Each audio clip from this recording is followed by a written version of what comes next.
session agenda? There are none, Chair. Thank you very much. At this point, we're going to open it up for public comment. What we ask that the public does if they wish to comment on the closed session agenda items is use the raise hand function in the participants tab or at the bottom of your screen. If you're participating via landline and wish to make a comment on a closed session item, we ask that you use *9 on your cell phone or landline, and that will also raise your hand and let us know you wish to be recognized. Looking over the Zoom list, we don't see any hands raised at this point. So we'll go ahead, close public comment, bring it back to this board, and we'll recess to closed session, reconvening here in chambers at 10:30 a.m. Thank you.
what is the timeline, that meeting date to register?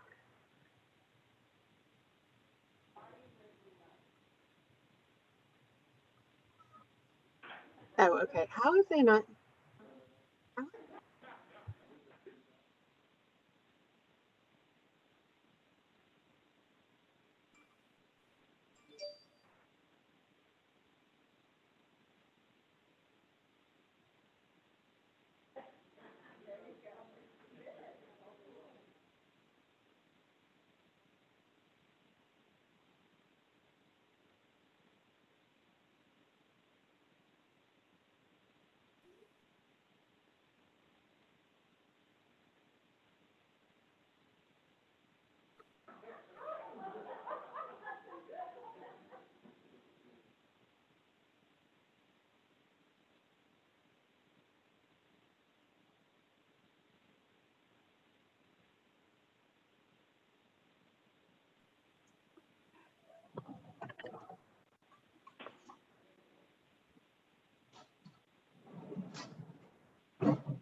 Okay, good morning, everybody. We're going to call to order the Monterey County Board of Supervisors of the Monterey County Water Resource Agency. Let the record reflect that all members of the board are present, either in person or via Zoom. We're going to go ahead and start this morning with the Pledge of Allegiance, and I'll ask Mr. Lorenzana to lead us in the pledge. Pledge allegiance to the flag of the United States of America and to the republic for which it stands, one nation, under God, indivisible, with liberty and justice for all.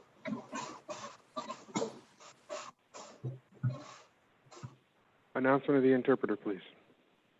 Hola, mi nombre es Omar y voy a ser el intérprete durante esta junta directiva. Any additions or corrections to this agenda, Madam Clerk? There are no additions and corrections. Great. At this point, we'll take general public comment on the Monterey County Water Resources agenda. This is an opportunity for the public to share comments regarding items not on today's agenda. It'll be 2 minutes per public speaker. We remind folks to use the raise hand function via the Zoom, *9 if you're on a landline or cell phone, and that will raise your hand and let us know you wish to be recognized. Seeing no hands going up, I'll close general public comment. Bring it back. We have one item on today's consent calendar, and I'll go ahead and open that up for public comment at this point. Not seeing any hands going up and nobody in room, so we'll go ahead and close public comment on the consent calendar and bring it back to the board and see what the will of the board may be. Move approval. Second. Motion from Alejo and a second from Phillips. Can we get a roll call vote, please? Supervisor Alejo? Aye. Supervisor Phillips? Aye. Supervisor Parker? Aye. Supervisor Adams? Aye. And Chair Supervisor Lopez. Aye. The motion carries. Thank you very much. With that, we will adjourn the Board of Supervisors of the Monterey County Water Resource Agency and reconvene the Monterey County Board of Supervisors on our public agenda items. Let the record reflect that all members of the board are present, either in room or via Zoom. I'll see if we have any additions or corrections to this particular agenda, Madam Clerk.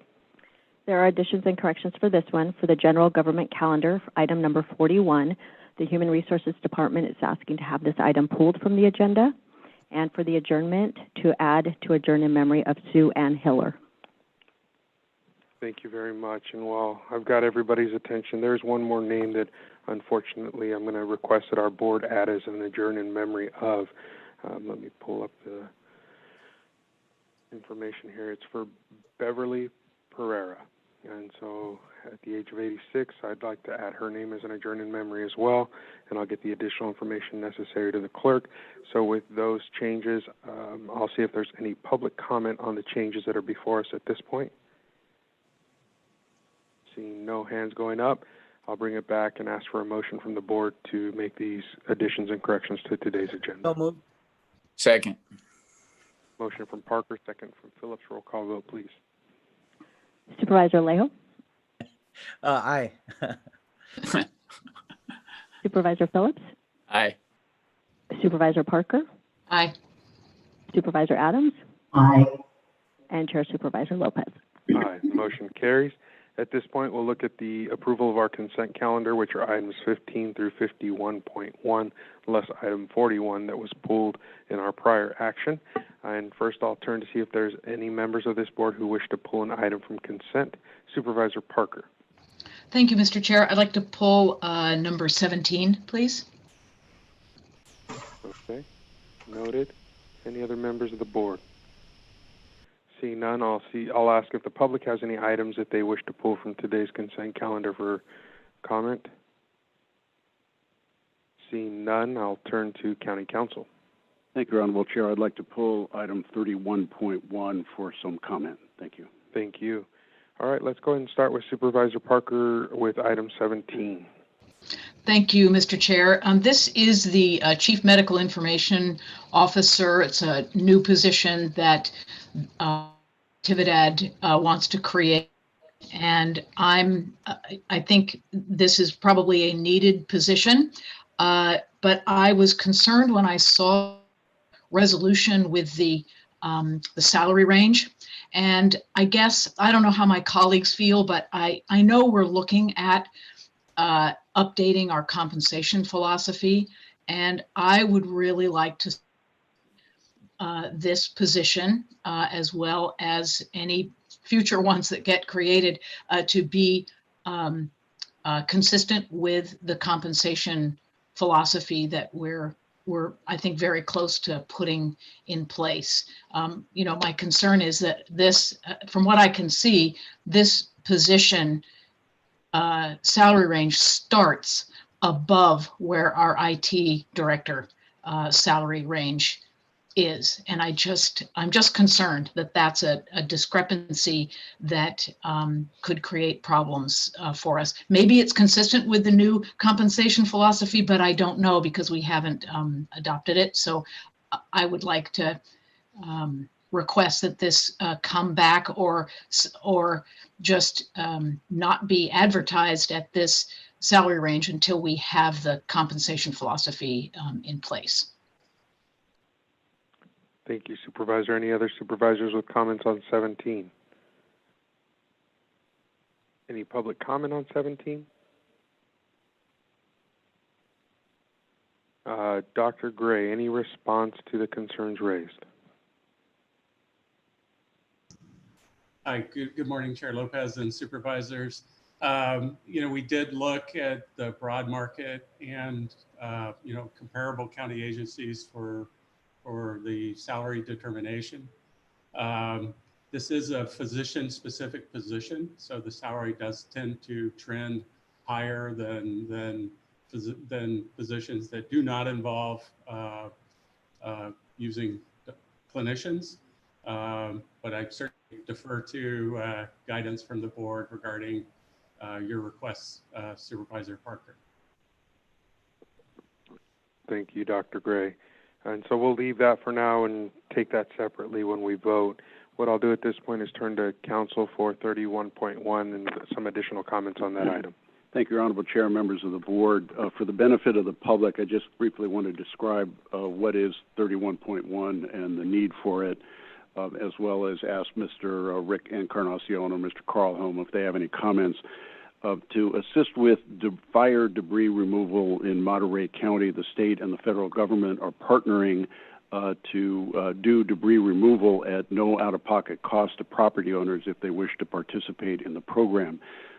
Phase 1 is currently underway in Monterey County, and property owners do not have the ability to opt out of Phase 1. Phase 1 will remove the most hazardous substances remaining on a given property location. Phase 2 is the remainder of the debris removal, and again, the state and federal governments will perform that at no cost, no out-of-pocket cost to the property owner, provided the property owner signs a right of entry permit. Property owners may opt out and undertake the debris removal at their own cost as long as they sign an opt-out agreement, comply with debris removal requirements that the Environmental Health Bureau will be developing, as well as get a demolition permit from the Resource Management Agency. There will be information on the County Health Department website that the public can access, and I believe there is going to be a debris removal webinar. I believe it's this Thursday. The announcement just went out, and we'll probably put out some additional press release information so members of the public can understand what they need to do. With that, real quickly, I believe Mr. Encarnacion is in the meeting, and Mr. Holm is in the meeting if they have any additional comments. Thank you, Board. Rick Encarnacion, Assistant Bureau Chief, Environmental Health Bureau. The Environmental Health Bureau has developed the processes if private property owners would like to do their own cleanup for Phase 2. However, we do encourage the public for those property owners to partake in the government program as it's being offered. But again, we are prepared to provide you the assistance through our forms. Again, there will be a webinar this Thursday, 5:30. Information has been posted. And all the information regarding the Phase 1 and Phase 2 particularly cleanup, is posted on the OES Recovery webpage, and we will also promote it through our Health Department social media and webpage.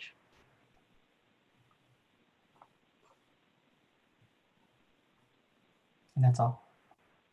I think that concludes our remarks, unless Mr. Holm has anything to add. Well, just for the public's benefit, the demolition permit is still, it's a no fee permit. We are waiving the fees as with the other permits under this program. And we will be utilizing it just to track the completion of these tasks, the Phase 1, the Phase 2, and to document what structure or structures are being removed as a result of the fire damage. That concludes our report, Chair. Thank you. Thank you very much for those insightful comments as our communities continue to grapple with recovery from these wildfires. So with that, what I'll do is, I know we've had some additional comments. Open it up for public comment on 31.1 or 17. See nobody in room. Got no hands up via the Zoom, so I'll bring it back to the board. At this point, I would entertain a motion for the balance of the consent agenda, less item 17. So moved. Second. Got a motion from Adams and a second from Phillips. Roll call vote, please. Supervisor Alejo? Aye. Supervisor Phillips? Aye. Supervisor Parker? Aye. Supervisor Adams? Aye. And Chair Supervisor Lopez. Aye. Thank you. That motion carries. And then at this point, what's left is 17. Supervisor Parker, would you like to make a motion on that? Thank you, Mr. Chair. Yes, I guess the most and the cleanest way to do it would be to ask that this position, the creation of this position, come back when we have adopted the compensation philosophy to ensure that the salary range is consistent with that. So quick question, would you feel comfortable with slight amendment saying that we could move forward as if a compensation study was done for that position, just so we're not waiting for the entire thing as long as we look at for this position? That would be, I think it would be okay. I guess I was thinking that the compensation philosophy, I know we're very close to having one, and I just really like the kind of the rules of the road, what we're looking at and what we're not. And this random, creating positions and so on, it just feels a little, just gives me cold feet. But I think, I know there's a desire to get this going. So yeah, if we could do a study on this one, I think that might be sufficient.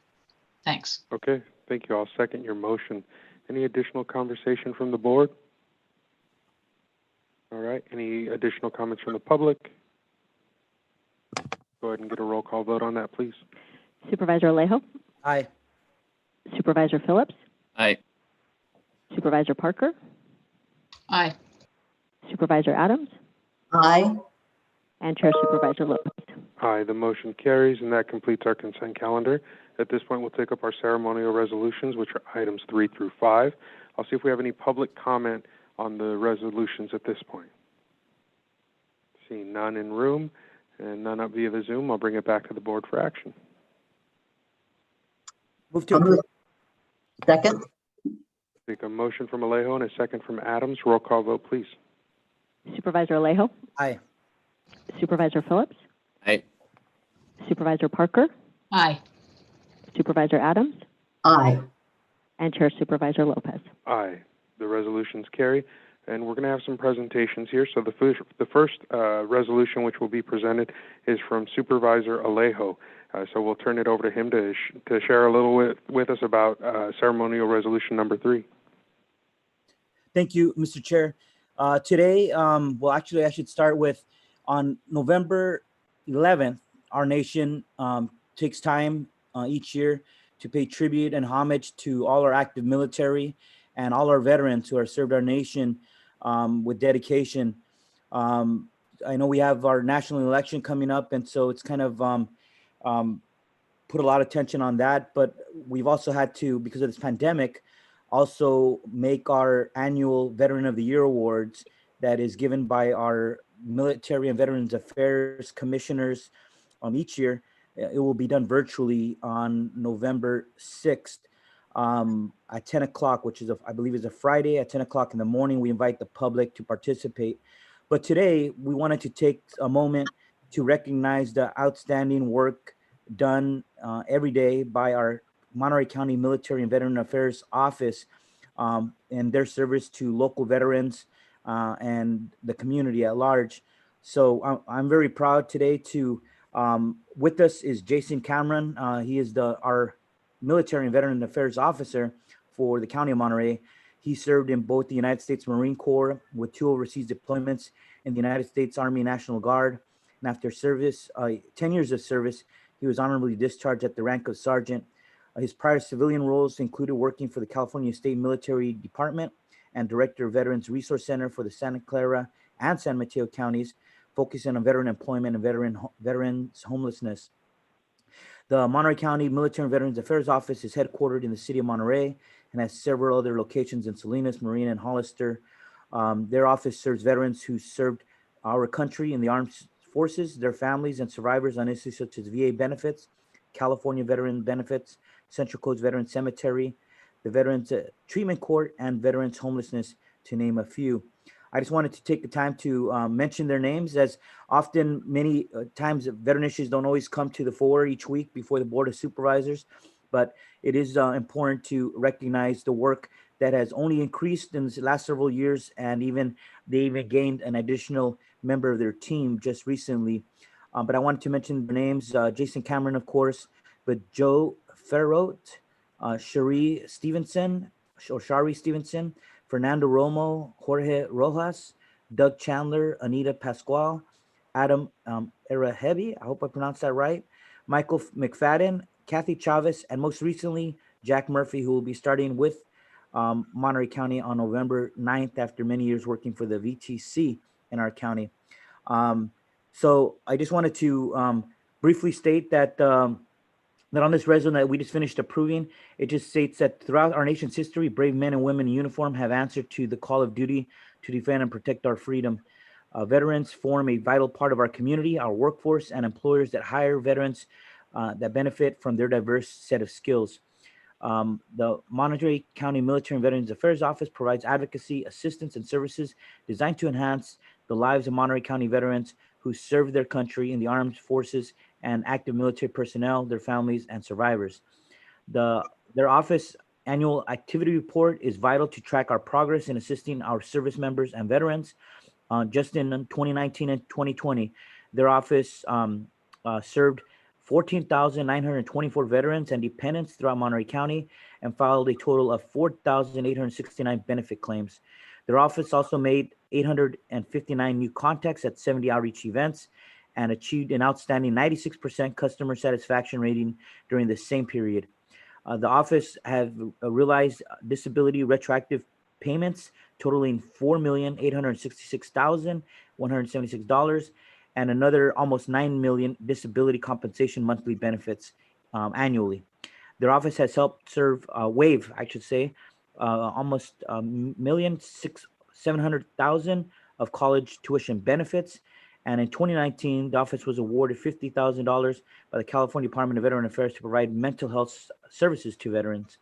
The office distributes a veterans quarterly newspaper called The Light Fighter to provide information of important services to veterans. The Monterey County Board of Supervisors, on behalf of our county and all residents, honors the Monterey County Military and Veteran Affairs Office and commends them for all their unselfish hard work and dedication to all veterans and their families in Monterey County. And I think we have Jason Cameron who wants to share a few words. Mr. Chair, thank you. Thank you, Mr. Cameron. Thank you. Thank you, Chair. Thank you, Supervisor Alejo and the full board for taking time today to recognize the Military and Veterans Affairs Office. This snapshot of accomplishments for the fiscal year 2019-2020 reflects the dedication, professionalism, and resiliency of the staff here. And, the latter half of the past fiscal year has had unique challenges, from the current pandemic to wildfires. With tremendous foresight and leadership and support from the board and the CAO, we were able to pivot our delivery methods seamlessly to continue to provide our services to our veterans and their families. In fact, we have never been more accessible throughout the county. We are literally a click of a mouse, a phone call, or a piece of mail away from every veteran. We have looked for ways to leverage technology further to further benefit the veterans and families. On November 10th, we are hosting our first annual virtual Veterans Resource Fair, with a dozen or so service providers, covering every aspect of veteran services, from homeless prevention to employment services to legal assistance and financial literacy. Veterans and their family members are encouraged to contact our office to register for this resource fair.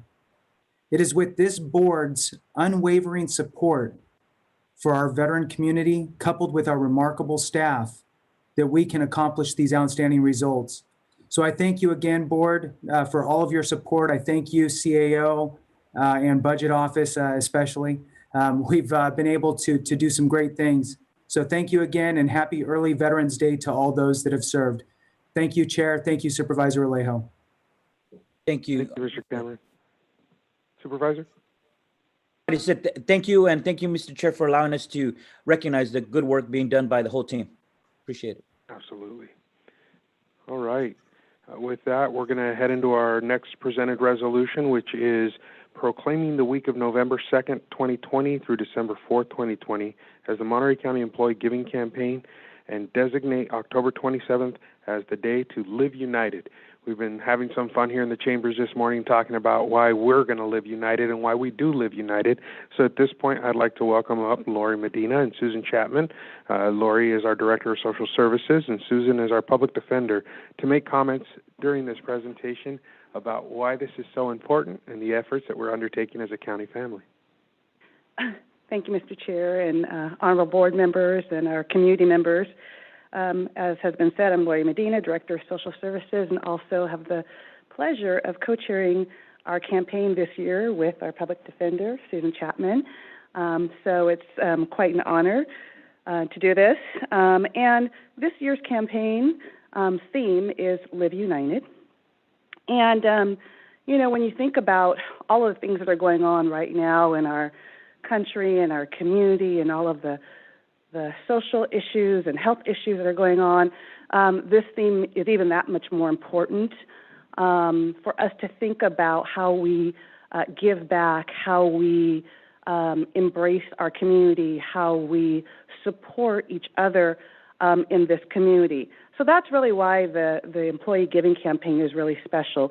We know we're a critical part of everyday life for our community, but it helps us stretch a little bit more to put our arms around the community in which we work and live and play and grow. And so we just want to really, we're here really just as cheerleaders to encourage people to please give. We were a little worried when we started because of the pandemic and all of the emergencies that we weren't going to be able to really have a robust campaign, but really in thinking about this with our partners through United Way, we said we can really do this and we can generate a lot of excitement to do this.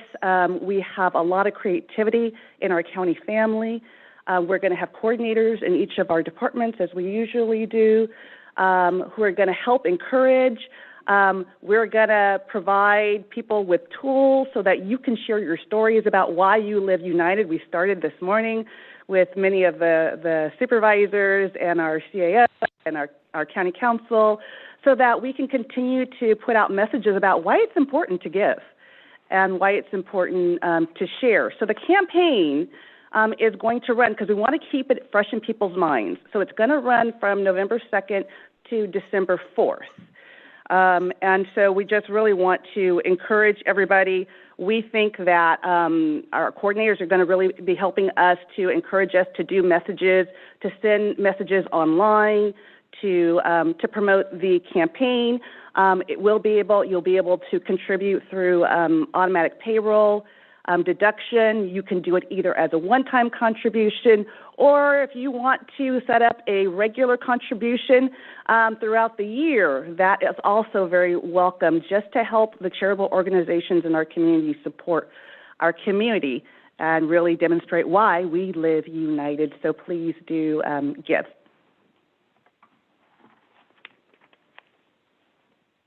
Good morning, Chair Lopez and supervisors and our community. I just want to thank everyone for your tremendous support and encouragement in carrying forward this campaign in a very difficult time. We recognize the struggles that everyone is making throughout our county and our employees and staff members. So we are going to make this as easy as possible to donate and reach out and help lend a hand to the people who really need it within our communities, whether it's COVID or fires or losing jobs, just our day-to-day struggles. Sometimes just getting through the day is enough. So we are here. We are going to make this a fun campaign. We appreciate the cooperation we got this morning. And put on your helmets, and here we come. So thank you. Thank you. So I just want to share that this year there's no capes, but we are all still heroes, carrying on from last year's theme. And there's an opportunity here as our communities continue to struggle from the impacts of fire and COVID and everything else we faced in the incredible year that has been 2020. This is an opportunity for us as a county family to give back to those organizations that do so much. We know that as government, we can't fix all the problems. It's up to our partners to help us do that, and they do a lot of that legwork on so many different issues, ranging from homelessness to the arts, and we support them and they support us. It's a two-way street, and so this is a way for us to show some appreciation and help those organizations that are out there side by side with us on the front lines, making sure that the positive change for our community is taking place every single day. And so I just want to thank you both for spearheading this effort to make sure that everybody within the county family knows about this opportunity, because that's truly what it is, an opportunity to leverage what we do on behalf of our community. And with that, I want to turn. I see that while we don't have capes this year, that didn't stop Supervisor Adams from busting out some gear. So Supervisor Adams, I see your hand is raised. We'll go to you. Thank you so much, Chris. I would really be remiss if I didn't have the opportunity to just make a couple of comments about the workforce campaign. And I am very pleased to be able to have my Live United hat on and do whatever I can do to help ensure the county's performance is really good. I have a feeling my voice is really weird again on this meeting, and I'm apologizing if you cannot hear me, but can you hear and understand me now? Okay, We can. Thank you so much. Thank you very much. Thanks. So I just wanted to indicate, as Chris had said, that this is the time, most importantly, that we have to be able to give united and live united. There are so many issues that are coming up in our community that people have never had to face before. And to have the leadership of an organization like United Way under Katie Castaño's strong hand is really important. Focusing on the 4 key things that we focus on as a county as well: homelessness, safety, education, financial security. Those are the things that really matter to all of us. And those are the things that we have to focus on to ensure that our community thrives. So I just wanted to tell you how happy I am that I have my Live United hat, which I have worn for many years. And I'll have to bring it out from time to time to just remind everybody that it isn't just a phrase. It really is a way of life. And I certainly hope that we'll be able to contribute to helping United Way carry forth that mission throughout our whole community. So thank you, Mr. Chair, for letting me give my 2 cents worth, or my bigger than that contribution than 2 cents. Thank you. We're going to go to Supervisor Parker next. Thank you, Mr. Chair. I just want to give a shout out to the Employee Giving Campaign and say that since very early on in my tenure as a supervisor, I have been giving through payroll deductions. It's a very easy way to give an amount that I almost don't feel, and it adds up over the year. So I want to encourage everyone to do something similar. It gives a continuity and a consistency to contributions to an organization, and it feels good to know that I'm doing something not just once in the year, but every month. And I know that 2 of my designated recipients are Natividad Medical Center Foundation and Monterey County Free Libraries. I really appreciate the work that our county partners do, and want to give them the flexibility and creativity they need to meet community needs, as well as giving to organizations in the community. Thanks. Thank you, Supervisor. We'll go to Supervisor Phillips next. Yeah, and I just want to say that it's over the year, I've been impressed how our employees at Monterey County have stepped up and really led the charge for United Way. And I was involved with a nonprofit that was a beneficiary of some of that generosity from our county. And I just wanted to congratulate them, and let's all get in and work on it. I can see this is going to cost me some money. So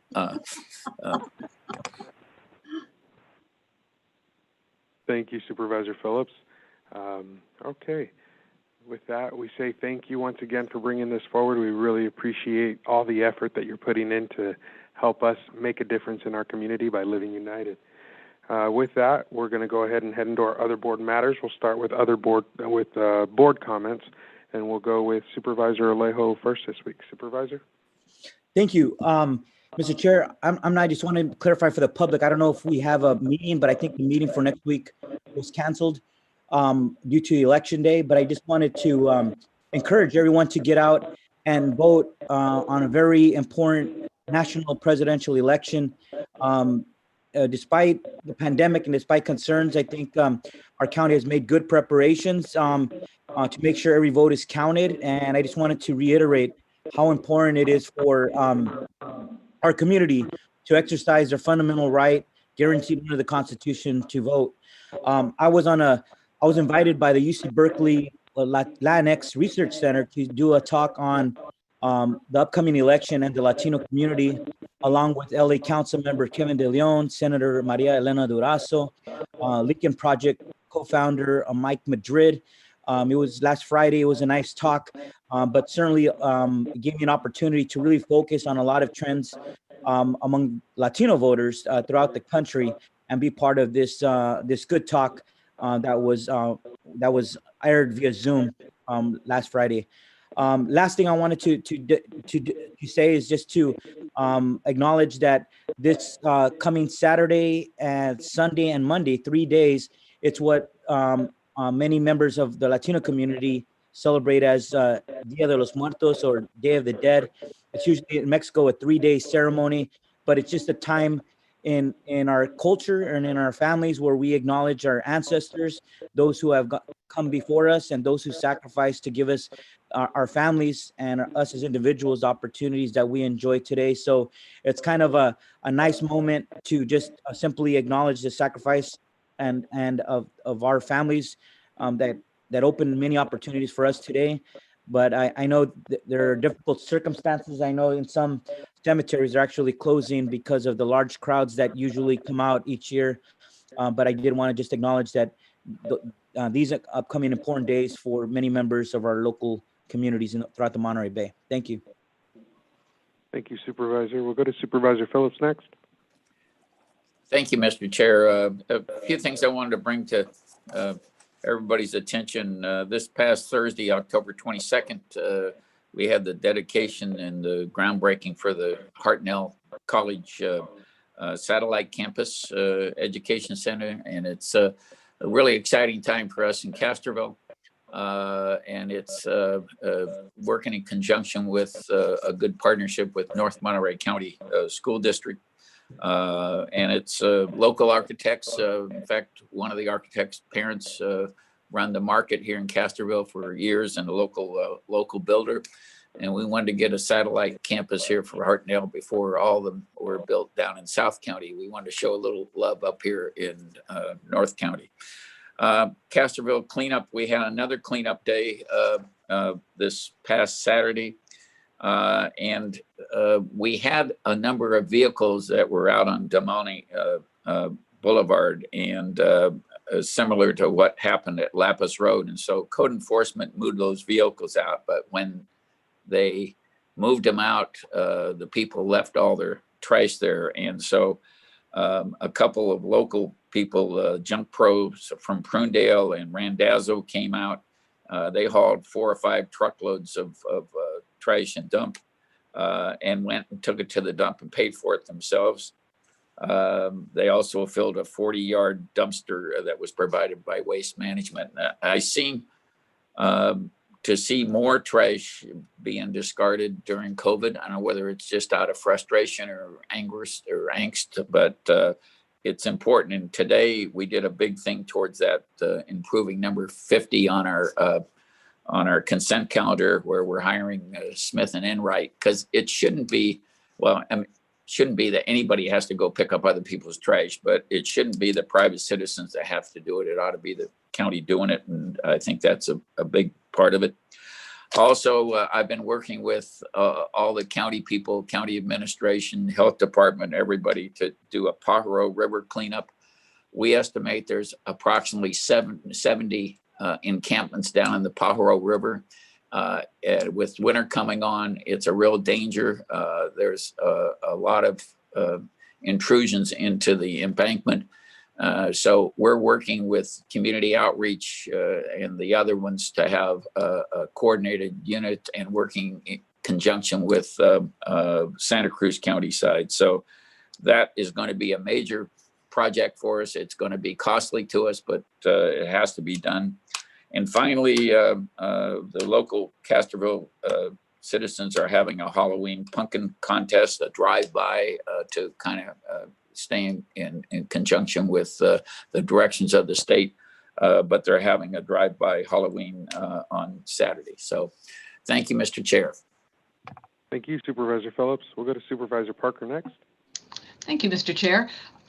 Just a couple of things. I want to quickly thank Elsa Jimenez and Karen Smith from our health department who were guests on Hot Topics last night, giving people an update on what's going on in the COVID-19 world.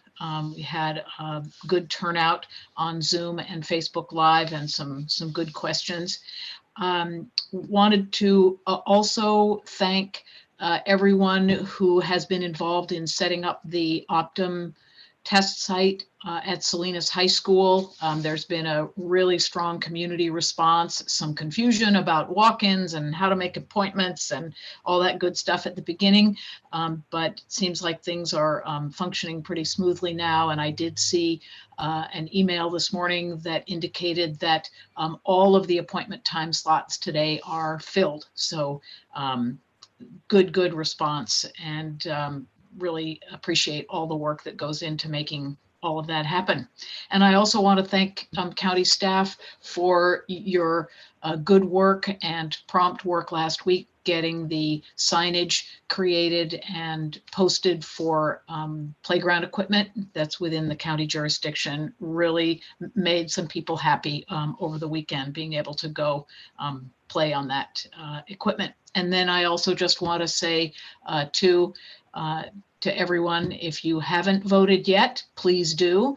It's in Monterey County, we have a very safe and convenient set of options for you to be able to vote, including putting your ballot in the mail, dropping off at one of the many sites throughout the community, or going directly to the elections office in Salinas to drop off your ballots. It's always important to vote, and I just encourage us all to do so. The response so far has been quite good, and we have about a week left to go. So let's bat clean up on this and have the best turnout ever.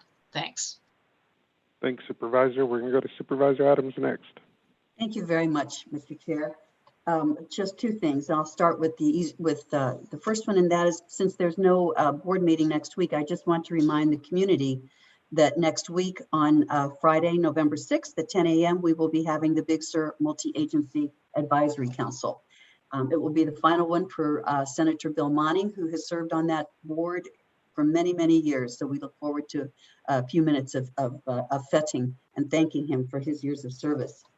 But I did want to say that on Saturday, I had the opportunity to address a national group of women from across the country about voting and the importance of voting and the barriers that so many people face with voting. And I just wanted to make a couple of comments about that, because I think sometimes we may not appreciate the importance of our vote and the importance of our voice, which is exactly what our vote is. I think there were times, of course, when voter suppression was absolutely the way that it went until 1965, when Lyndon Johnson signed the Voting Rights Act that changed everything about the way we voted. Sadly, though, there are many states now that have come forward putting different kinds of barriers in front of people, not allowing them to be able to vote easily. And a lot of times those barriers impact people of color, people who are poor, people who are old, and people who are disenfranchised in so many different ways. There is no truth to the myth that there is voter fraud by mail ballots. And mail ballots, of course, are the things that allow people to vote more easily. We've seen pictures of people waiting in line for 10 hours in different states across our country just to be able to vote. I think those are some of the things that we need to consider. We need to consider in some parts of our country, Native Americans have to drive 100 miles round trip just to get to the first place where they can cast their ballot.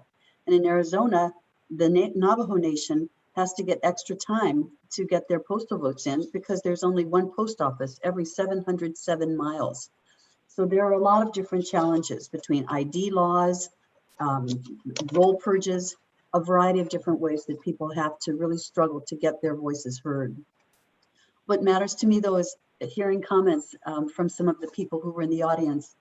And one of the comments was essentially that my people have gone through far too much for me not to exercise my right to vote. And then finally, I think for us today, we really model what the next generation will do. So it's so important for all of us to get out and vote so the youngers see where we are and know that that's what they need to do as well. The vote by mail has been going well. At this point, there are more than 60 million people across the country who have already voted. And in our own county, there are already 87,606 votes in from people who've been able to vote by mail, and that's 42%. So to support what my colleague Supervisor Parker has said, it's the most important thing that we can do. November 3rd is the deadline, but please, no matter whom you choose to vote for, just go out and vote. It's so important to ensure that your voice is heard. It does make a difference. Thank you, Mr. Chair. Thank you, Supervisor Adams. We're going to jump back to Supervisor Parker for a quick clarification here. Thank you, Mr. Chair. I believe that I may have spoken of the incorrect location for the Optum site. At least what I meant was Seaside High School is where the Optum site is on the Monterey Peninsula. And I may have inadvertently said another city that also begins with S. Thank you. Thank you for that clarification. Okay, so I wanted to share. Salinas. Yeah, the traffic people are already beginning to wonder why all the people are suddenly coming over there.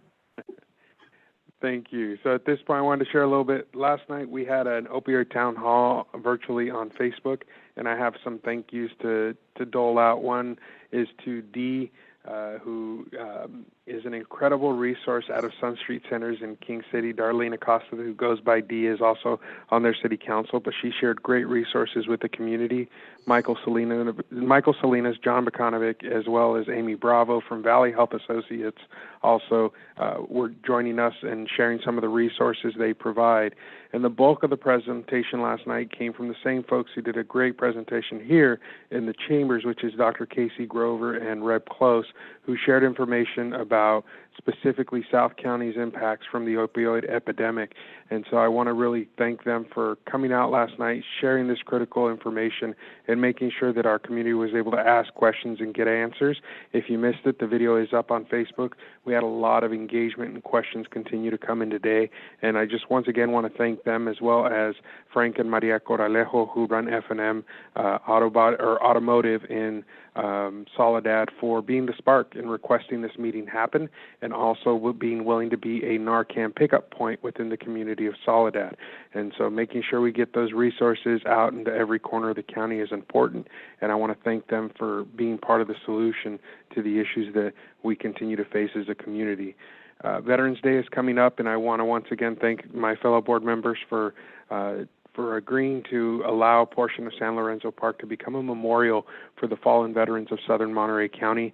And a huge shout out to the entire team from King City's nonprofits, including the Young Farmers, who've been working tirelessly side by side with everybody at San Lorenzo Park to make this memorial happen in time for Veterans Day. It's going to be a meandering path in a corner of the park with plaques that are in tribute to fallen members of the services, all the different branches of service from Southern Monterey County. And so that should be completed by November 11th, and we're extremely excited to see that come online. I did also want to just mention that next week is the election that we're all extremely aware of, and I wanted to share with the public that my office will be closed Election Day. I'll still be reachable by cell phone as usual and checking messages, but every member from my team will be volunteering throughout the county with the elections department, just trying to do our part to make sure that we have the best election yet, as everyone should be. Time over time, everyone should get a little better, and so I want to make sure that the public's aware that my office will not be open that day, as we will be volunteering. And going along with that, our meeting next Tuesday has also been canceled, but I did want to clarify that we will be having a meeting next week on Thursday the 5th. We're having a special meeting just to make sure we continue to conduct the public's business transparently and open in the eye of the public. We want to make sure that we get out the relevant information that the community needs to hear every week as well. So that meeting will be taking place next Thursday the 5th, and just wanted to make that clarification known. At this point, I'm going to turn to our CAO for any comments or referrals.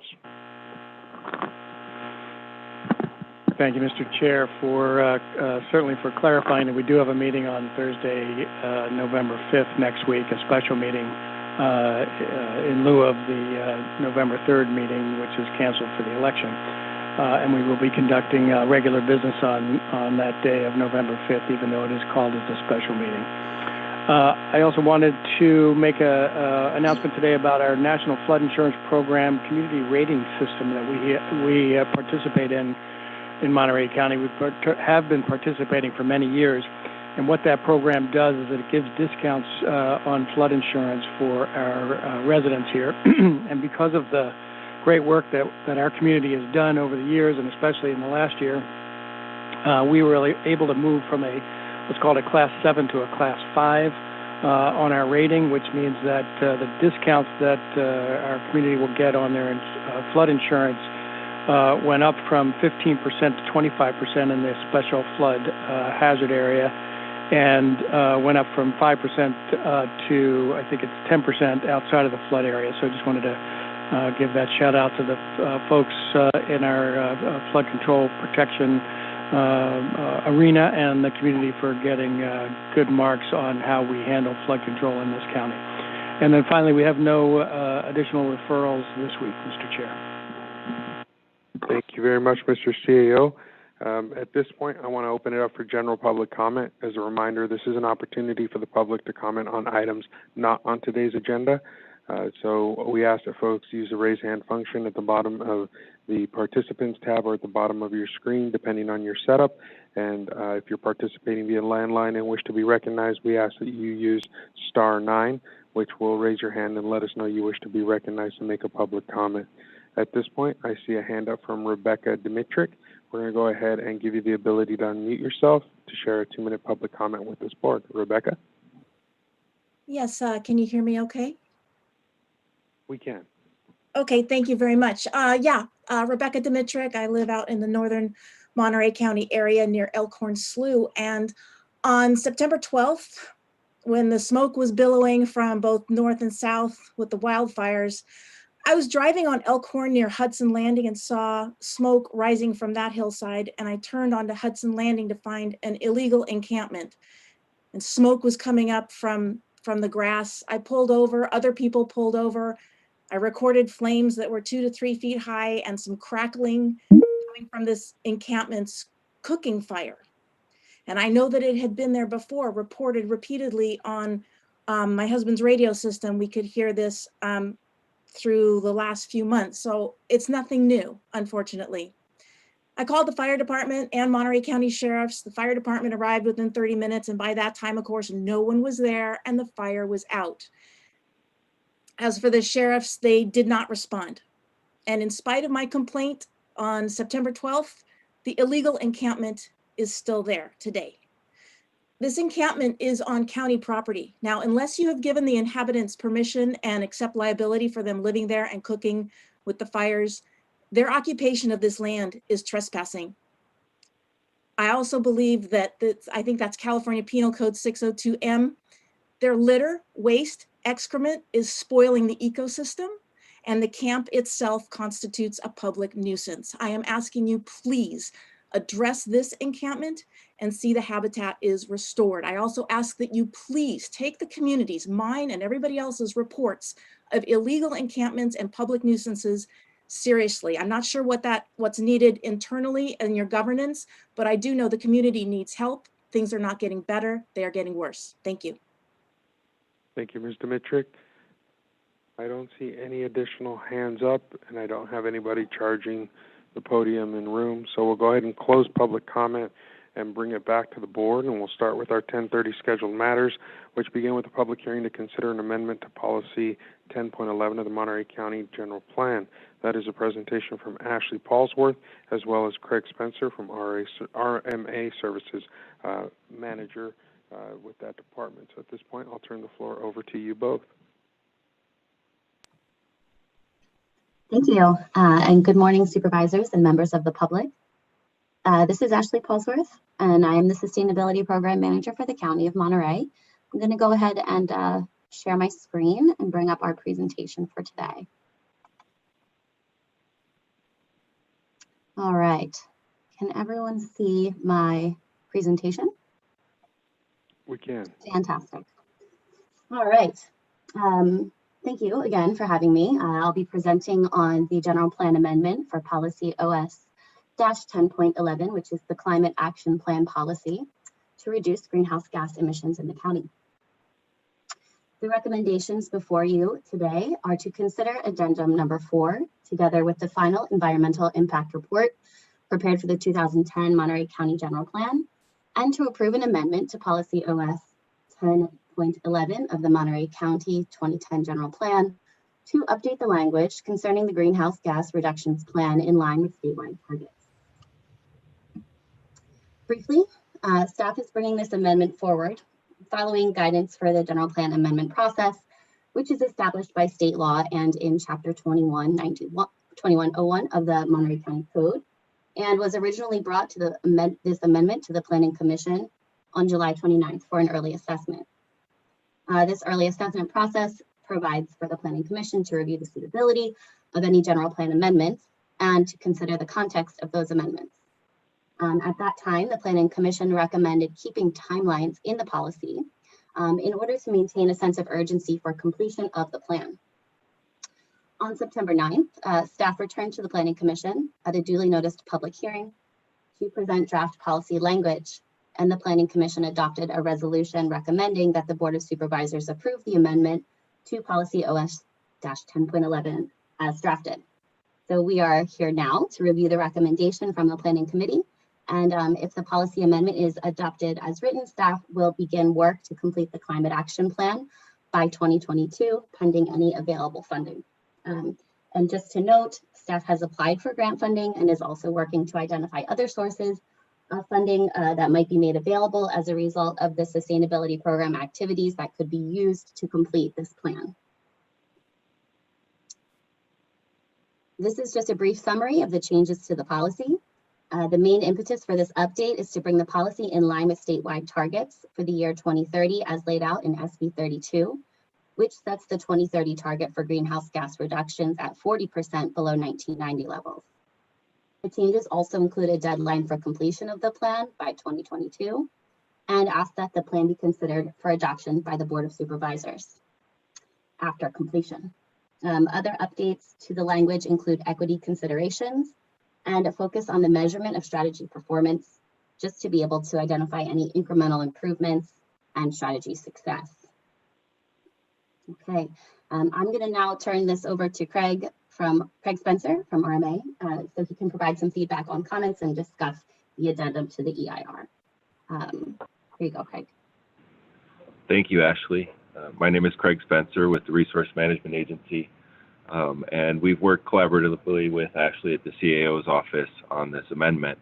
I'm just going to speak to letters received, one letter in particular from Land Watch Monterey County.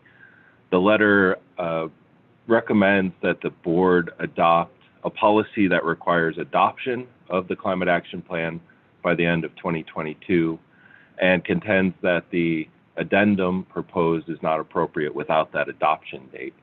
The distinction, as Ashley mentioned, is that the policy language does require preparation and of the climate action plan, and for that plan to be presented to the Board of Supervisors by the end of 2022, but it does not predetermine the board's action by that date.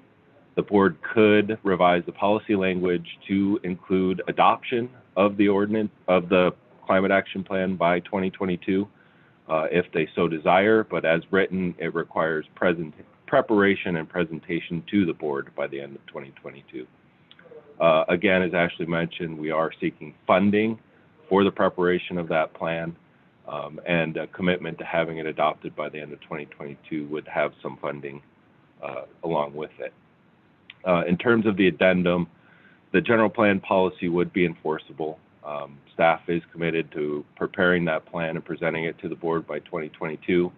The commitment, again, goes from a 15% below 1990 levels as it's written in the general plan currently by the year 2020 to a 40% reduction by the year 2030. And that's, again, in line with state goals. So that's actually reducing climate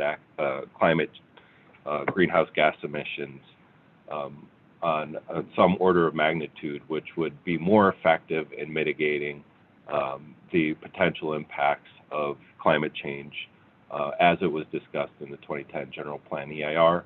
And as the addendum states, there have been no new significant effects identified as a result of the proposed policy change, and staff will be preparing a climate action plan that's equal or more effective in mitigating the effects of climate change on the environment. And with that, I'll turn it back over to Ashley. Thanks, Craig. And I will bring up the final slide now, which is the changes to the language. This was also included in the staff report and attachments, but in case you'd like to see, previously, this is in reference to the comments from Landwatch. The plan, it said the policy stated within 24 months of adoption of the general plan. And we've changed that language to say by the end of 2022, and said that we'll complete a plan by the end of 2022. And we have been discussing the timeline for this plan in the Alternative Energy and Environment Committee meetings. We do have a process that we're looking at for stakeholder engagement, which is very extensive in a plan like this. And we really want to make sure that we're getting all the voices at the table and really getting the plan right. So that's why we're allowing for, a 24-month timeline from, January 1st to really complete the plan. And then we would want to bring it to the board for consideration of adoption, as Craig had mentioned, after the plan is completion. And so really, I think we would actually be targeting more like 2023 if we were adding a date to this language for adoption, just to provide enough time for environmental review of the plan, which is necessary. So I'll leave it at that and remain here for questions. Thank you, Ashley and Craig. I'm going to turn to see if there's any questions from board members at this point. All right, seeing no hands going up, we'll go to the public briefly, see if there's any public comment on this item. Seeing none, I'll close public comment, bring it back to the board. Supervisor Adams. Thank you very much. So I think addressing climate change is just a very important thing, and it's sort of disappointing that we're so far behind that we have to acknowledge our lack of action today. It was really important that we reinstituted the sustainability coordinator position, and I'm very delighted that we were able to retain someone who brings the experience and education that Ashley does to us. And I absolutely acknowledge that it is not the current staff's fault for where we are, how far behind we are with this. But I feel strongly that we need to have a deadline for adopting the plan. And I appreciate the comments of Ashley saying that maybe we need to change the date to 2023 to be able to adopt the plan. I hate to see us go backwards though. You know, we said some time ago, we said a date much earlier. I would like to keep it at 2022, but also add in the words "and adopt," so that by the end of 2022, the County of Monterey would develop and adopt a community climate action plan, etc. I just think it's important for us to have an absolute stake in the ground on this, or it's too easy for it to just continue on. I can tell you that, you know, I'm not pointing any fingers, but there are some things in our county that have not had a date certain on them, and they've languished for 7 years. I just feel that this is far too important for us to just, you know, not put a firm line in the sand on adopting it. So my hope is that my colleagues would agree that we would add in the words "and adopt a community climate action plan" and keep it by the year 2022. My question would only be to Ashley to say, do you think it is possible for you to be able to complete the work by December of 2022? Gives you 2 years and 2 months. Would you like me to wait until further questions, or should I address this one So now? there was a direct question there. Feel free to answer. Very good. So the timeline that we have laid out, you know, for completion by 2022 is, I believe it's possible. The problem is really that we haven't secured funding yet for the technical analyses of some of these strategies, which need to be evaluated for cost benefit, in addition to greenhouse gas reductions, in order to be included in this plan. And so if we, you know, as I had said, we did apply for funding and we through a grant. So we don't know yet whether or not we have that. And we do have some other, well, staff has some other ideas for areas that we could pull funding from.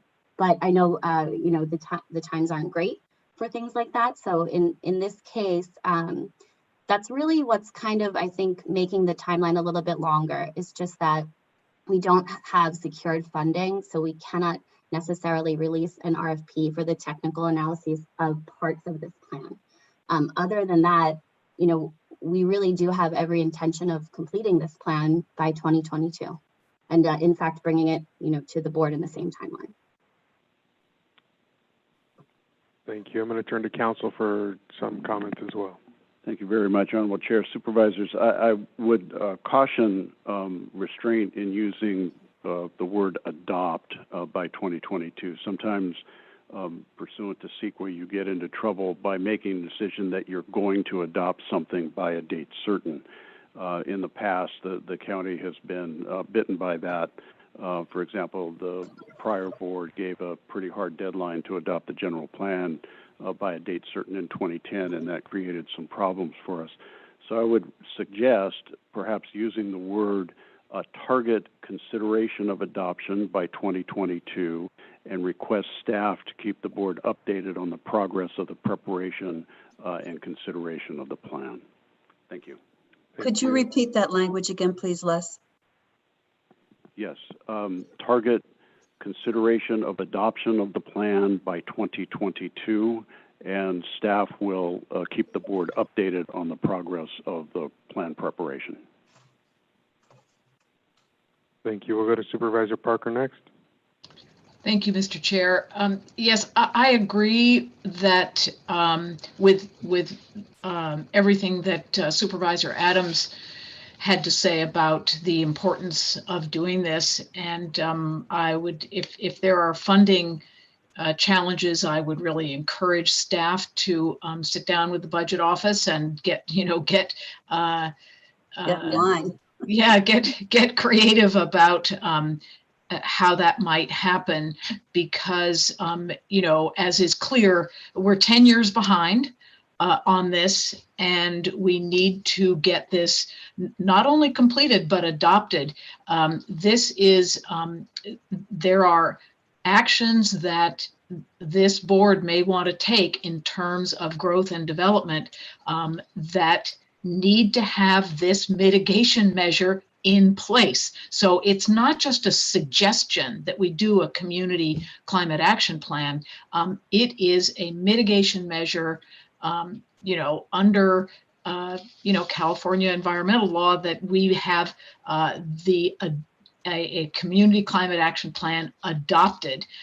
So I think making sure that adoption is in the formula here, and I think by completion we have that mechanism for holding staff accountable. And I'm quite confident that with the sustainability manager that we have now, I've seen the sort of the timeline and what the process may look like. I'm confident that it will happen, barring natural, disasters, which we know about in our county. But I'm confident that we can keep to the timeline and build in the time to bring it to the board for consideration and adoption. I think we have to hold ourselves as the policy makers accountable as well. So I would be more comfortable if the just clear and adopt language were in this. But I think, every time we waffle and we try to get flexible, we run into problems. But if the language that council has suggested is acceptable to the rest of the board, I'll support it. But I think we have to be really clear. This is not just a feel-good thing that we can do or not do or whatever. We need to get this in place as part of our general plan and it's general plan mitigations. So thank you. Thank you. Supervisor Alejo. Thank you. First of all, I think this issue before us reminds us how important it was to get a sustainability officer when we approved that in last year's budget. So I thank Ashley for her expertise and bringing, just having you to be able to follow up and making sure we're addressing issues that we're behind on, but also on other goals that we should be having as a county, especially a coastal county that will certainly be impacted, is being impacted and will continue to be impacted by climate change. But when we talk about these issues, there's often some hesitance by the community because of potential unintended consequences or unknowns. But do you have any idea about how many counties have adopted climate action plans? Certainly, it'd be good to know what are our neighboring counties. Have they done that? Santa Cruz County, SLO, San Benito, Santa Clara. Do we have any idea? Just so, because I think once the community realizes that many other counties have already adopted and that we just haven't gone far enough, then it reduces the concerns that somehow this might come with a lot of unintended consequences. It's just the fear of the unknown. But I think looking at what other counties have done and how those climate action plans have worked would be informative for us as a policy making board. Yes, thank you, Supervisor Alejo. I have some numbers on that. Actually, I think at least 42% of local governments have adopted a climate action plan. Certainly you get a lot of cities adopting climate action plans, and Santa Cruz, the city of Santa Cruz, absolutely working on their 2030 action plan. City of Watsonville working on their 2030 action plan. The county of Santa Clara has done climate action planning work. The city of SLO has completed their 2030 action plan. So these are the surrounding cities that are kind of ahead of the game in completing 2030 climate action plans. But lots and lots of local jurisdictions surrounding the county of Monterey have already adopted 2020 climate action plans. So at least 42%, I think, is a fair thing to say. Thank you for that. And I would agree with my statements by my previous colleagues. I think this is a moral imperative for Monterey County. Certainly seeing what we've just gone through just this year alone, not to mention the previous years, it's important to plan for what we know is coming. And I know, I agree with County Council, not locking ourselves in where it could end up in litigation because we took a hardline vote, but I just also want to stress that the work needs to happen. It's long overdue. Other governments, as you pointed out, cities and counties have already done it, and but certainly being on the coast and certainly being in one of the richest agricultural areas in the world, I think we need to bring that lens into our policy making in future years. So I did want to just weigh in and stress that. Thank you. Thank you, Supervisor. I wanted to just briefly share that within the Alternative Energy Environment Committee, as we've worked on this issue, we have found other ways to be quote-unquote sustainable, and I know that we found some savings there for the county on the energy side that we hope to bring forward soon. But one of the other thoughts that comes to mind when we talk about how we're going to fund the work is the CCA. You know, we put a lot of staff time in early to get into that group, and I just wonder if there's, when I look at their mission and their end goals, they seem to align extremely well, not just with our needs, but the needs of all the jurisdictions. So perhaps our representatives there could push for a grant program to help local governments create these plans, because in the end, those dovetail into one another and help us all move forward in addressing what we know, like as Supervisor Alejo said, is coming. So I just want to pitch that out there as a potential opportunity to not fund the whole thing, but assist. I think there's some opportunity there along with the savings that we're creating internally. And Ashley, I know you've got your work cut out for you. We've had some conversations about additional voices needed at the table, and I appreciate staff's efforts to bring that together. And I see Mr. Chulos approaching the microphone, so I want to give him a moment to share some comments. Thank you, Mr. Chairman and board members. Just very briefly, I would suggest that given where the board's heading with this and the urgency of getting this done, which I completely understand, that we be directed as part of your action today to really drill down on a funding program for this, evaluating grant sources of revenue, meeting with the budget office to discuss other options as they may be come apparent, but to report back to you in the near future about funding options for this project. Makes sense. All right. With that, we have already had public comment, and we are here with the board now. So what is the will of the board on this item? Yeah, go ahead.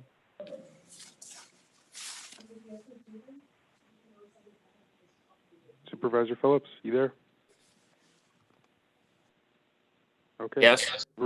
There you go. No, I don't have a comment. Oh. Okay, thank you. Supervisor Adams. Yes, I think that we do need to adopt the policy amendment with this change. By the end of 2022, the County of Monterey shall develop and with financial resources available, adopt a community climate action plan, as well as incorporating the other changes to the policy as described in the staff report. I'll second that. Okay, we have a motion and a second on the deck. Mr. Chair, I'll make an alternative motion that we approve staff's recommendation, but with the more flexible language that our county council had suggested earlier, rather than target the consideration of adoption, correct? Yes. Okay, I'll second that. We have an alternative motion that we'll take a roll call vote on first. And the CAO is asking for clarification, Supervisor Alejo, on whether or not that includes the direction on the budget Mr. Chulos recommended. I will include that. Okay. And Mr. Counsel? And direction to staff to regularly update the board on the progress of the plan preparation. Is that okay with you, Supervisor? I'll include that as well, because certainly in the last 4 years, we haven't, this issue has not come to our attention in quite some time. So now with our sustainability officers, it makes sense to get those regular updates. So this moves along expeditiously. Great. And the second stands, so we'll take a roll call vote on the substitute motion. Supervisor Alejo? Aye. Supervisor Phillips? Aye. Supervisor Parker? I'll vote yes with the clarification that that we are moving expeditiously toward adoption. in 2022. Yeah, I think the majority of us expressed that, and I think staff heard us clearly, Supervisor Parker, and that Yeah. we don't want to see this continue to be delayed unnecessarily as it has. Thank you. Yeah, thank you. I appreciate you chiming in, Supervisor Alejo. Yeah, I just think that's really important. It is what we said, and I just want to say it again. So thank you. Supervisor Adams? Yes, I'll say yes as well, although I do feel that sometimes we water things down a little bit by our overly cautious nature, but the answer is I'll vote yes. And Chair Supervisor Lopez? Yes, thank you. The motion carries. With that, we'll head into our last item of the morning, which is to receive a presentation from the Monterey County Health Department Planning, Evaluation, and Policy Unit on Data Share Monterey County. This will be presented by Krista Hani. Krista, the floor is yours. Thank you, Chair Lopez and the rest of the board. I'm actually going to turn this over to Patricia Zarunian, our management analyst who oversees accreditation, and also our community health assessment and our community health improvement plan, because this data share platform is very useful for both of those. So she's going to just give a brief overview of it and then introduce Audra, who's been helping get it ready for us for the public consumption. Patricia?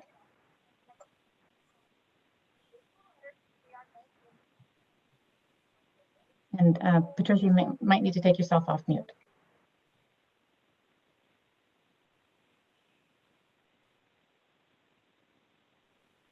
There we go. Do you want me to go ahead and start? No.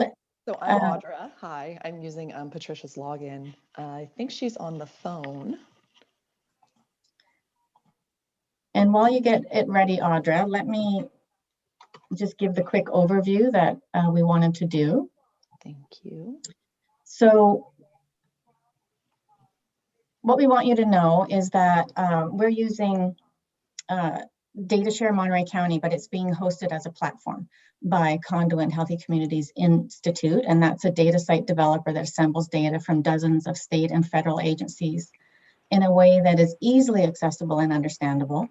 And the data sources include the U.S. Census Bureau, California Office of Statewide Health Planning and Development, Department of Education, Department of Justice, and the California Health Interview Survey, among many others.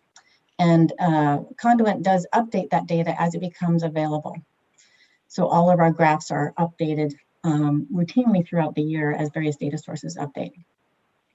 What it does, it allows the client to choose which data indicators and reports to display, and the site visitor can make comparisons to state and national data and targets, which is also great.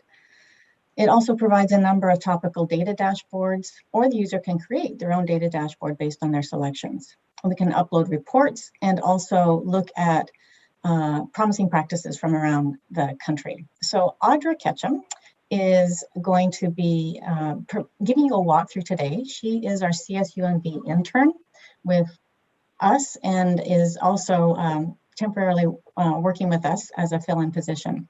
And she's going to show how the site functions. She's been working with us since July. So Audra, if you could please give the board the tour of the Data Share Monterey County website. Absolutely. Thank you so much, Krista. And I wanted to thank Patricia as well. Both of you have been extremely helpful in putting this together. So this is our homepage for Data Share Monterey County. We have a helpful navigation bar here that allows users to find what they're looking for quickly. Today, we'll take a look at the priority areas of our county, which includes early childhood development. Clicking here, we can see a number of different indicators. The values are listed as well, and then we get a comparison to a number of different factors, and that is determined on where we're getting the data from. So let's take a look at children and teens with asthma. When you click on the indicator, you get a lot more information, exactly what they're showing you here, why it's important, our value, and of course, comparing some extra details here. Here's the source of the data and the timeline. If you find this helpful, there's download features on this site, so you can take this graph and use it in your own report if you'd like. Next, we'll take a look at local progress because this was a priority area. Early childhood development. We have a list of different organizations that help us out in supplying that need in our county. These are hyperlinks if you want to click and check it out. I would also like to point out that the website has a translate option. So if you need it in an additional language, let's go with Spanish. It will do that for you here. And it's interactive as well. And then let's go back to this home page. And I also just wanted to share that we launched this last week. There's been a lot of positive feedback from our partners. People would like me to start doing demonstrations for some of the different organizations. And there's been approximately 250 views so far. So thank you so much for your time.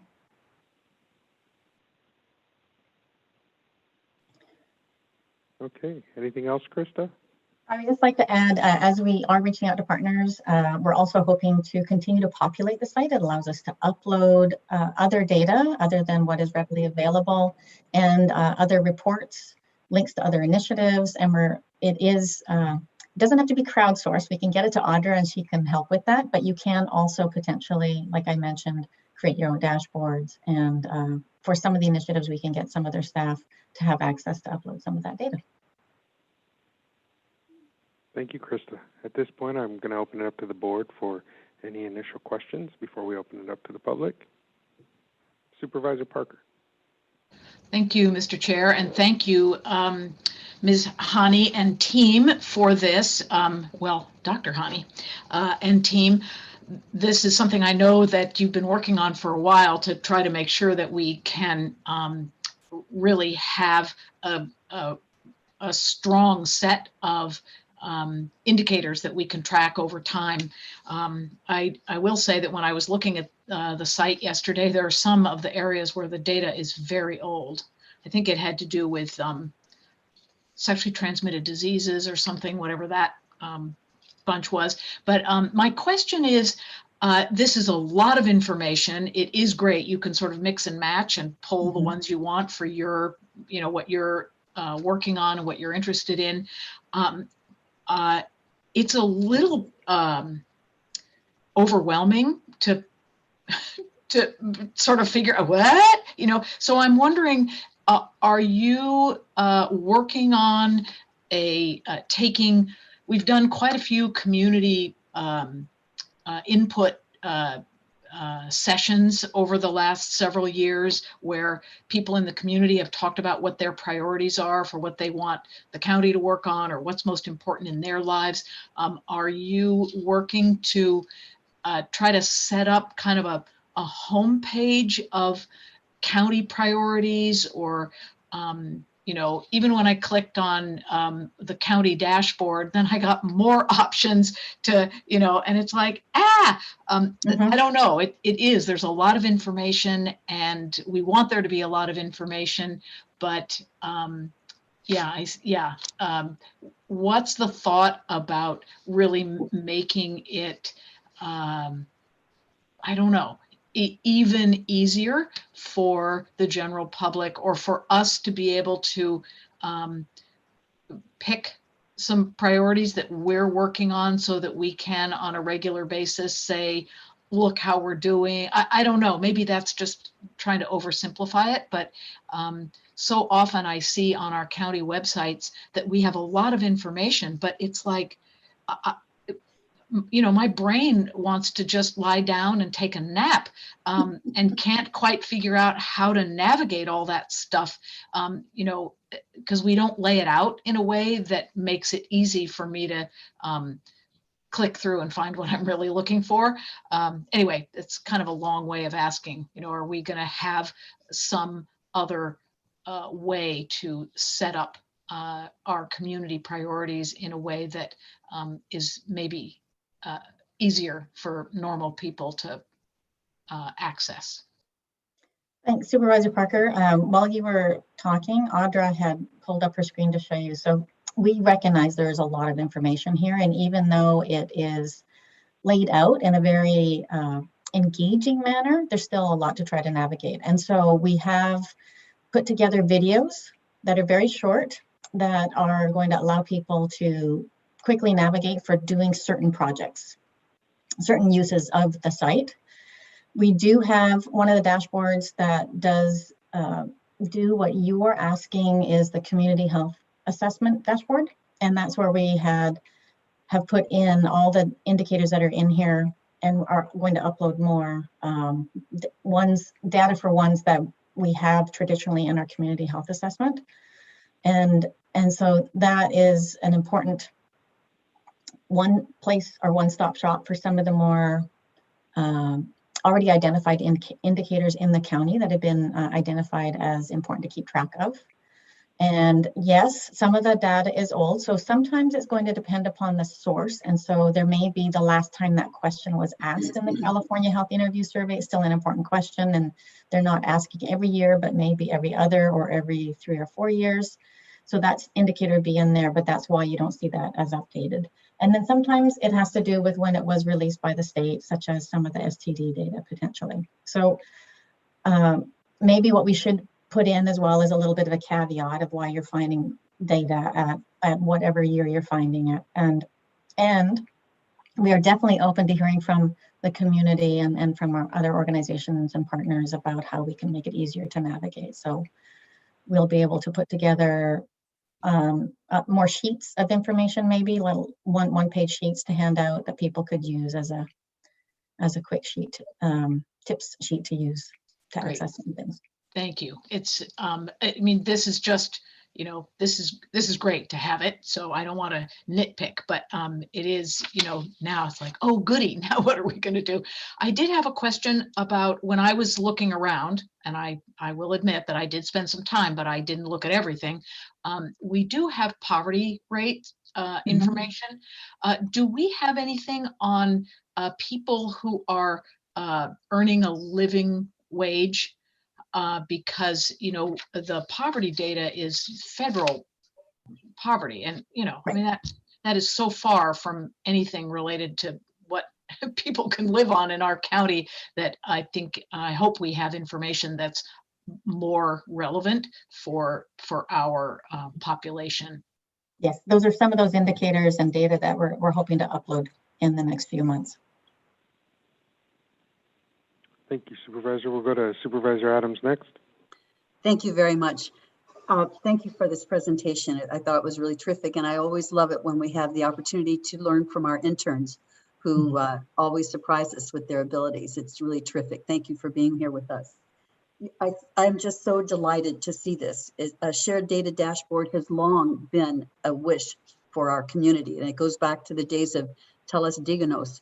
But I think you may even remember, Krista, and Impact Monterey County, which continues to get updated and which we use at the county level for helping frame some of the strategic goals that we have set for ourselves. So I'm really delighted to see this. I'm happy that the county is able to make it a reality. And I just have one question in that regard. And I know that the cost of the development of this was covered, but what resources are going to be needed to be able to maintain it for the long term? There'll definitely be some staff time, which we've already worked into our work plan for the year and the next year for PEP. And then there's just an ongoing fee for using the site and for the updates that Conduent does. They do provide a lot of other resources as well for us. There's on their website, lots of tutorials and trainings and webinars as to how to use the site and how for partners to use the site in many ways. So we'll be pushing those out in a routine manner as well as a resource for the community partners. Great. If I can help in any way, please don't hesitate to knock. Thank you. And I'm glad you mentioned Impact. We do link to that on our website and recognize that there's scorecards for that. And we'll be highlighting it in other ways using the dashboards. Great.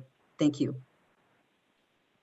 I want to thank staff for putting this together as well. I know for me as a former staff member, often we would handle the questions as they flowed in from the public. Can you get me statistics? Do you know the numbers on? And so while opening this page up might look like, it might feel like drinking from a fire hose, I can tell you that it's so much easier than it was before, having to go dig and look for reports and try to remember what day it was presented on and look up an agenda item and pull the item to pull the statistic. This is an incredible resource. And so I want to thank everybody at the health department who had a hand in compiling this information and putting it in one place. And I know, as all things, incremental change is great, and I know we're going to improve on it over time, add more information and update it as relevant information flows into the county. And so I just want to share that appreciation from a different perspective and a hat I used to wear, where this would have made my life so much easier and saved me lots of hours. But thank you so much for putting this all together. At this point, I want to open it up to the public, see if we have any public comment on this presentation. Just remind folks to use the raise hand function or *9 via landline or cell phone. Seeing no hands, we'll go ahead and close public comment, bring it back to the board. Any final comments from board members on this report? Yeah, I concur with you. This is really helpful to people in our office when we get the calls in and we can direct them to something as positive as this. So I appreciate all the hard work and excellent presentation. So Thank you so much for having me. All right, thank you. Dr. Hani and team, thank you for bringing this forward. Any final thoughts for us? The only thought is you just gave me is I'm going to reach out to all the board staff aides and find out from them what questions they've been getting to make sure we get that data in there for missing anything. Perfect. Thank you so much. With that, we have finished our morning agenda, and so we will reconvene here in this chambers first as a special joint meeting of the Monterey County Board of Supervisors and Board of Supervisors of the Monterey County Water Resources Agency. At 1:30. So everybody enjoy your lunch, and we'll see you back here at 1:30.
Oh, yeah, there you go, because it's switched, right?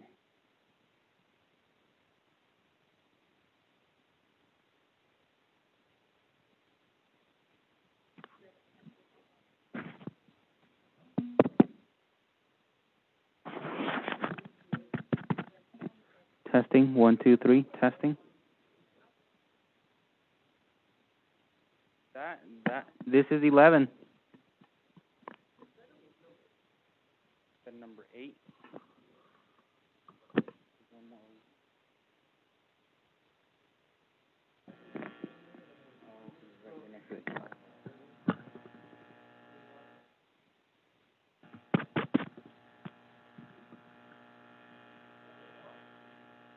Testing, 1, 2, 3, testing.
Oh God, all these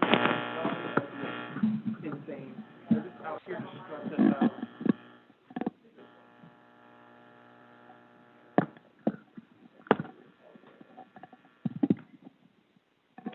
And it's on. Okay, so number 8 is something. So let me.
Well, I took a look at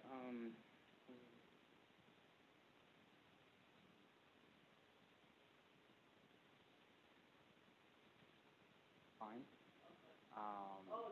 Yeah, so maybe he hasn't tuned in. One thing I did do is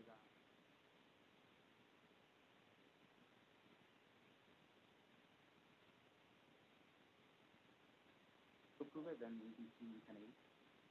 So that double the quality of the camera.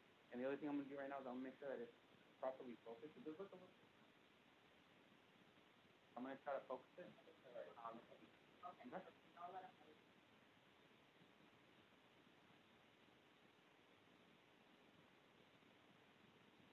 Quality, but it wasn't that long of a time.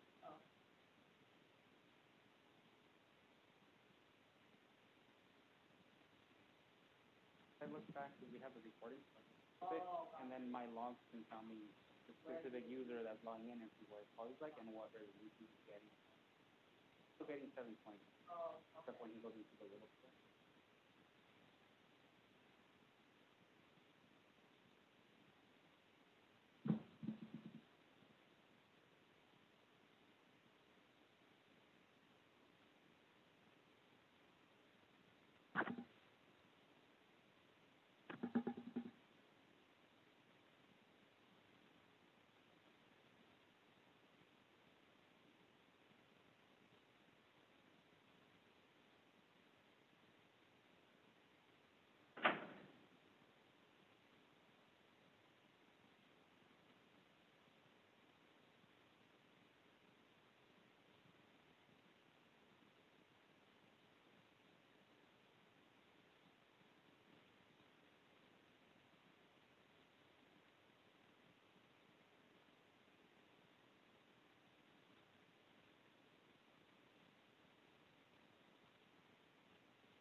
distinction between the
I don't know if they're in or not, Valerie. Or who. I think we're in. Thank you, Nick, for checking. This is Annie, and I see Claudio. I think we're in. Okay, Yeah. thank you. Mr. Chairman, we'd like.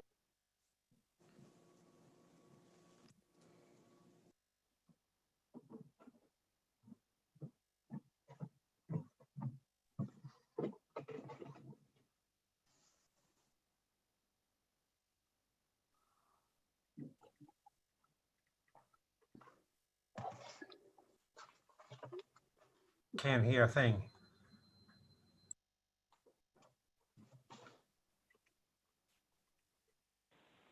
I don't know if they're in or not, Valerie. I think we're in. Thank you, Nick, for checking. This is Annie, and I see Claudio. Okay, thank you. Mr. Chairman, we'd like.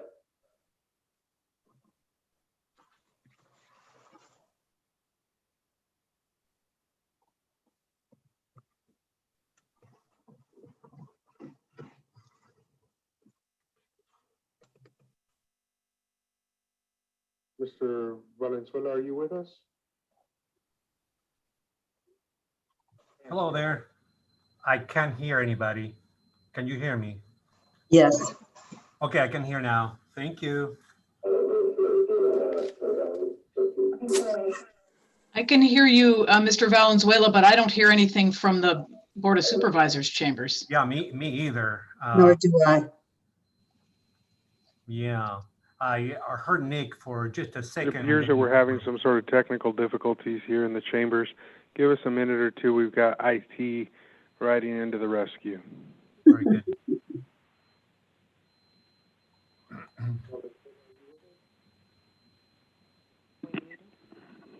Can everybody hear us now? I can, yes. Yes, You I can hear? Okay. Yes. Thank you. I think when we muted, but then it was the lag.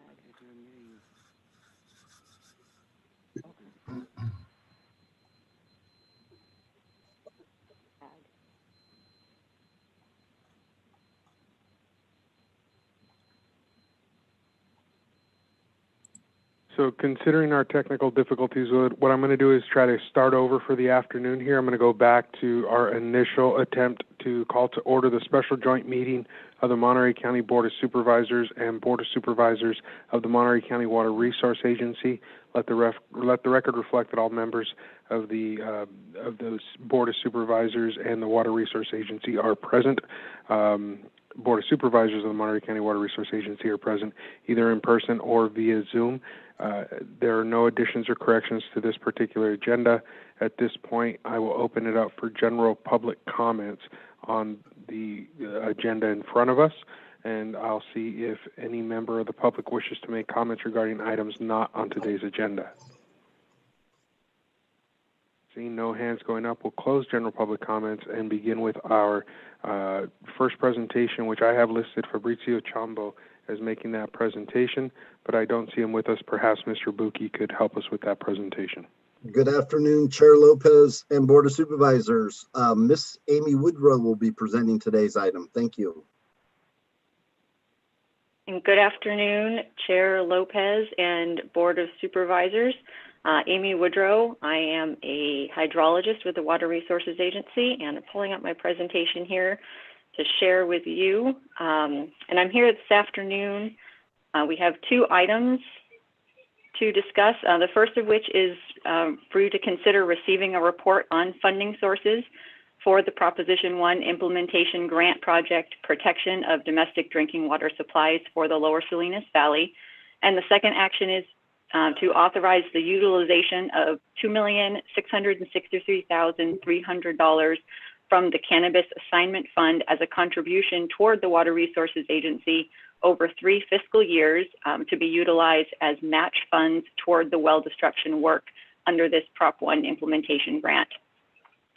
If the agency does not receive a contribution from the Cannabis Assignment Fund, we would be looking to do a budget amendment to utilize fund balance in Fund 134, which is associated with operations of the SRDF.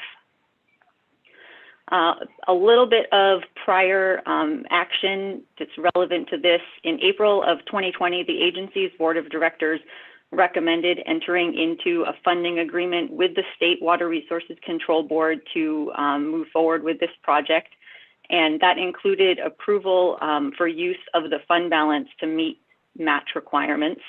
That item was brought before the Board of Supervisors in May, which approved the agreement, and the grant was executed with the state in June of 2020. In September of this year, the agency's Finance Committee received a report on funding related to the Prop 1 project, and they at that time supported making a request to this board for a contribution from the Cannabis Assignment Fund toward the agency's grant match. And a few weeks ago, on October 7th, this item came before the Budget Committee, which at that time moved it forward for full consideration by this board.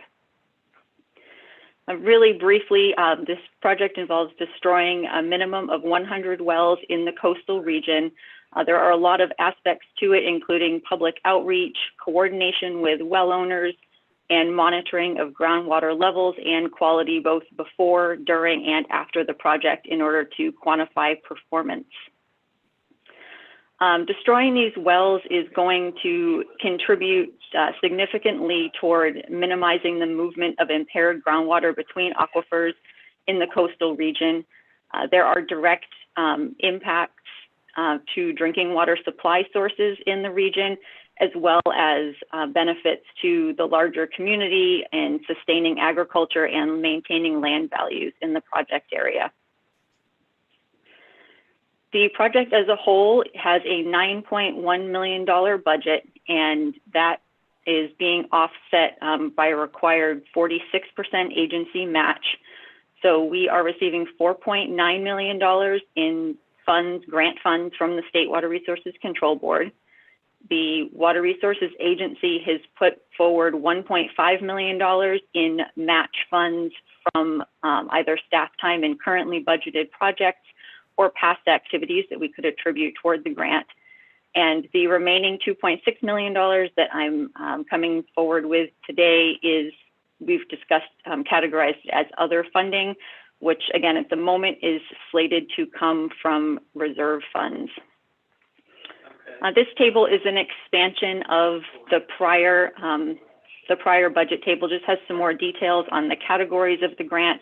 But what I'd like to draw your attention to is the other funding match column, specifically that the bulk of this $2.6 million is going to be used directly toward destroying wells and paying for the contractors and the materials to do that work. The project began in July of the current fiscal year and is slated for completion in February 2023. So we have 3 fiscal years where we'll be working on it. And the $2.6 million that we are requesting today would be dispersed over 3 fiscal years. We're looking for $400,000 of it that we need in the current fiscal year, the bulk of it in the following fiscal year, which is when a lot of the well destruction work would be done, and then the rest of it rounding out in the 2022-23 fiscal year. So as I mentioned, fund balance from the SRDF Operations Fund is currently committed for this match. However, there are some real tangible impacts that would come from using these reserve funds. They accrue slowly over time, and they are intended to maintain the operational integrity of existing infrastructure. So by dipping into those funds, we would be having to offset or delay or potentially table other repairs and maintenance, and there would be risks to both the county and agency because those reserve funds would not be available to deal with preventative maintenance and to address unforeseen emergencies that might arise. This work is being driven by an agency ordinance number 3790 that was tied to startup of the CSIP project and requires the destruction of wells in the CSIP project area. There is not funding identified in that ordinance, and there isn't a mechanism for the agency to increase assessments to retain funds to do that work. And when the agency came to this board in 2017 with the recommendations report. This work was one of the recommended items, and at that time we had estimated that it would cost about $7 million to complete the work. Since that time, we have, gone out and retained this grant, which will cover about $5 million of the work. So we're in a good position to leverage these state funds right now, and this is really a critical task to protecting the groundwater supply. The agency has also made an effort to contact other agencies, other water purveyors. We've spoken to landowners in the area. We have not received any commitments for other contributions from other groups. And there are not grants available. We cannot use a state grant to help offset these match funds. So we have exhausted all of those other resources at this time. And finally, just to wrap up, there are a number of benefits from this project, everything from directly sustaining agriculture in the coastal region to protecting the groundwater supply for many members of the community. The environmental protection aspects that this project will provide are consistent with what was identified by respondents to a 2008 survey as being a desirable use of revenue from the cannabis tax. And finally, this project is identified in the groundwater sustainability plan that has been adopted by the county's GSA. So completing this will further implementation of that plan and sustaining the groundwater basin as a whole. That concludes my presentation. Just a reminder, today's actions are to receive this report on the project, and we're requesting that you authorize utilization of $2.6 million from the Cannabis Assignment Fund toward this project over 3 fiscal years to offset the agency's match funds. I'll be happy to take any questions. Questions from members of the board?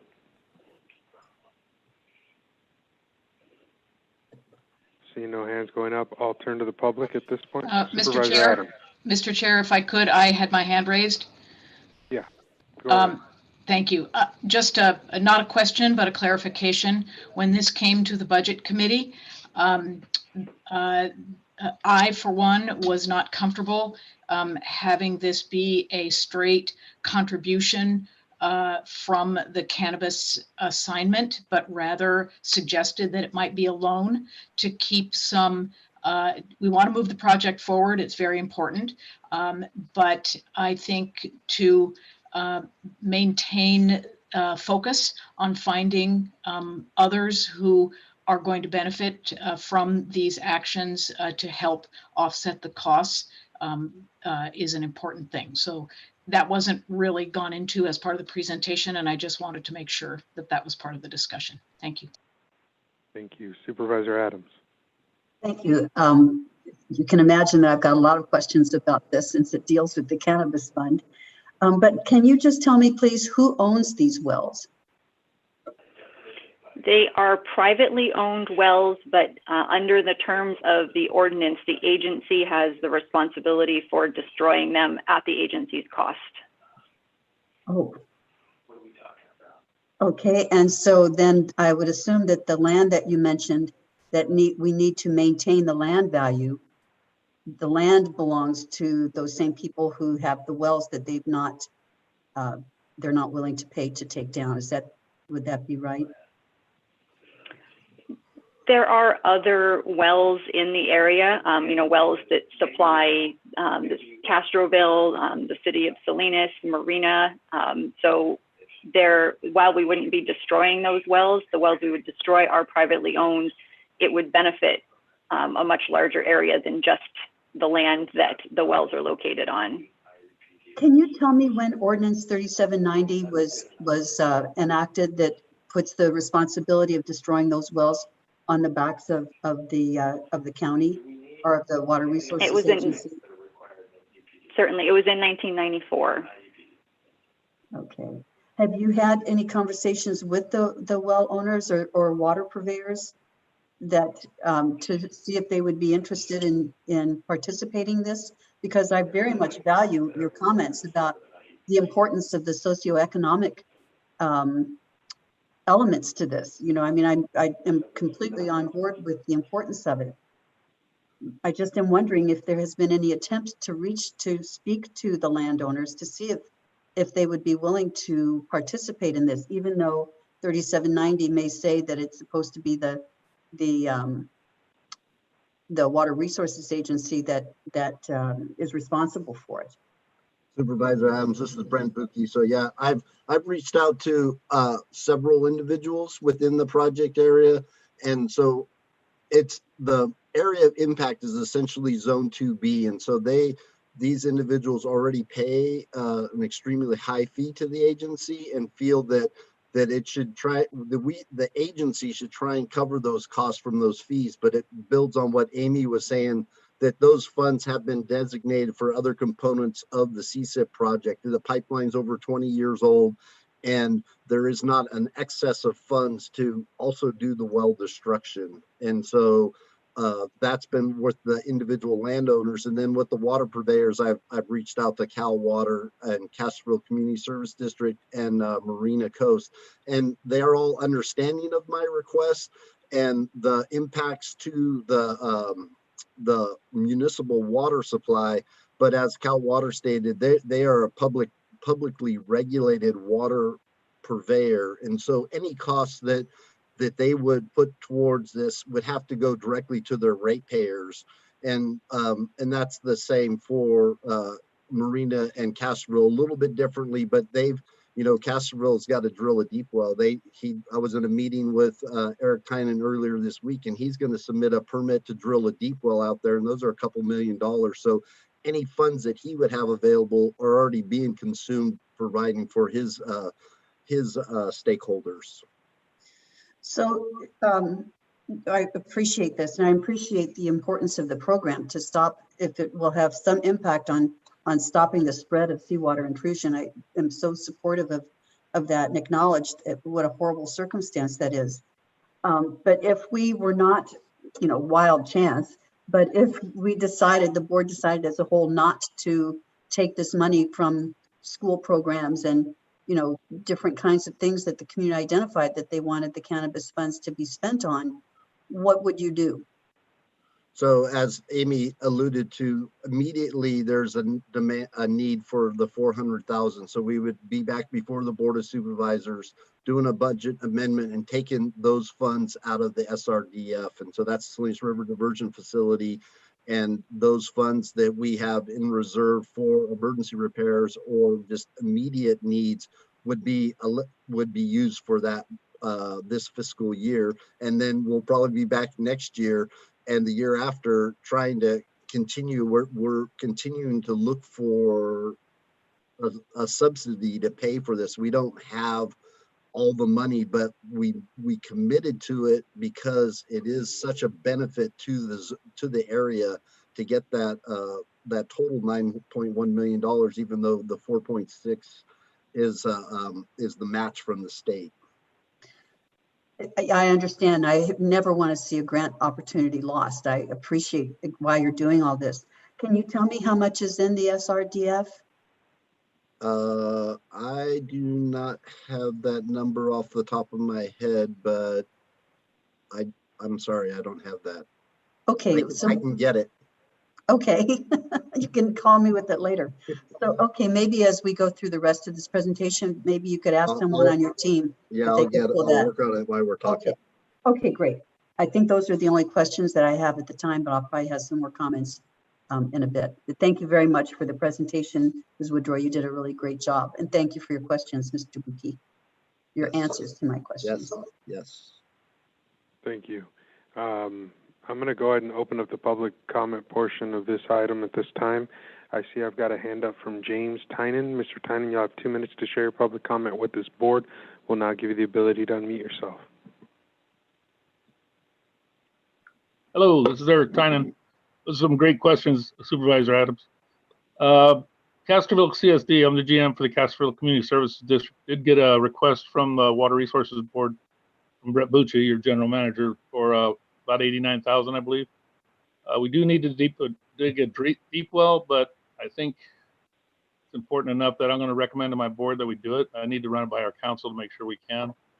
I will say that it'd probably be a good idea to show the board the existing 400-foot aquifer contours that have big blobs east of Castroville that show where the wells that are dual perf, I think these are the ones the county's trying to destroy.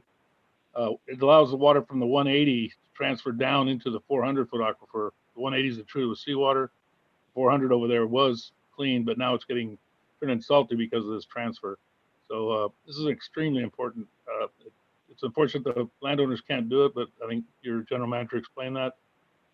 Anyways, I only recommend to my board that we do it. And if it's up to the board, to their elected board, they can do what they want. But I appreciate, we've always been good partners with Water Resources in the county. We enjoy working together. And I firmly believe if it weren't for CSIP and the county's help and Water Resources, we'd have been salty a long time ago. So I want to thank the board. I thank the staff. I think you're doing a great job. I hope you keep it up. Stay safe. Thank you. Thank you. All right, I see no other hands up, so at this point I'm going to go ahead and close public comment and bring it back to the board. I see a hand up from Supervisor Alejo. Thank you very much, Mr. Chair. I wanted to move that we approve staff's recommendation and that it come from the cannabis account. I do that with some hesitation, like some of my colleagues, but it's a reminder that about the wide range of projects that our county is able to fund because of having a vibrant cannabis industry and having this additional new source of revenue in the county. And we're able to show our community that we're not only able to use it for library services, social services, homelessness. We've used it for quite a few different county programs, but in this case, it's being used to help address a serious saltwater intrusion problems and the capping of these wells. We have talked about this for far too long. I think our staff have pursued state grants aggressively, and before us, 54% of the money to fund the total cost of this project is coming from the state, Proposition 1, something that the voters approved in 2014. But the rest, like many state projects, require a local match, and this is the issue now before us, where we obtain this money from. So with that, I just wanted to make sure that the community knows that we're able to achieve these projects because of this money. Had we not had this industry in our county, we would be in a very different situation and not having very much choices to even draw down this 54% match from the state. So with that, I'd make that the motion to move forward from the cannabis assignment account. Thank you. And I would like to make a replacement motion. And I had Supervisor Phillips's hand up next. I'm going to go to Supervisor Phillips. Okay. Supervisor Phillips. And I'll second that Supervisor Alejo's motion. And I mean, a lot of this is in my district and this isn't just about ag land. This is about safe drinking water for our people. And much of it is in a disadvantaged community. And I don't think anything's more important than water and safe drinking water. Yeah, we'd like to find some other source, but it's not fair when this commitment was made to these landowners that we would destroy these wells. That was done some time ago, and we still haven't complied with it. And the easiest way to keep us out of the deep aquifer and preserve that is through protecting the 180 and the 400 aquifer. So I think this is critical. And you look at cannabis is using our water for their cannabis industry. And so if anything, this is really an appropriate use of it. And I think it's important. So feel strongly about this, and welcome this second to Supervisor Alejo's motion. Okay, I have a motion and a second. Now Supervisor Adams. Thank you. Yeah, I would like to make a replacement motion, or whatever term you would suggest that I use for this. And I could not concur more with my colleague Supervisor Phillips for the importance of this. I have no question at all. I'm very supportive of having this work done, and I understand that the ordinance 3790 was a deal that was made, and we can't go back on that. I completely understand. The only issue that I have is taking the funds from the cannabis account because we made promises to the community. And this was not in line with the kind of promises that we made for the kinds of services that we would provide. Number one, we said that it would be a unique situation and it would be a one-time ask, and that it would be under some very specific community benefit programs. And certainly I understand that water is a community benefit. There's no question about that. But I'm just struggling with this. So what I'm wondering is if you would be able to support a motion that would be, we would approve the request for year 1, but only for years 2 and 3 if there is a cost share from some other outside sources. That would be my recommendation. And I would want to receive a report back on the status of securing additional cost share by the end of this current fiscal year. So I'm willing to go with year 1, but conditional on years 2 and 3, looking for a cost share from other outside sources. So that is my motion. I'll second it for discussion, but I have a question for staff. Do you need the entire funding to be identified before you can draw down the state match, or would this way of proceeding that Supervisor Adams is proposing, would that work well enough? Yeah, that would suffice. It's a reimbursable grant. So as Amy identified, we need the 400,000 for this fiscal year, and then as we spend that, it's reimbursed. And so yeah, then we can come back again. And so also to answer Supervisor Adams' question, there is over $3 million in reserve in the SRDF, and I want to just make sure that everyone understands when the Water Resource Agency talks about millions of dollars, we work in percentage of millions of dollars. It's not every time we do something, it's not $100,000 job. You know, we start at 250 and goes up. So we're working in the quarters and $500,000. So when I say there's $3 million, that is nothing. It is what we need to have in reserve to operate a facility that's adjacent to the Salinas River. Yes. Thank you. Okay, so we have a motion, a second, a substitute motion, and that has been seconded. Not having yet had an opportunity to share my comments, what I'd like to say at this point before I call for the vote is that I'll be supporting the original motion based on the fact that this is a long-standing issue that the county is committed to helping solve for such a long time, and this is a solution. That solution takes us going in and showing that we're serious about this. And for me, the cannabis funding, obviously, the majority of cannabis industry is on the Salinas Valley floor, and you know the water benefits everybody. Having that water remain clean keeps people employed, and that helps this valley do what we do best. It is the largest economic generator in Monterey County. I think it's an appropriate expenditure of these funds. You know, having been here since the beginning of the cannabis program's creation and now to the state that it's in today is, I would say, a successful model compared to others in the state. I think this is an appropriate use to really benefit everybody in Monterey County long term. And so that's why I'm going to support the original motion. But at this point, I will go ahead and call for the vote on the substitute motion. Supervisor Alejo? No. Supervisor Phillips? No. Supervisor Parker? Aye. Supervisor Adams? Aye. And Chair Supervisor Lopez? No. So that motion falls. We'll vote now on the original motion. Roll call vote, please. Supervisor Alejo? Aye. Supervisor Phillips? Aye. Supervisor Parker? No, I would prefer that it be a loan, so I can't support the gift. Supervisor Adams?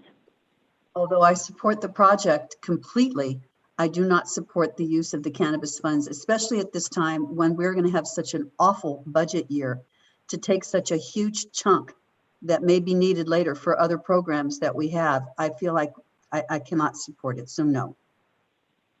And Chair Supervisor Lopez? Aye. So that with that, the motion carries, and we'll adjourn the special joint meeting of the Monterey County Board of Supervisors and Board of Supervisors of the Monterey County Water Resource Agency. And at this point, we'll reconvene the Monterey County Board of Supervisors on our public agenda items. Can we go ahead and, let the record reflect that all members of the board are present. We've heard the announcement of the interpreter, so at this point we're going to jump into our COVID-19 presentation. Mr. Chulos. Thank you, Mr. Chairman and board members. We'd like to begin with a discussion about election-related security provisions and plans that have been made. And we have Claudio Valenzuela, the Registrar of Voters, and I believe our IT issues have been resolved. And Mr. Valenzuela, if you'd like to lead us off. There's also Gina Martinez, the Assistant Registrar, and Annie Brereton from County Council on the call as well. Great. Thank you, Mr. Chulos.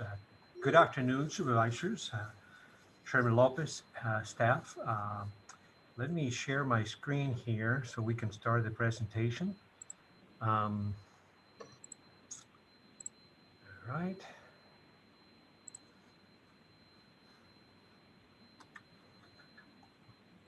All right. All right. Very good. So this is, we're 7 days away from the election, and I was asked to do a little update on what we're doing for security and safety related to the 2020 general election. As you know, emergencies cannot be predicted, and what we have is an overarching emergency plan in place that has allowed us to continue our essential functions when confronted with this type of emergencies. Locations are limited to where we have ballots, is sometimes on the road leading to these locations that we might have some issues. I don't know if you remember a few years ago, the McDonald's in Seaside burned down. And this was very early in the morning, and a number of poll workers had a difficult time getting to their polling places to open for the voters. We took measures to reroute voters to our poll workers to send out notice in social media as well to make sure people knew that not to go into that area and to go around to the polling location. So we deal with these type of emergencies on a nearly daily basis during the election season. It's not new to us. Let's talk a little bit about the ballot boxes. Some of these new features that have sprouted throughout the county. We have over 20 ballot boxes throughout the county, including some of the libraries. We have placed security measures in under election code and regulations for all of them. And again, they have some of these are second key locking mechanisms. Some of them have tamper evident tape on it. And of course, we follow the chain of custody protocol for these the boxes. The first week of voting, we received reports of ballots getting a full rather than quickly. And so we added pickup times to those locations, and that was it. And of course, there's a big sign in each box that call to any voter that observes an issue with our boxes to report to us as soon as possible.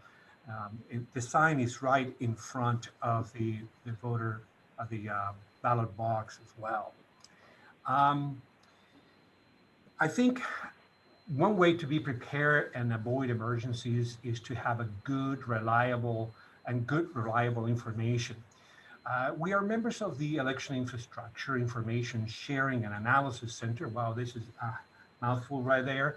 But this is a multi-state, multi-agency group that has a situational awareness room that provides a center of information and sharing for platform for all the election community. This is open 8 a.m. to 8 p.m. every day, and closer to election, it will be open 24/7. It's a way for us to share information in a live type of situation and share it across not only the state, but throughout the country.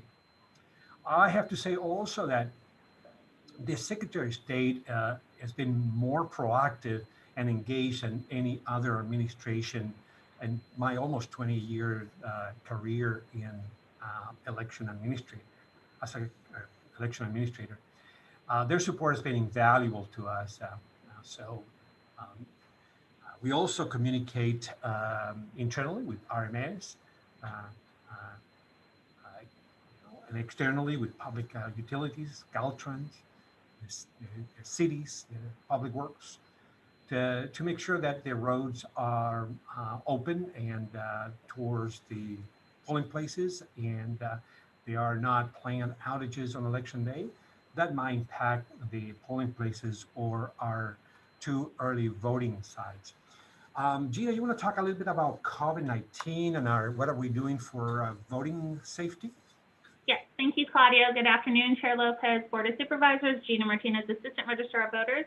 Now, in light of COVID-19, we've implemented multiple levels of health and safety protocol based on guidance from our federal, state, and local health officials, as well as from the Secretary of State. Now, in addition to face masks, we have secured enough face shields for each of our poll workers and for our staff members in our office who have to work within 6 feet of another employee, as well as ample PPE, and we've implemented cleaning protocols. Let's talk about the observers' rights and obligations. This is an area that sometimes of concern that we need to address. So each election, we work with observers to make sure that they are informed about their rights and responsibilities, and we share the calendar of activities with them. At the election office, there's an observation area, as you can see on these pictures, where people can come and observe multiple activities taking place here at our office. The observers do not need to request permission or sign in to visit the observation area. To us, transparency is part of the voting process, and it's very important to us. I think it's important also to make sure that this is not happening in a vacuum, that this is been our security and safety has been enhanced by a very strategic plan that we prepare the department for immediate and future challenges. In 2016, we analyzed voting trends, voting technology, and voter confidence and technology, and voter registration, voter participation. And the goal was to administer elections in a more efficient, secure, transparent, and fiscally responsible way. The plan resulted in a set of very concrete steps to achieve our goals. We moved to a large facility in 2017 here at Chilling Place with a custom design that allows for a better flow of the different processes that take place during the election cycle. We also added the observation area that I mentioned before. We changed to a modern voting system, new accessible marking devices. We don't longer have voting machines that record votes at the polling place. We have accessible marking devices. So people that have special needs or language needs, they can exercise their right to vote in private and by themselves. We changed also our election management system, which is with a much more robust and reliable system. And of course, we modernized our vote by mail processing system, reducing manual labor and increased the output. I think all these steps were instrumental in the success of the March primary election, and certainly will be instrumental too in the success of the upcoming election as well. Finally, I want to show you some of the statistics. Current statistics, registration for our county is 206,917,000 voters, which is very good. Not 206,000 voters. We surpass any other election year here. Of those people that we have sent ballots, we have received already 87,606 ballots. that represent a 42% turnout. So just to give you an idea, the total turnout for the March 22 primary was 46.9. So we're almost there already. And at this point, prior to the November 2016 presidential general election, we had 185,000 registered voters and approximately 41,000 vote by mail ballots delivered. So more than double already. So this is a very good omen that we are going to have a good turnout, good participation here in Monterey County. And with that, that concludes our presentation. If there's any questions, please let us know. Thank you. Questions from members of the board? Mr. Chair, Yes, Supervisor. I just wanted to publicly thank all our staff, all the hardworking members of the elections office, and Claudio for all their preparations for many months now, not only for this general election, but for the primary, and making sure our ballots were secured by mail, the voting boxes. I mean, a lot of steps and a lot of thought and planning has gone about to make sure that we have a secure election in Monterey County. I'm excited that there seems to already be a record amount of excitement and attention to the voters casting their ballots.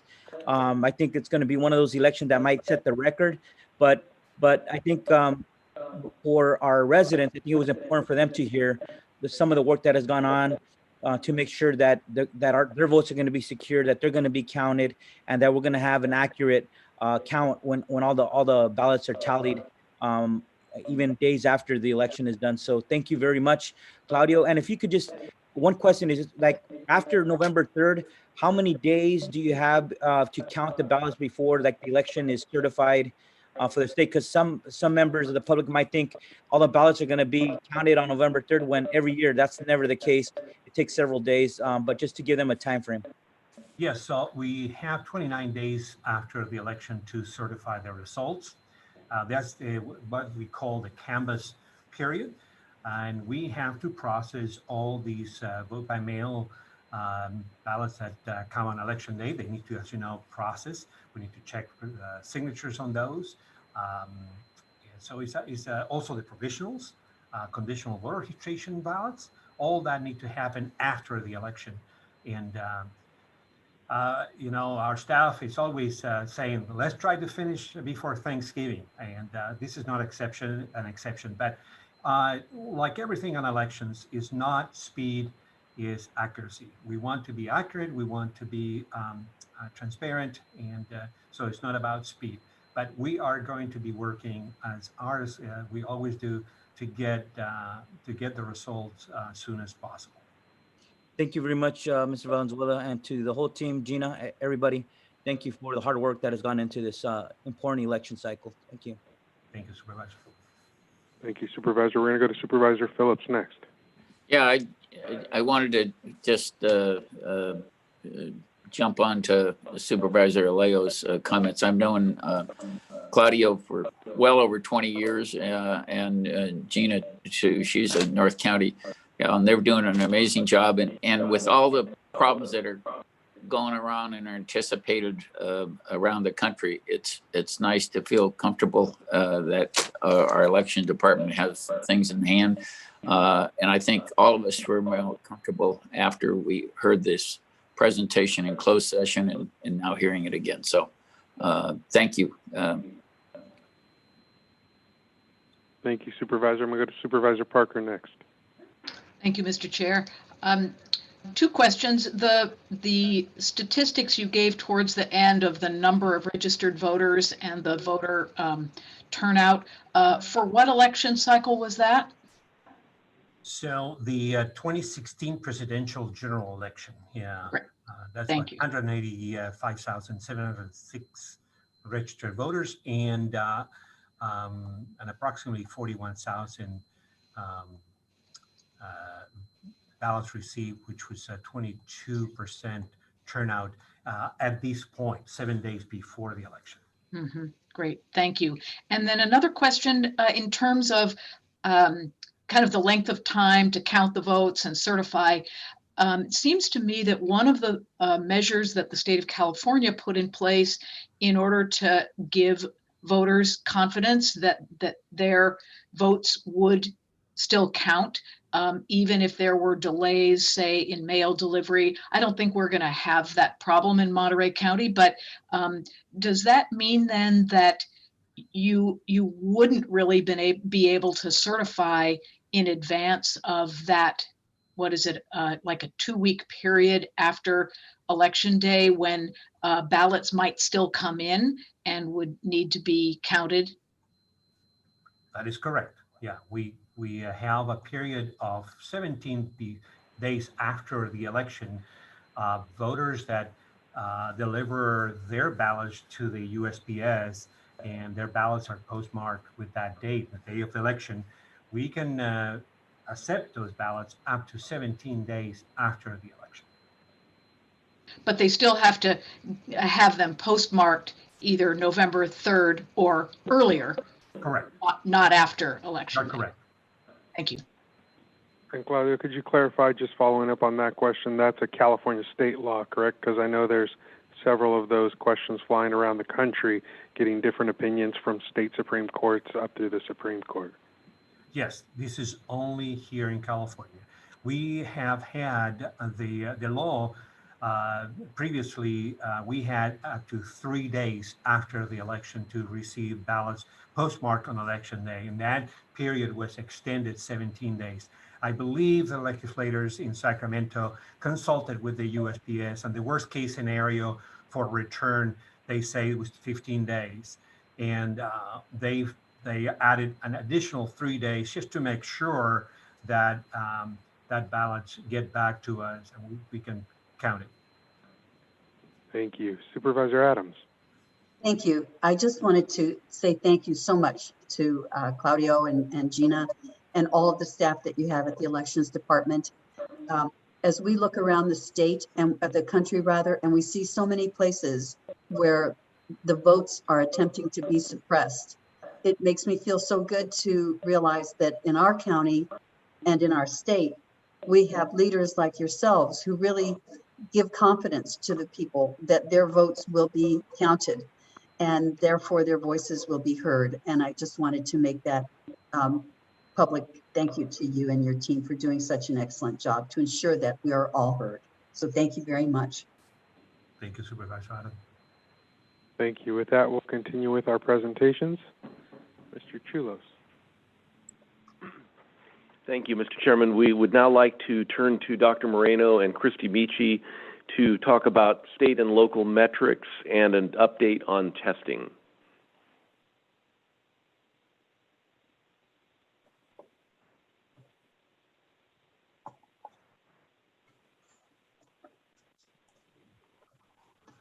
Good afternoon, Chair, board members. Ed Moreno, Monterey County Health Officer and Director of Public Health. I'm going to go ahead and share my screen.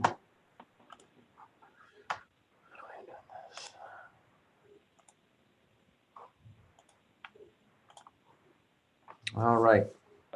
Again, good afternoon. So I'm going to be providing some updates to you board members and to the public on COVID-19. I'm going to start with some California guidance updates. I just want to share with you and the public a little idea of what goes on in a week's worth of time at the state and local public health. I provide you summaries, but I thought today I'll just show you the extent of how busy the state is. The state does recognize that as we move through this COVID and we get more experience with the blueprint for a safer economy, that some modifications are warranted. And so in the last week or so, the state updated several guidance documents, as you can see here. I just want to point out we are in Tier 1, so a lot of these, I'm sorry, the one that applies to us particularly, is the personal care services, which is open with modifications in Tier 1, which is our tier. And so this does allow for businesses such as body art, piercing, aesthetics, and massage services, just to give a few examples, to operate indoors with some modifications. The state has also issued new guidance documents, and There's 3 here mentioned, movie theaters, performances, and amusement parks and theme parks. And the one that applies to us is movie theaters, which can occur outdoors in Tier 1. And CDPH also issues letters to guidance to licensed facilities. So that's hospitals, skilled nursing facilities, adult assisted living facilities, for example. And so they issued another all facilities letter recently regarding visitation. Who can go into a skilled nursing facility, for example, to pay someone a visit. So in tiers 2, 3, and 4, that doesn't include us, long-term care facilities may permit 1 visitor per patient at a time. With regards to, regardless of the county positivity rate, which means this part would apply to Monterey County, the state is allowing 1 visitor for each of the following patients. Pediatric patients in a hospital can have a visitor. Labor and delivery patients, a visitor. Patients at end of life status as well, and individuals with certain disabilities and impairments. So that's a change from the state. And finally, the state did recognize in this last update that students in healthcare professions do need clinical experience in order to qualify to earn their degrees. So the state is just making it very clear that there are instances where some students in healthcare profession training do need to get into some of these facilities for that experience. And then at the national level, the CDC again did update its definition of a close contact. So previously, a close contact could be someone who was within 6 feet of a person with COVID-19 for 15 continuous minutes, along with other criteria such as whether the exposure was indoors versus outdoors, whether the person was symptomatic, not symptomatic, were they coughing. So we take all that into consideration, or I should say our case investigators. But now, based on a published document from the CDC, this close contact definition has changed, and there was 1 individual, a corrections employee, who had a total of 15 minutes or more of close contact with people with COVID-19, but the minutes were spread out over 24 hours, and that person was determined to have been most likely infected by short periods of exposure to COVID-19. So that came out at the same time. So this is the new definition, and we'll be incorporating this into our protocols and our case investigation practice. And then finally, the CDC did update its holiday guidance, and it is very similar to guidance that the state issued and that we issued here locally. In particular, with Halloween, it does discourage people from trick-or-treating or the other familiar activity, which trunk or treating, which is similar to trick-or-treating. But it provides similarly a bunch of several opportunities and options that are safer than trick-or-treating during the holiday season. And in addition, the CDC updated its guidance on routine and influenza immunization services during this pandemic. So as we get into flu season, getting to flu season, we're really encouraging people to get the flu vaccine, and we want people to get their routine vaccines. The best example are children that need vaccinations to prevent measles, mumps, rubella, pertussis, many other diseases. So the guidance is out, it's released, and it recommends that, reminds clinicians that the flu vaccine can have some temporary side effects such as soreness and tenderness in the injection site, low-grade fevers, and the CDC reminds clinicians that if a person develops those symptoms in the first 24 to 72 hours, it's probably from the vaccine, probably not COVID-19. But if a person gets a flu vaccine and then they start with a cough, shortness of breath, those are actually symptoms of could be COVID. That's typically not what you see as a reaction to a side effect of a flu vaccine. And so keep that in mind and advise their patients accordingly. Another takeaway from the CDC update is that they do recommend that people who have symptoms of COVID or have COVID, that they defer their routine vaccinations until they're no longer infectious.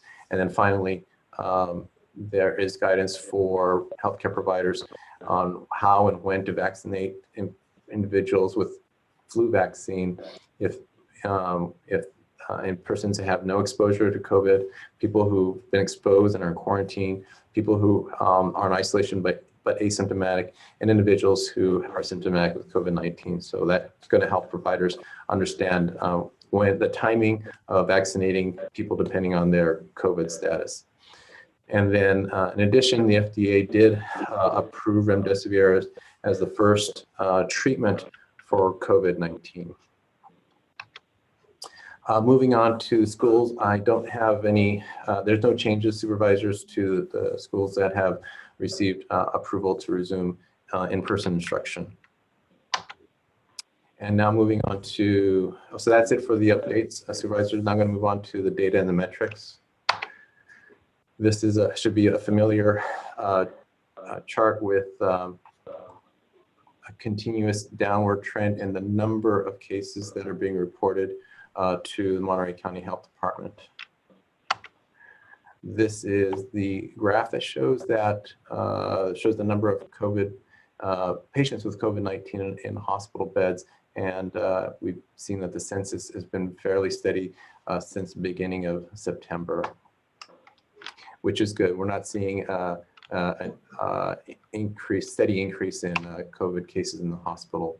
And similarly, this isn't what we tracked as an indicator of our capacity, supervisors, to be able to care for the sickest individuals in our county. This is the number of percentage of beds, ICU beds that are available to take care of the critical patients, and we continue to have approximately half of our beds available to take patients, and most of those beds, if not all of those beds, could be staffed by our hospitals.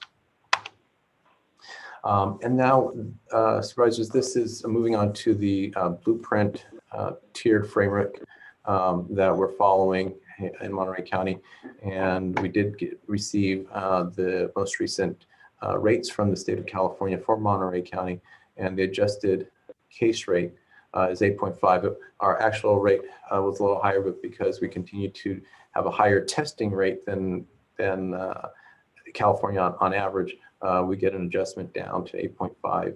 And our test positivity rate is 4.5, which actually falls in tier 3, and our HPI lowest quartile test positivity rate is 6.9, which falls into tier 2. So when we plot this over time, supervisors, the case rate again had been dropping, and actually it was getting close to tier 2. But for the last 3 weeks, our actual rate of 9.2, 9.2 seems steady over the last 3 weeks, and the adjusted case rate still is about 8.5.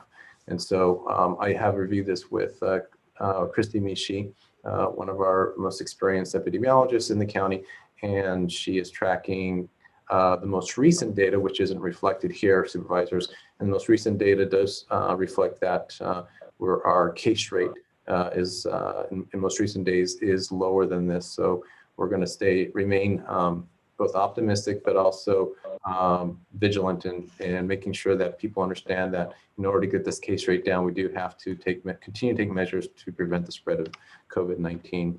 And then moving on to the other two metrics, this black line is the positivity rate for the entire county. This is the third week that we've been in the orange tier, but our positivity rate for the lowest quartile is still in red tier. And should we be successful in getting this rate down below into the orange tier, we could be eligible to move into tier 2. And Christy Mishi has also seen that the most recent data, which isn't represented here for positivity rate, also looks promising for the coming week. I'd like to again remind the public that we all need to continue to take these steps to reduce the spread of COVID-19, which will get our positivity rate and our case rate down. So face coverings, washing our hands, keeping our distance, and adhering to state and local guidance. And then finally, transitioning to COVID-19 testing. The recommendations still are that people who are not feeling well, have symptoms of COVID, should be tested. If you're exposed, you can also get tested. If you're a healthcare worker or first responder, work with your employer on testing and testing frequencies. And also, if you're taking care of someone who's at high risk for complications, you should get tested periodically, because you wouldn't want to expose someone who's at higher risk of hospitalization or death from COVID-19. Our essential workers, particularly our frontline essential workers, can also get tested, and anyone who's concerned that they might be at risk of having COVID-19 can also get tested.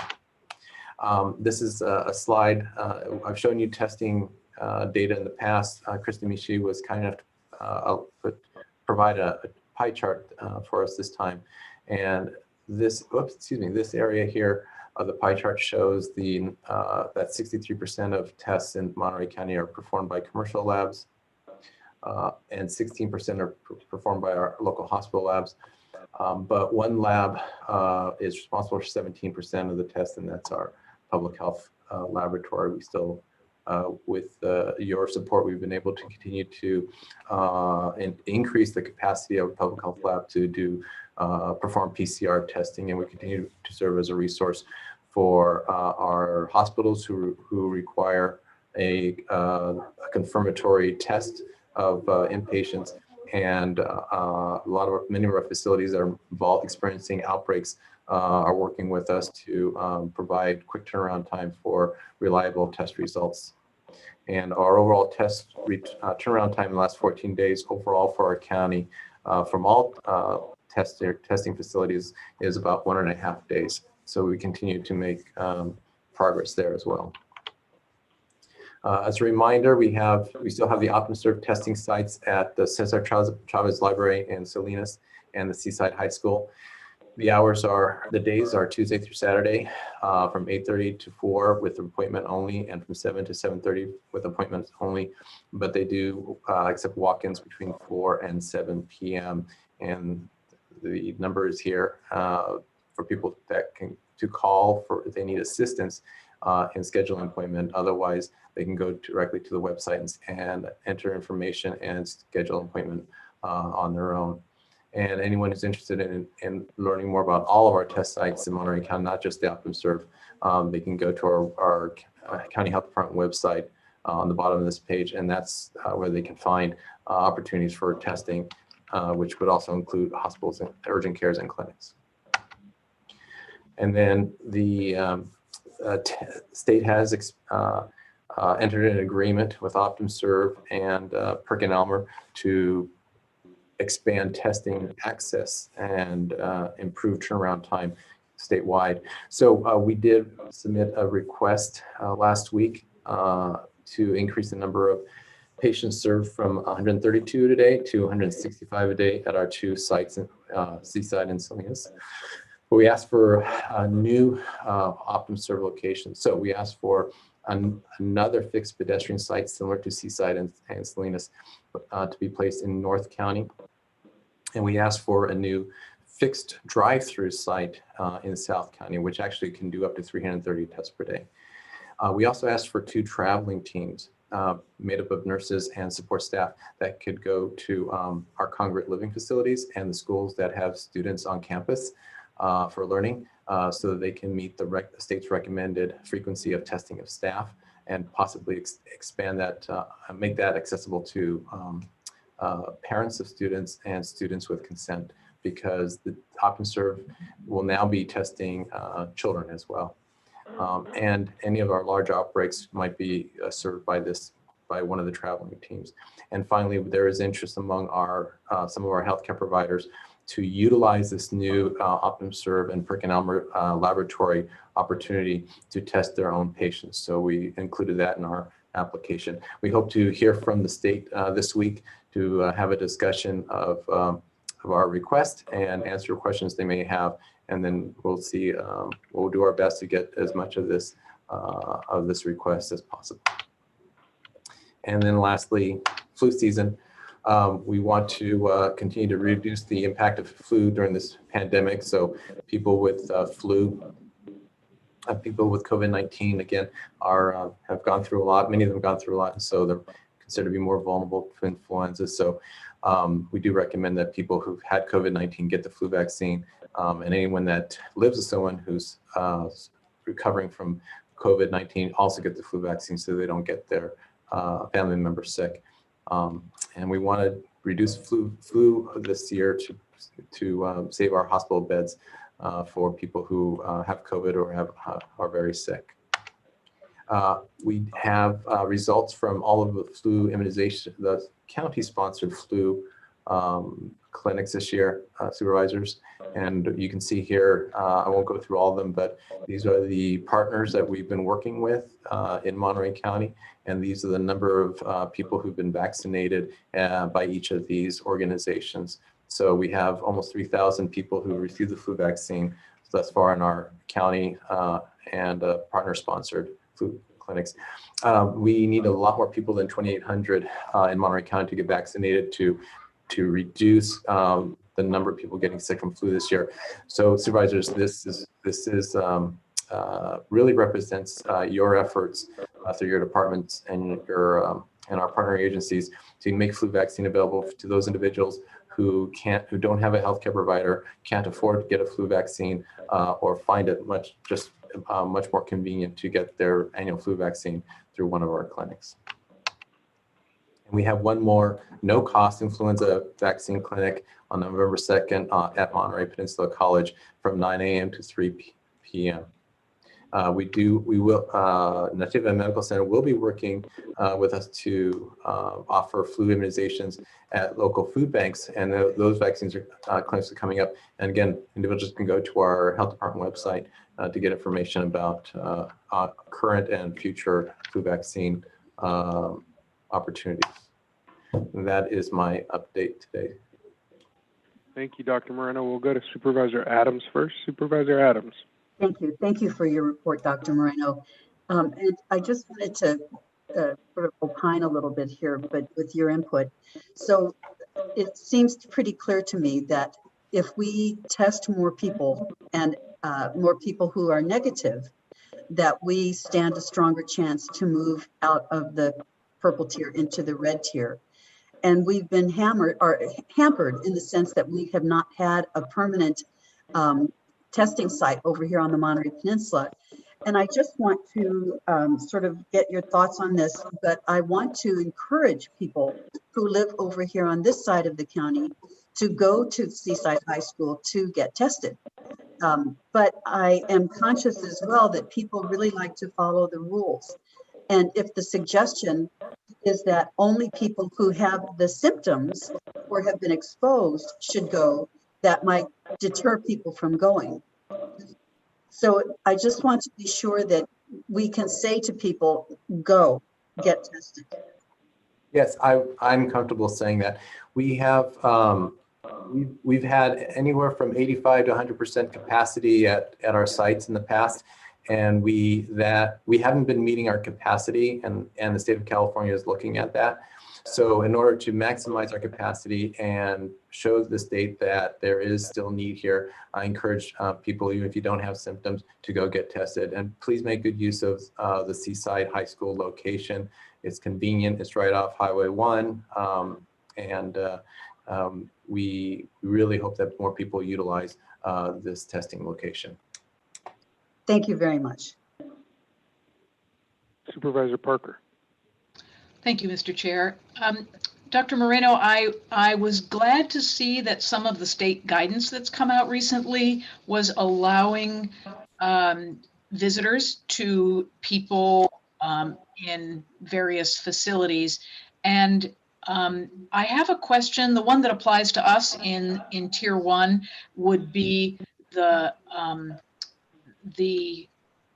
one visitor for each of the following patients: pediatric, labor and delivery, end of life, and with disabilities and impairments. Does that mean that, say, a patient who is at the end of life, when it's really an important time to have someone with you, could have one visitor that has to be the same one. I mean, if they come multiple times, you can't, it sounds like it can't be one at a time, like if you're in tier 2, 3, and 4.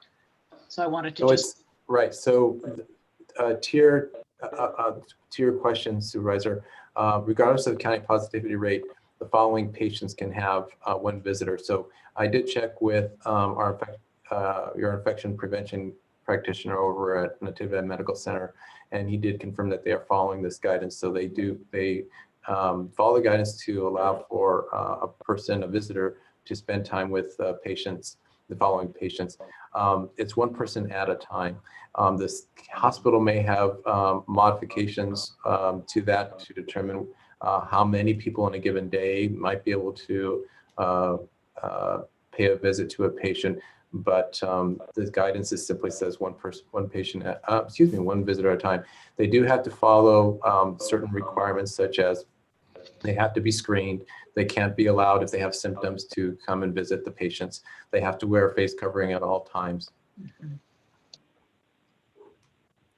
But this other all facilities letter update says that in tier 2, 3, and 4 counties, long-term care facilities may permit one visitor per patient at a time. So that doesn't apply to Monterey County at this time. However, I'm sure there are people living in Monterey County who have family and friends in these type of facilities in counties that are in tier 2 or 3, for example. And so my suggestion would be now would be the time to call those facilities and ask if they're following the state guidance, and if so, could you plan a visit? Thank you. All right, seeing no more hands up from supervisors, we'll keep going with our presentations. Thank you, Mr. Chairman. Next, the board has directed that the staff prepare a community engagement plan to really reach out to the most hard-hit parts of the county in terms of the COVID situation, and really develop a boots-on-the-ground engagement strategy. And Krista Haney from the Health Department and Rosemary Soto from the County Administrative Office are working on that plan and would like to give the board and the public an update on how that plan is coming. Thank you. Good afternoon, Mr. Chair and members of the board.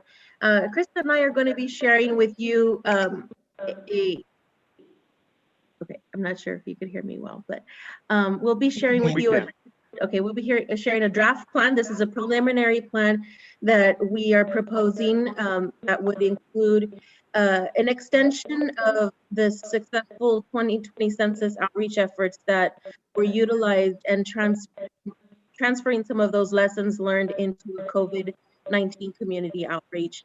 This will be a public awareness campaign and a community education strategy that will be centered on culturally relevant messages that will be delivered by trusted messengers.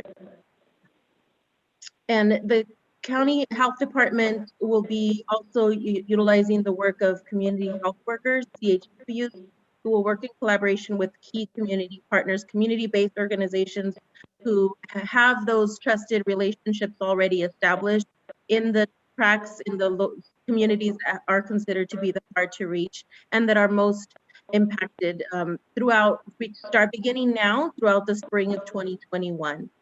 And as I mentioned, this is a preliminary draft. It will be further developed in partnership with our community partners. And so we anticipate modifications will be made in response to those community identified needs, as well as the utilization of community recommended approach.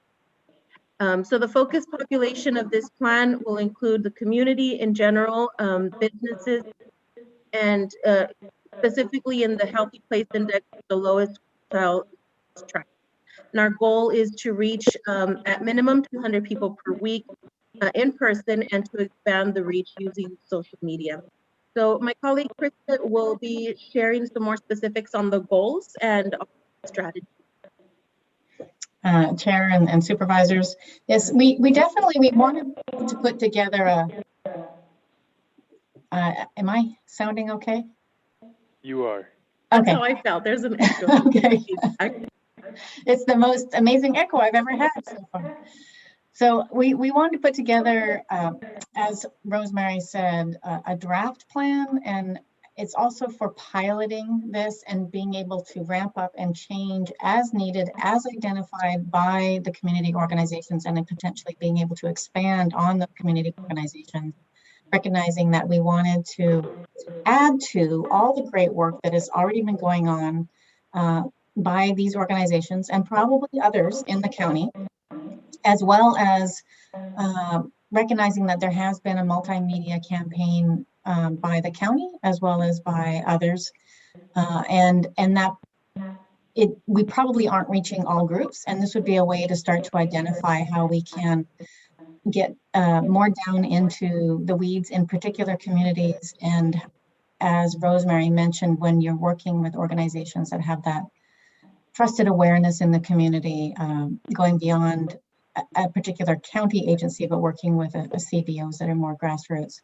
So we have put together a draft plan, but it really is for us to start to think about what we're trying to get done very quickly and try to help remove any challenges to that may exist as we go forward with contracting processes and blend and braid efforts and funds that are out there.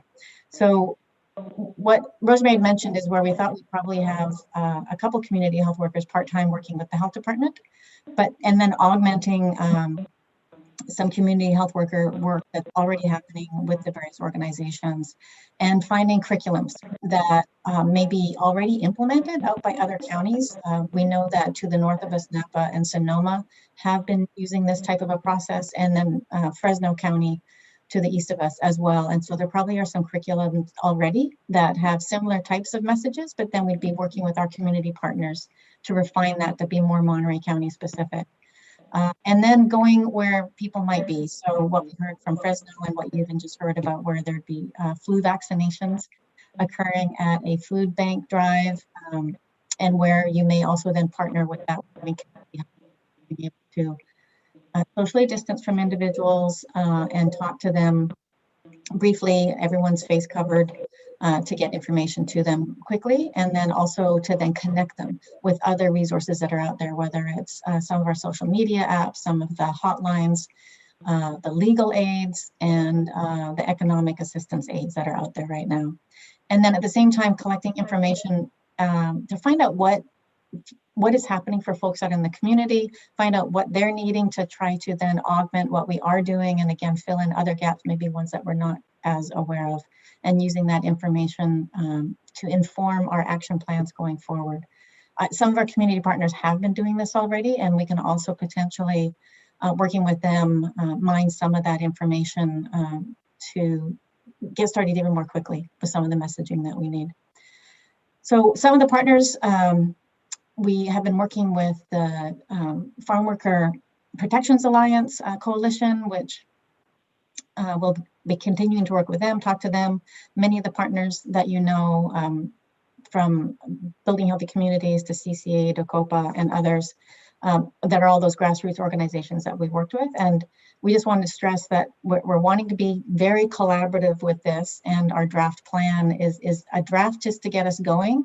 And either they're going to kick the tires and add a few augmentations to it, or take those tires off and redesign it with us. But either way, we're hoping within 2 to 3 weeks to have those community health workers out there getting more information out into the community.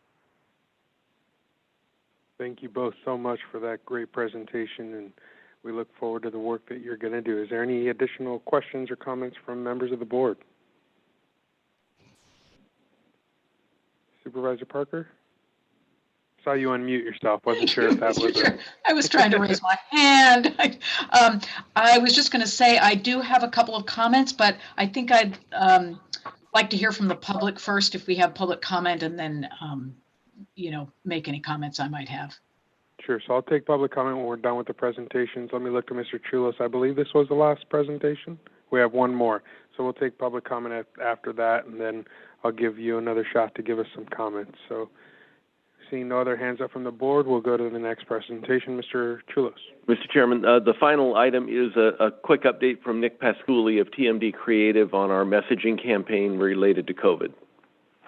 Good afternoon, Chair Lopez and Board of Supervisors and staff. Thank you for your time this afternoon. Just to give you a brief update on our strategy for the remainder of this calendar year. As we discussed last week, we are revising our strategy to include television PSAs, radio PSAs, as well as a social media campaign. Our radio and social media strategy will include guidance on safe holiday gatherings, which is in the process of being developed right now as we speak. The mental health effects of COVID on families, adults, children, and teens. The adults and children's PSAs are airing as we speak. The teens is in development. Encouraging people to get a flu shot, as Dr. Marino said before. This is something that we're pushing very hard on all those platforms, as well as testing. We are encouraging testing in any number of scenarios. Finally, with regard to the radio PSA campaign, we are working, we have developed a PSA to promote the $10,000 grant that's available through the Workforce Development Board. I'm happy to report to you that all our radio partners have agreed to air that spot on a pro bono basis from November 2nd through the 15th. So we will get very, very good coverage during that application open period. So I'm happy to report that. Our television strategy will primarily focus on gatherings and guidelines with regard to safe gatherings. There'll be 2 PSAs that will run with slightly different messages to cover the gamut of guidance that has been provided by the state of California. And then we will also be featuring a doctor to provide advice to families and residents with regard to how to maintain safety and encourage flu shots and testing, as well as continue to use our celebrity influencers primarily in our Spanish-speaking populations, because that seems to have a tremendous impact and has been getting some very, very positive feedback. Just to echo something Dr. Moreno said before, our social media campaign is discouraging trick-or-treating and trunk-or-treating, and asking people to look for other options to enjoy the Halloween celebration. So that's a quick update of what's going on, and thank you so much for your time today. Thank you, Mr. Pasculi. I just, on my behalf, want to say thank you. I appreciate your constant email updates that let us know what's coming and what's in process. And my favorite one was where you said you'd negotiated a new contract and we got everything for free. I'm like, all right, Nick, we might sign you up for some additional negotiation duties on behalf of the county. But thank you for all you're doing. You're helping to save lives. So we greatly appreciate it. At this point, any response, Nick? My pleasure, Mr. Lopez. Thank you. Supervisor Alejo. No, I just wanted to comment that it's great to see that we got some PSA coverage and the free press that we got to regarding that small business relief program that's going to launch in a week or so, I believe. But it just, I think it's a limited amount, but certainly getting the word out to businesses that need it, I think really go a long way. And it just a reminder of how important having a good communications team is during a time of a pandemic, but also times when we got a very limited time to spend these resources given to us under the Federal CARES Act. So I appreciate that. And I know there's going to be work also getting the word out regarding the flu vaccinations, which I think are going to be more important than ever during these upcoming months. As we want to continue to make progress, as Dr. Moreno was laying out, we're moving slowly in the right direction, but certainly with the flu season coming around the corner and coupled with this current pandemic, it could really become a serious issue and not too far down the road. So I think the more that we could do in getting the word out about the resources available, where people can get free shots and that they're accessible, I think will really help us continue to save lives in our county. Thank you. Thank you, Supervisor Alejo. I don't see any other supervisor hands up at this point, so we'll go ahead and open it up to public comment on this series of presentations. I see a hand up from Jack Herbig. Jack, we're going to go with you first, and you'll have 2 minutes to share your public comment with this board. You should now have the ability to unmute yourself. Good afternoon. I'm Jack Herbig, speaking for COPA. COPA is a broad-based organization of 28 congregations, schools, nonprofits, and unions. I'd like to start out by thanking Rosemary Soto and Krista Hani for the open and collaborative way they're approaching the community engagement plan. Since the shutdown, we've had hundreds of conversations about how the virus is affecting families. We formed a team focused on breaking the chain of infection. Mujeres en Acción has made over 1,500 phone calls in Castroville and in the Salinas Valley. We host civic academies teaching people how to protect their families from the virus and gathering additional stories about how the county's response is playing out on the ground. We've heard many times that the county's doing everything it can to control the spread of COVID, but the stories we hear describe a different reality. There are significant gaps remaining in the contact tracing system and the support system that people need in order to be able to isolate after they've been exposed to the virus. COPE has had many conversations within Monterey County and in other parts of the state where we hear ideas, approaches, programs that we think could close some of these gaps. But under the county's current decision-making model, there's no room for these ideas and stories. We believe the way forward is to include many more voices, not just in messaging and in educating, but actually helping to shape county policy. COPA supports the idea of bringing community-based organizations into the conversation. We have relationships, we know where the gaps are, and we have local expertise about what works and what doesn't. But unless the stories and input from the community-based organizations help to shape decisions at the county level, we worry that this will be just one more silo. While the virus continues to spread, more people lose their livelihoods and more people die unnecessarily. We urge you to treat this new community engagement plan with the highest level of importance for shaping county policy. Thank you. Thank you, Jack. Next, we're going to go to Sonia Kohler. Sonia, we'll now give you the ability to unmute yourself and share a 2-minute public comment with this board. Thank you. Good afternoon, Board of Supervisors and my fellow constituents.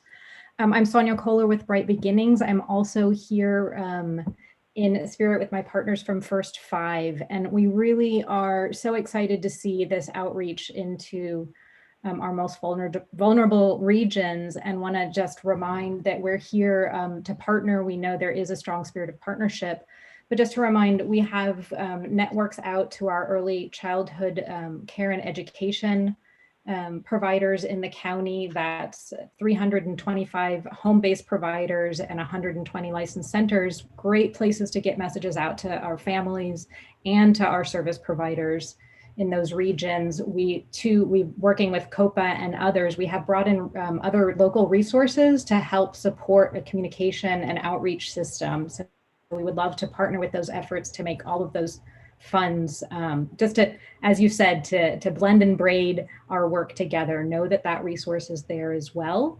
And especially concerned about supporting our outreach specialists who are going into the community so they too are supported in this difficult work, as we're all concerned about our mental health. And then finally, also the First Five collaboratives are there as trusted messengers to help get information and practices out there to our families and practitioners in those hotspots. And then just thank you as we're all looking at systems transformation to really be looking towards integrating the community voice and community needs. I'm so impressed with how quickly the county is able to mobilize with these things. It gives me hope that we really can change our systems to be more equitable. Thank you so much. Thank you very much, Sonia, for your contributions. I'm going to go over to Maricela Acevedo. Maricela, we'll give you the ability to unmute yourself and share a 2-minute public comment with this board.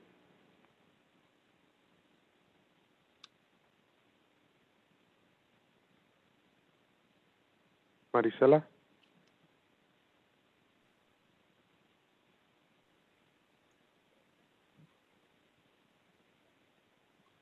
Maricela?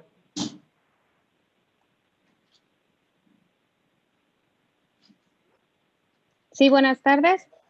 Buenas tardes. Mi nombre es Maricela Acevedo y pertenezco al grupo de Mujeres en Acción. Sirvo a la iglesia. Hola, voy a ser su intérprete, ¿bien? Más hablen oraciones cortas para que yo pueda traducir lo que usted diga. Ah, claro que sí. Mi nombre es Maricela Acevedo. My name is Maricela Acevedo. Del grupo de Mujeres en Acción de Greenfield. of the Greenville Group of Action for Women, de la Iglesia de San Juan Bautista en King City, and of the Church of San Juan Bautista of Church City, líder de Copa. leader in COPA. Yo, junto con otras mujeres, hemos hecho más de 1,500 llamadas a la comunidad. Me, alongside other women, have made more than 1,500 calls to the community. He estado trabajando con el padre de la iglesia de San Juan Bautista y con el pastor de la iglesia episcopal en King City. I have been working alongside the father in the St. Juan Bautista Church, as well as another member of another church, para mirar las necesidades que tiene la comunidad. to focus on the needs of the community. Y nos hemos dado cuenta que las familias están aterradas en estos momentos, que los rancheros no sembraron la segunda siembra y el trabajo ya terminó. And we saw that they have this tremendous fear that some of the workers have not yet planted the second crop for the harvest, and the harvest is almost over. Tengo una historia de la señora Susana, madre de 4 hijos, que tuvo que dejar de trabajar por proteger a sus hijos del COVID. I have here the story of Susan, who is mother of 4 children. She had to quit work in order to protect her children during this COVID situation. Y ahora su esposo está desempleado debido a que no hubo una segunda siembra. And now her husband is unemployed due to the fact that there was not a second harvest. Y es una familia que no tiene derecho al desempleo, al igual que otras familias. And this is a family that does not have the right to unemployment as other families do. Gracias. Thank you.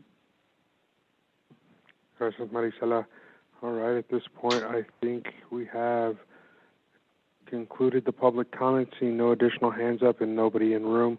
I'll bring it back to the board. Supervisor Parker, I know you said you would like to make some comments after public input. Thank you very much, Mr. Chair, and I want to thank Krista Hani and Rosemary Soto for putting an initial framework together to really try to address this situation, which, the COVID virus is hitting some members of our communities a lot harder than others. And I think it's great that we're really trying to put something together that's going to give those community members the access they need to resources and being able to do what they're trying to do, which is to take care of themselves and their families. I have a couple of suggestions which may come up with the community groups as well, but I want to make sure that we are looking at understanding what some of the barriers are that are in place that have meant that these folks are not able to get connected as other people may have been. Not just do more of the same, but really understand what the lived experience is and find the ways to really meet folks where they are. And I think also being able to set up some measures of effectiveness that we can then track so that we know there's going to be a lot of activity. We want to know how effective is what we're doing at trying to get done what we're trying to get done. Also, and one of those may be really trying to track how much time elapses between the time that we have lab results, and we're able to make contact with people, setting an aggressive goal of, contacting within 24 to 48 hours, because the more time that goes by, especially when people don't feel like they can afford to stop working or they live in situations where they have many other family members or many other families living with them, many other people, every day that goes by is more transmission of this virus. And then, really finding the ways to make sure that people know about the resources that the county's done a great job of putting in place to allow people to, isolate, quarantine, working on a stipend to allow people to have some ability to pay for groceries and so on when they do stay home from work, as is recommended. And then also, I really hope that as we go through this process, that we may have some expertise, some field expertise. When we were setting up the alternative medical site out at the Marina Airport, there was someone who was working for CSUMB who had done that kind of work in other countries, setting up those kinds of facilities. I would hope that if we have that kind of expertise in our county of people who are familiar with doing this kind of outreach to hard to reach populations, that we would use their expertise as well. So just, I've been thinking about this quite a bit, and I am really excited that we are starting to really move to put something together to make sure that we're able to do effective outreach and help our community members do what they want to do, which is to keep themselves and their families safe, but also with a roof over their head and food in their stomachs. It doesn't have to be mutually exclusive. So thank you very much for your efforts, and I look forward to hearing about how all this progresses as time goes on. Thank you, Supervisor Parker. And Supervisor Parker's phone ringing reminded me the CPUC has sent out an alert that there's a scam going around where folks claim to be your energy company and they want to give you a credit back due to PSPS as an apology. Don't take them up on that. It's a scam. So I just wanted to take that opportunity with that phone ringing in the background. I think I just avoided that scam by hanging up on them. Setting the example. Supervisor Phillips, we'll go over to you next. No, I concur with Supervisor Parker's comments, and this is a very difficult population to reach and get the information, trusted information, and have the things in place. And I've met with a number of community groups that are really very willing and to step up and to work with us on getting a more effective outreach and more effective results. So I'm glad we're getting around to this. It's well needed. Thank you. Thank you, Supervisor Phillips. Seeing no additional hands up, we'll go ahead and consider these reports received. And with that, head into our next item, which is item number 12, which will be presented by Sean Ellerby, considering the adoption of an ordinance of the County of Monterey regarding houseboats on Lake San Antonio and Nacimiento. Sean? Thank you, Supervisor Lopez. Board, I would like to share my screen if I can. Everybody see my screen? We can. Yes. Great. Thank you for the introduction. Just wanted to give you some background as to how we got to here today. On July 9th, 2020, we presented to the Parks Commission requesting their support to adopt an ordinance to repeal Chapter 1422 pertaining to houseboats at Lake San Antonio, as well as amend Chapter 1412, which is county parks, of the Monterey County Code to prohibit the placement or use of houseboats at Lake San Antonio and Lake Nacimiento. However, at their July meeting, the Parks Commission requested council look into alternative language for Chapter 1422, such to disallow houseboats for a period of time, but not fully repeal Chapter 1422. So the use of houseboats could be reestablished later if desired. Staff brought back to the Parks Commission on August 6th A recommendation to support an ordinance to amend Chapter 1422 of the Monterey County Code, regulating houseboats by adding Section 14.22.015 to make inoperable the authority of Monterey County Parks to issue or renew houseboat permits at the reservoir called Lake San Antonio until further action by the Board of Supervisors, and adding Section 14.22.055, authorizing the impoundment of any houseboat which remains at Lake San Antonio after December 31st, 2020. The Parks Commission also acknowledged that County Council at that time still needed to conduct a final review of the proposed ordinance as to form prior to it being presented to this board today. And the Parks Commission voted unanimously to support moving this item forward to the board. So as some background, obviously the board report has a lot more background than what's contained on the slide. But in 1984, the Board of Supervisors at that time adopted Ordinance 2985, which added Chapter 14.2 to the Monterey County Code regulating houseboats on Lake San Antonio.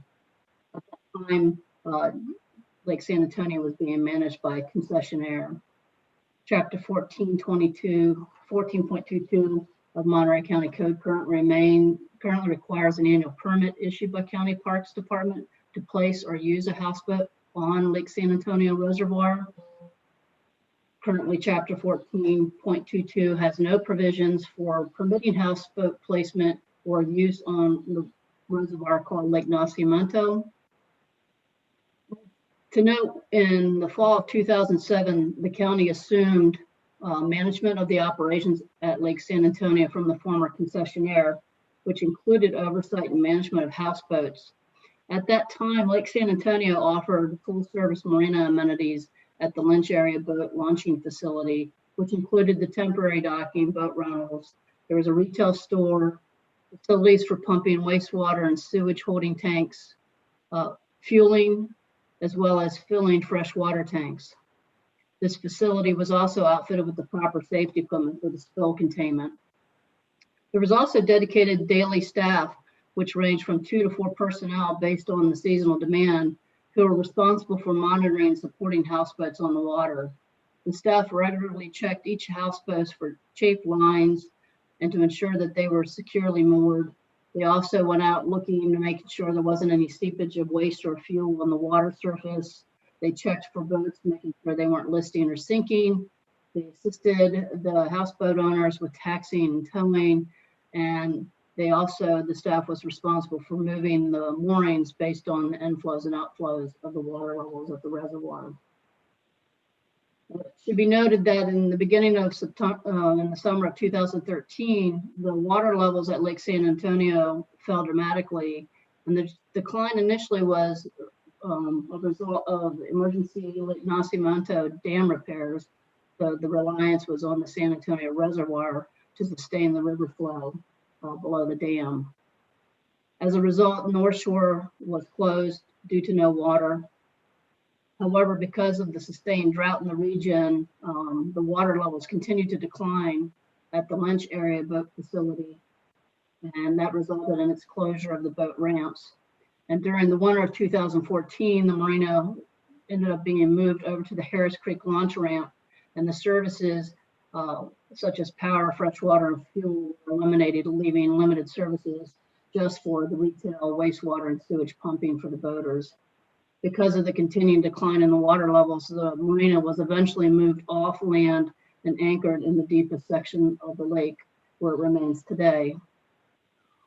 As well as on June 9th, 2015, because of the sharp drop in attendance, the Board of Supervisors approved the closure of Lake San Antonio. And Lake San Antonio remained closed until August of 2016. So over the past several years, the marina has deteriorated and broken apart to the point where it's no longer functional and needs to be removed from the lake surface and demolished. At this time, with the loss of staff, vessels, and marina, we are not able to properly maintain a houseboat program, which increases the risk to the environment. Depending on the inflow and the outflow of water, the revenue that is generated from houseboats, which averages around $25,000 a year, assuming houseboat owners are currently paying their annual fees, barely recovers the expense that is incurred for paying for staff time and equipment and material moving houseboats to different locations on the lake based on the water levels. Today, there are currently 16 houseboats at Lake San Antonio. There are no houseboats at Lake Nacimiento. Of the 16 houseboats at Lake San Antonio, 13 are currently on the water on mooring balls. Unfortunately, 2 are currently beached along the shoreline, and 1 is and has been on a trailer in the Lynch parking lot for several years. Going over some of the regulations covered under the current ordinance under Chapter 1422.020, permits are issued annually at Lake San Antonio and are valid January through December unless revoked. Permitted houseboats are to be placed on a county-approved dock or mooring cable when not in use on the lake. Permit holder shall repair or replace a houseboat that has suffered damage to or destruction within reasonable time not to exceed 6 months. Extensions may be granted for extraordinary circumstances, and failure to make repairs within the time allowed shall result in revocation of the permit. Permitted houseboats may be subject to periodic inspections. Houseboats owned privately, they may not be rented or leased without the express permission of county parks. Section 1422.040 talks about permit renewals under the current code. Only a registered owner or current houseboat permit holder may apply for a renewal of the houseboat permit. The permit holder seeking renewal must submit a written renewal application and pay the annual fees before February 1st of the renewal year. At this time, as I mentioned, there are 16 houseboats at Lake San Antonio. Only 7 houseboat owners are current on paying their annual permit fees. The annual permit fee is $1,620. A houseboat permit will be renewed upon payment of all required fees and satisfactory proof of the following. Houseboat holding tanks has been pumped a minimum of 5 times during the preceding permit year. Houseboat moorage fees for the preceding permit year have been paid in full. Failure to submit proof of the above would result in a denial of the permit renewal. At this time, I'd like to share some photos of some of the houseboats that we currently have at Lake San Antonio. And just for reference, the city reference on each of the slides reflects the registered address for the current houseboat owner. So the first one that I'm showing is Buellton, California. This houseboat, the owner is registered in Atascadero, California.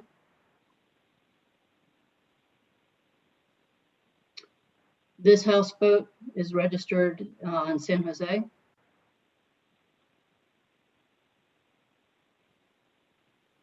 As I mentioned earlier, we had 2 houseboats that had broken free off their mooring. This is one of the houseboats that had broken off its mooring this year, and unfortunately ended up hitting a stump, and the stump has punctured its underside.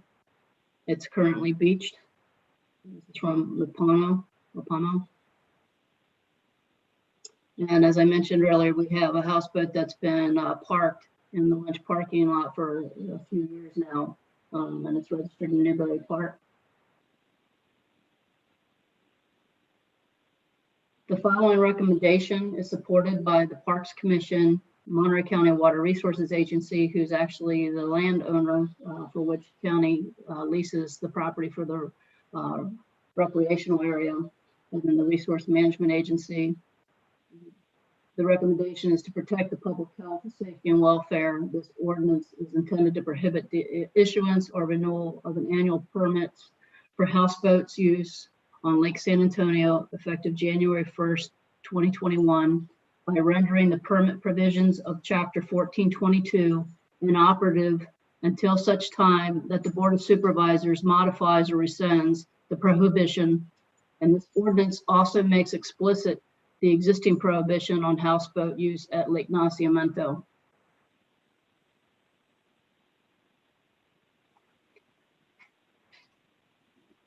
The requested action of this board is to consider adoption of an ordinance of the County of Monterey, State of California, amending Chapter 1422 relating to houseboats on Lake San Antonio and Lake Nacimiento, including adding Section 14.22.015, prohibiting issuance or renewal of houseboat permits at Lake San Antonio effective January 1st, 2021, with such prohibition to remain in effect until further action by the Board of Supervisors to rescind or modify the prohibition.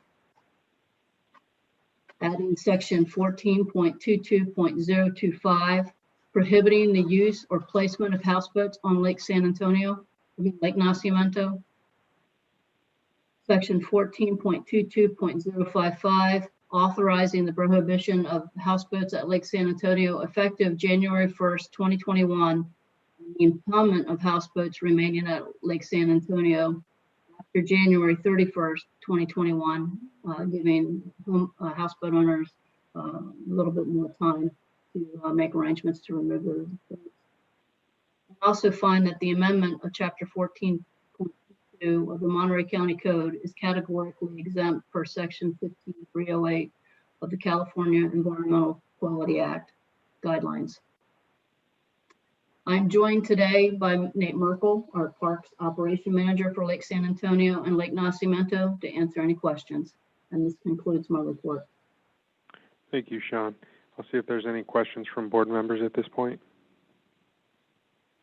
All right, seeing none, we'll go ahead and open it up to the public, see if we have any public input on this item. Just remind folks to use the raise hand function, *9 via landline to raise your hand and let us know you wish to be recognized.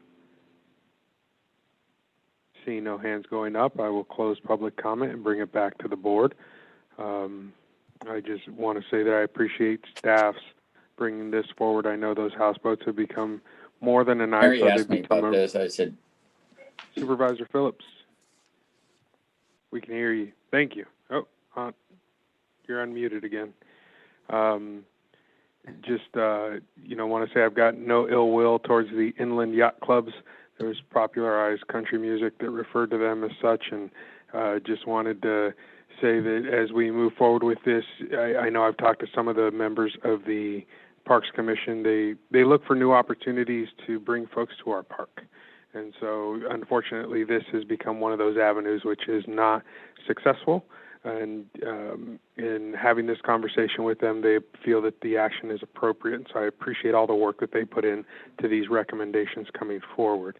And so with that, I'm happy to make the motion to move staff's recommendation. Second. Okay, got a motion and a second. Roll call vote, please. Supervisor Alejo? Aye. Supervisor Phillips? Aye. Supervisor Parker? Aye. Supervisor Adams?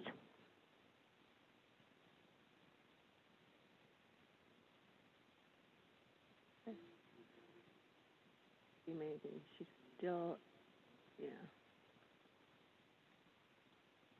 And Chair Supervisor Lopez. Aye, the motion carries 4 votes with 1 vote abstaining. We'll keep rolling with our agenda at this point. The next item is 13, to receive a status update on the Jail Housing Addition project, and that will be a presentation by. Oh, yeah, it's a little tardy, but we'll take it. Okay, Thank you very much. So the motion will pass 5-0. Thank you, Supervisor. Thank you. And we'll continue with Lindsay Larabel's presentation on item 13. Good afternoon, Board of Supervisors, Chair Lopez, members of the public. My name is Lindsay Larabel, and I am the RMA Chief of Facilities, and I'm going to share my screen because I have a presentation.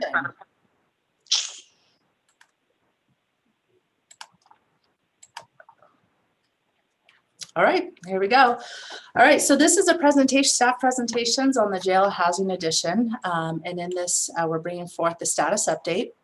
Also, we're asking for a funding request.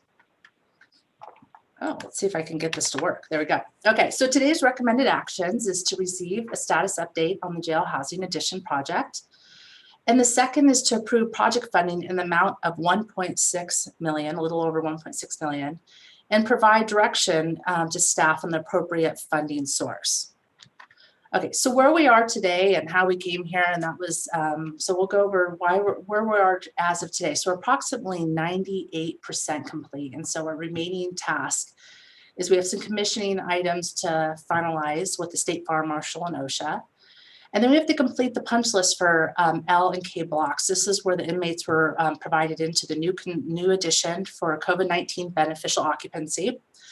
There's some items that came up with having the inmates in the cells. There was some sprinkler system errors that we found that they were able to knock the sprinkler systems, and there's some furniture that they've been able to knock off. So actually this was kind of a good trial run in a way that we understand some items that we need to fix.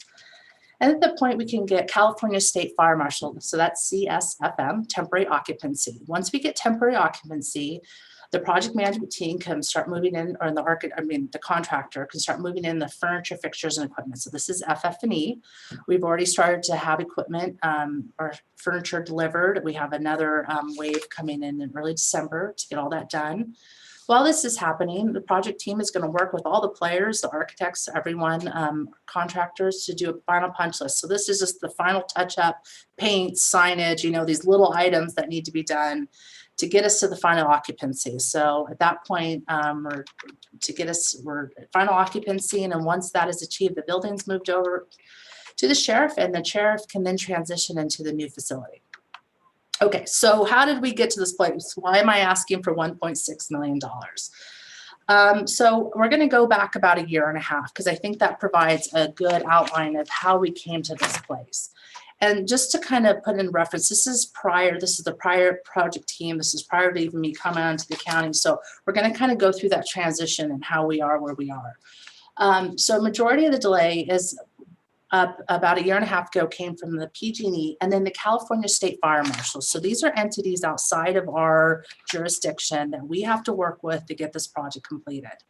So back in June of 2019, we were notifying the board through our committee report, SAS reports, that we were experiencing these delays, but we didn't quite understand the impact of those, because we go through and we negotiate, we try to understand before we implement. So that wasn't really realized until early 2000. So that's right when the new project team came on, including myself. We transitioned onto this project, and in December, and PG&E came on, or we're able to actually get PG&E to transfer from temporary power to permanent power. So that's the point when they come in and they flipped a switch, and and that's when we can start commissioning items. So what happens is, as a result of this, when these changes come about, this is after the project is, these items are complete. So it does require changes to work that's already been completed. So that's what happens with change orders in this cases. So what we did decide to do is, in attachment A, we got feedback at the budget committee in that it didn't feel like it sort of outlined. We didn't really do a good job outlining project history. So what we did in attachment A of the report, what we did is we provided a history of all the committee reports we have been providing to the budget and capital committee of this, where we were, the items that were holding up the project, and where we were with the budget items. So it shows a history of that to show how we've been relaying this information over the last year and a half.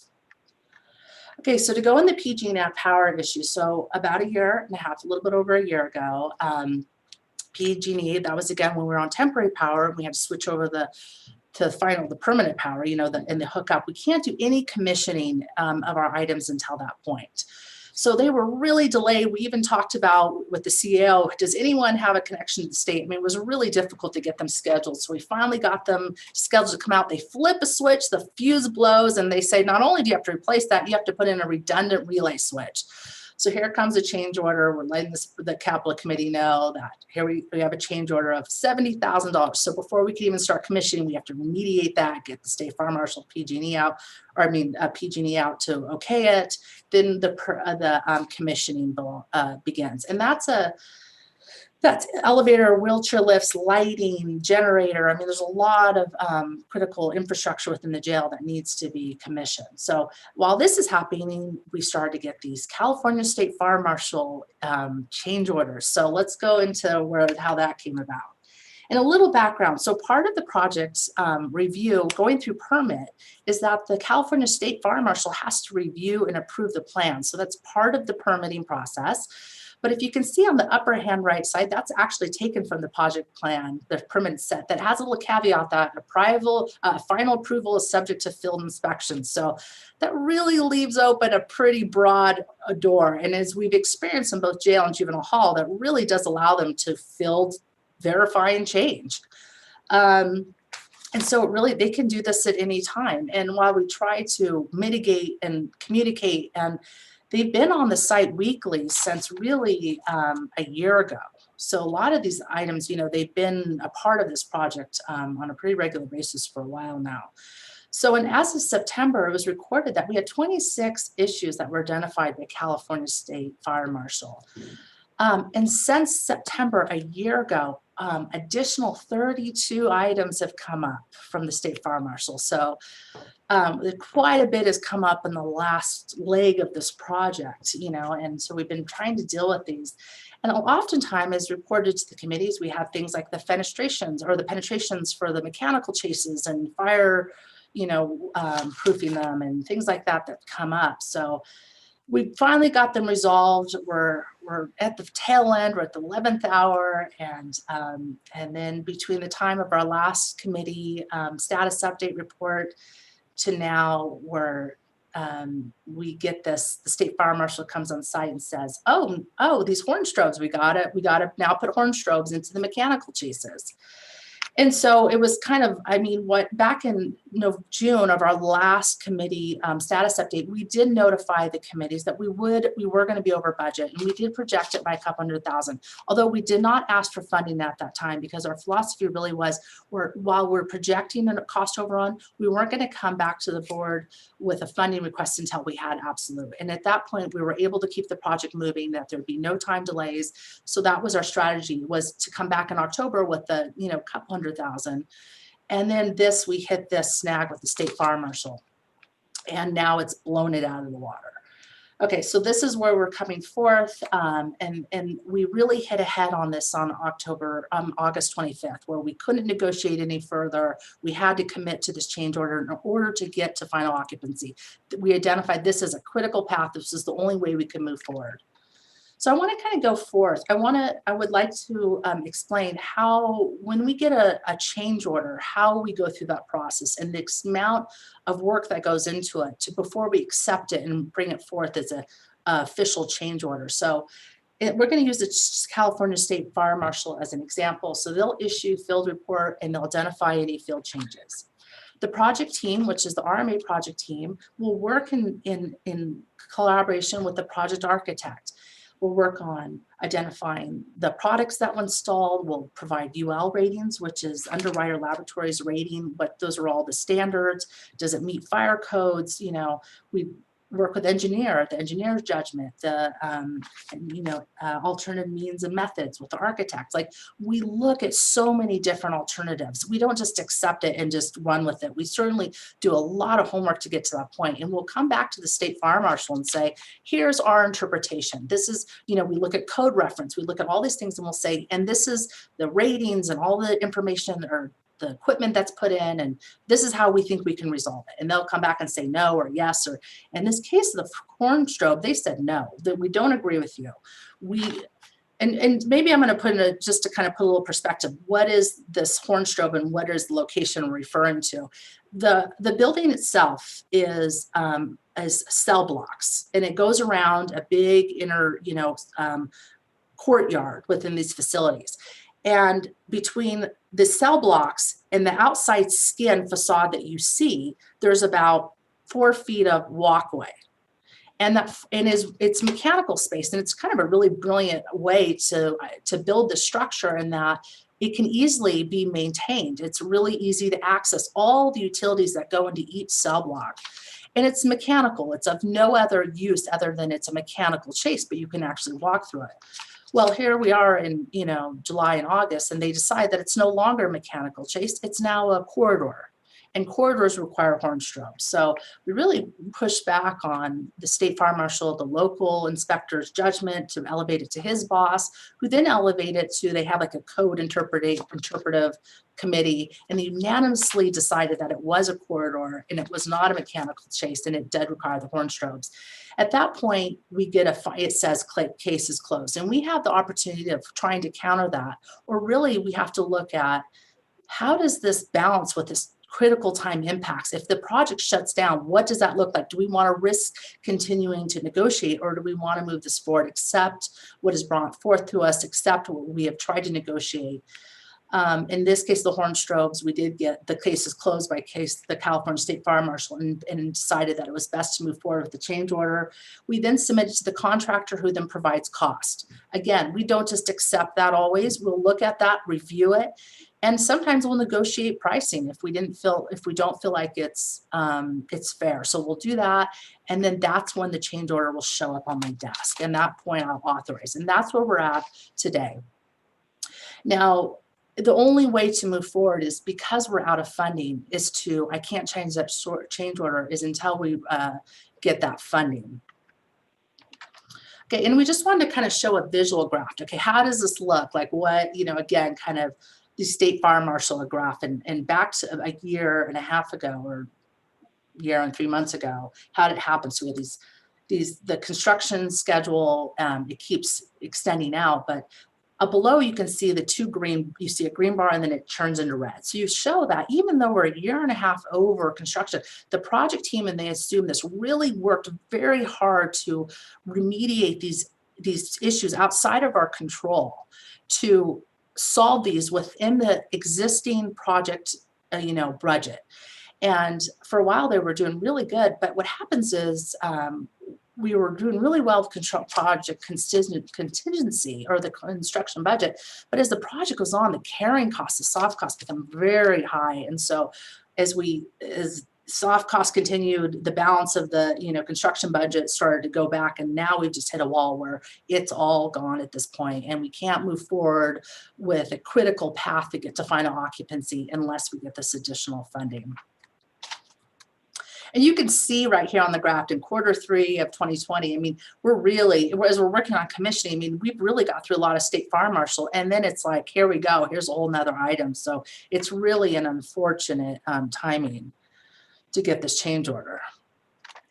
Okay, so what's the results? The project with these change orders is a little less than 2% of the overall budget, and we are at 1.5 years in delay, which has pushed the soft cost beyond project budget capacity. So again, we really worked hard up until just a couple months ago, and we couldn't do it anymore with moving around funding under the project budget.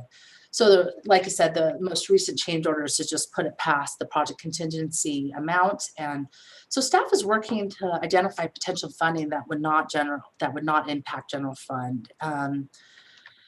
And so we're trying to identify, we brought forth to the budget committee, and how do we resolve this budget shortfall? And we looked at all our projects as a whole. And as recently as July of 2020, the Board of Supervisors approved the new juvenile hall descope.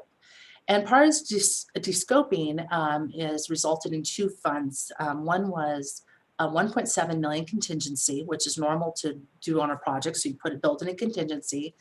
And then we had 1.6 million that we no longer have, that was funded approval for the new juvenile hall that we no longer needed as part of this descoping.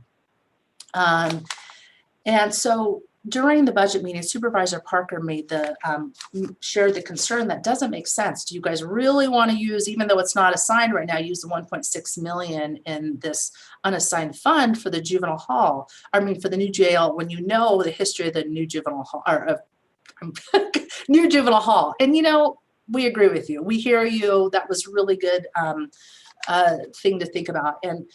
And so what we're gonna shift here, and I'm gonna actually ask that we consider funding this from the Building Improvement and Replacement Fund 478.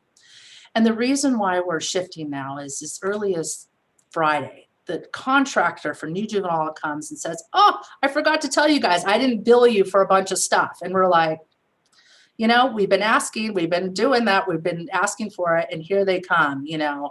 So again, we're not just accepting that. We're going to do our homework, verify, validate, do all our homework to absolutely understand what those charges are.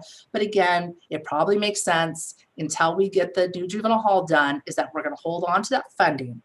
Now, so what that means is we're going to ask for funding from the building improvement, or we're recommending building improvement replacement fund, or we can go back to our original request, is to use the new juvenile hall, the funding we already have, into Fund 404 to carry new juvenile, or the jail housing addition change orders that are critical path items. And if we go over project budget on new juvenile hall, we again will work very hard, and we are not making change orders other than critical path items, that we would come forth and ask for funding from the building improvement and replacement fund at that time. So that concludes staff presentation. Just to wrap up, we're asking for the board to receive a status. We're asking the board to approve the project funding that's critical, of $1.6 million, that's critical to finalize this project, and provide direction on the appropriate funding source. And thank you. Thank you. Okay, do we have any members of the Board of Supervisors who wish to comment at this point? Supervisor Parker. Thank you, Mr. Chair. Just a question for you, Ms. LaRabel. The amount of money that the contractor's coming, or whoever is coming forward and saying, oh, we forgot to bill you. There is a contingency for the juvenile hall project. How much of that contingency are they thinking that they, I mean, I know you're going to do your homework on it, but how much are they of that contingency are they wanting to soak up? Okay, well, this is going to sound shocking. And again, we try not to just throw out numbers until we do our homework, because we don't want to kind of go for the shock value. But it's as high as $2 million.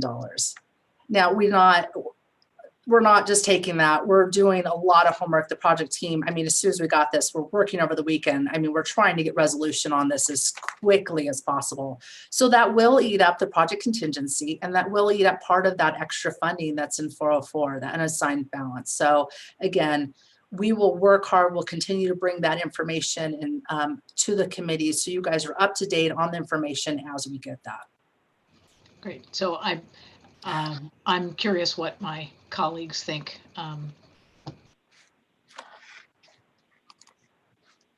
Mr. Chair. Supervisor Phillips. Oh. Yeah, I mean, none of us like to be here, but I've dealt with, and it never seems fair when you have field inspections. It seems like if you're building according to the plans and what's been approved, and then the field inspector comes in at the last minute and dictates change orders, it's unfair. But and as we all have come to realize, change orders are how some contractors make their money. Some are justified, some you just have to live with. But I have pointed out, and I continue to point out, that we seem to see less change orders on public projects when we're using local contractors, and we're able to use local contractors. The thing that bothered me was how we ever had plans approved for the cells that had the fire sprinklers that were exposed that we have to change because they're place where there can be a hanging place, and we went through that before, and so how that was ever designed that way. But we have to find the money somewhere. We don't have a choice about it. I thought it was the ideal thing with what we got through with the juvenile hall, but and it looked like we were there, and then this is coming up. So, you know, but we don't have a choice. We got to come up with the money somewhere. So. Thank you. Supervisor Alejo. Yeah, this came to our budget committee. Supervisor Parker and I had some hesitancy, expressed some hesitancy that it would just, and I'm surprised again that was our recommendation from budget to the full board was not even mentioned in staff's presentation, because we made it clear that we were not making a recommendation that it needed to find its own. somebody's mic, I think Supervisor Adams is on. Yeah, we got that muted. Thank you. But that these projects shouldn't just be about, well, another project, we decided not to enter into phase 2 of that project. So somehow those $1.6 million should just be now transferred over to this project. That's not the way these types of capital projects should function. And there was some expression of hesitancy, because when we just transfer money and then put it to another, you know, there has to be some restraint.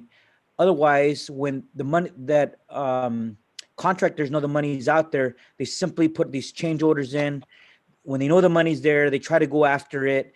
And there's been so many change orders already in both projects, the juvenile hall project and this jail. It seems to never end. This project originally was on task to end under budget and on time. And now we've had change order after change order, and the deadline to open the jail has just been changed time and time again. And so I just don't think it's good practice, and not just for this particular project, but just in general, that when one project goes over and if another is under, then we're just shifting money when it should stand on its own merits and should stand on its own funding, not simply taken because we decided to not go into another phase on another project. The other thing I stressed in budget committee was just my overall concerns that in other capital projects that we had, and I'll mention the East-West building and the Schilling Place building, when we have competent staff that are on these major projects from the very beginning, it does make a big difference in terms of the number of change orders, in terms of the abuses that could happen, that if there's not a watchful eye looking after our local taxpayer dollars, and just having that fiduciary oversight over projects, these projects easily go out of control. You need experience. We need experienced staff. And so there's a lot of lessons to be learned in these last two major capital projects. The two previous ones where we had Dwayne Woods, and I forget the name, she retired just after the East-West building was done. But we had some really experienced staff that helped ensure that those two major projects were under budget. Now the next two that came up have been severely over budget. And I think there's some lessons to be learned here, that we ensure that in future capital projects, we have competent staff that are knowledgeable, that are going to stay on a project from beginning to end, and are going to be that watchdog over these contractors that are always looking for ways that they could put in a change order and get more money and squeeze more money out of us, especially when they know there's money out there. And we cannot send a message to them here that, oh, we're just going to put another pot of money out there and go at it and make the change orders. I know our staff that have jumped on these projects are doing the best they could under circumstances, but they were not there from the very beginning. They were put in there, they jumped in, they try to do the best job they can. And so I'm not putting it on them. I know they try to do the best under very difficult circumstances, but we have to be honest here. We just cannot let this repeat itself in the future. And even today, we should be, I think, more careful and cautious about how what message we send out there when we just move one other pot of money and put it here, when I think there's been far too much changes that I'm just hesitant to keep throwing money at it when we should be more diligent here. Thank you. Thank you. Supervisor Adams. Thank you very much. Yeah, honestly, I think it's a combination of things. I agree with Supervisor Phillips that when we hire local, we're going to get a better product. We know where people live, and that, I think, is key to it. I agree with Supervisor Alejo that if we had had the ability to keep staff and have the same person oversee the project all the way through, yes, I think perhaps the outcome could have been better. But what I'm seeing, though, the two projects that since I've been on the board that I've watched, the jail and juvenile hall, have both been just hot messes. And, I question what our approach is to this, and what can we do to have better oversight. there's nothing we can do now. I mean, we've got to continue to finish it. There's, we can't just say, no, we're not going to put any money forward for this. We have to finish the project. But I think in the future, when we have big projects that are going to be coming up, even we as a board, I mean, when you think about it, the buck stops with us. We have to be far more demanding of regular updates on the projects in various ways that, that each of us finds of interest. At this point, though, I feel like we have got to move forward. And, we can point fingers as much as we want. It isn't going to change where we are right now. So I think that we're going to have to approve the staff recommendation so that we can just get it done and move on. Thank you. Would you Thank you, support taking Supervisor. up the cannabis assignment? Try it again. No thanks. Good, And Supervisor. good I idea. expected somebody would say that. I didn't think it'd be you. All right. You guys are devolving here. Let's stay focused. We're almost through this. Supervisor Alejo, I agree with you. Judy Jessica was the woman you were speaking of who did a great job of tracking projects for us. And I agree that if we had somebody on the project from the beginning, we might see a different outcome. And unfortunately, the position we found ourselves at the very end of this project really puts our back against the wall. And so at this point, I want to open it up for public comment, see if we have any public input on this particular item. And I do see a hand going up. Bernie Gomez, we're going to go ahead and give you the ability to unmute yourself and share a 2-minute public comment with this board.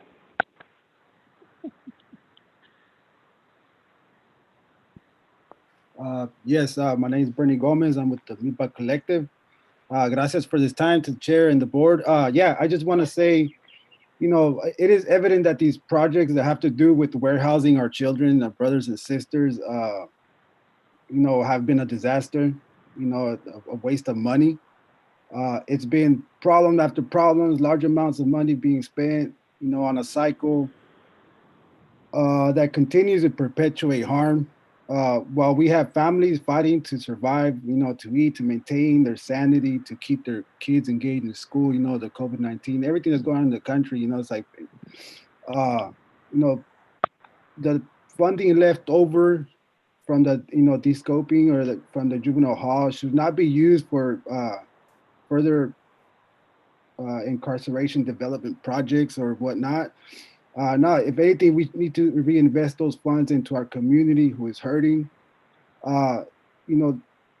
This is a show of poor leadership and inadequate planning and a gross expenditure of taxpayers' money. I mean, we had a juvenile project, it was guzzling money, funding that could have been just reinvested to de-incarcerate, to find alternatives, and, build, I don't know, just things for the community instead of trying to keep them, in jail and continuing those cycles of harm.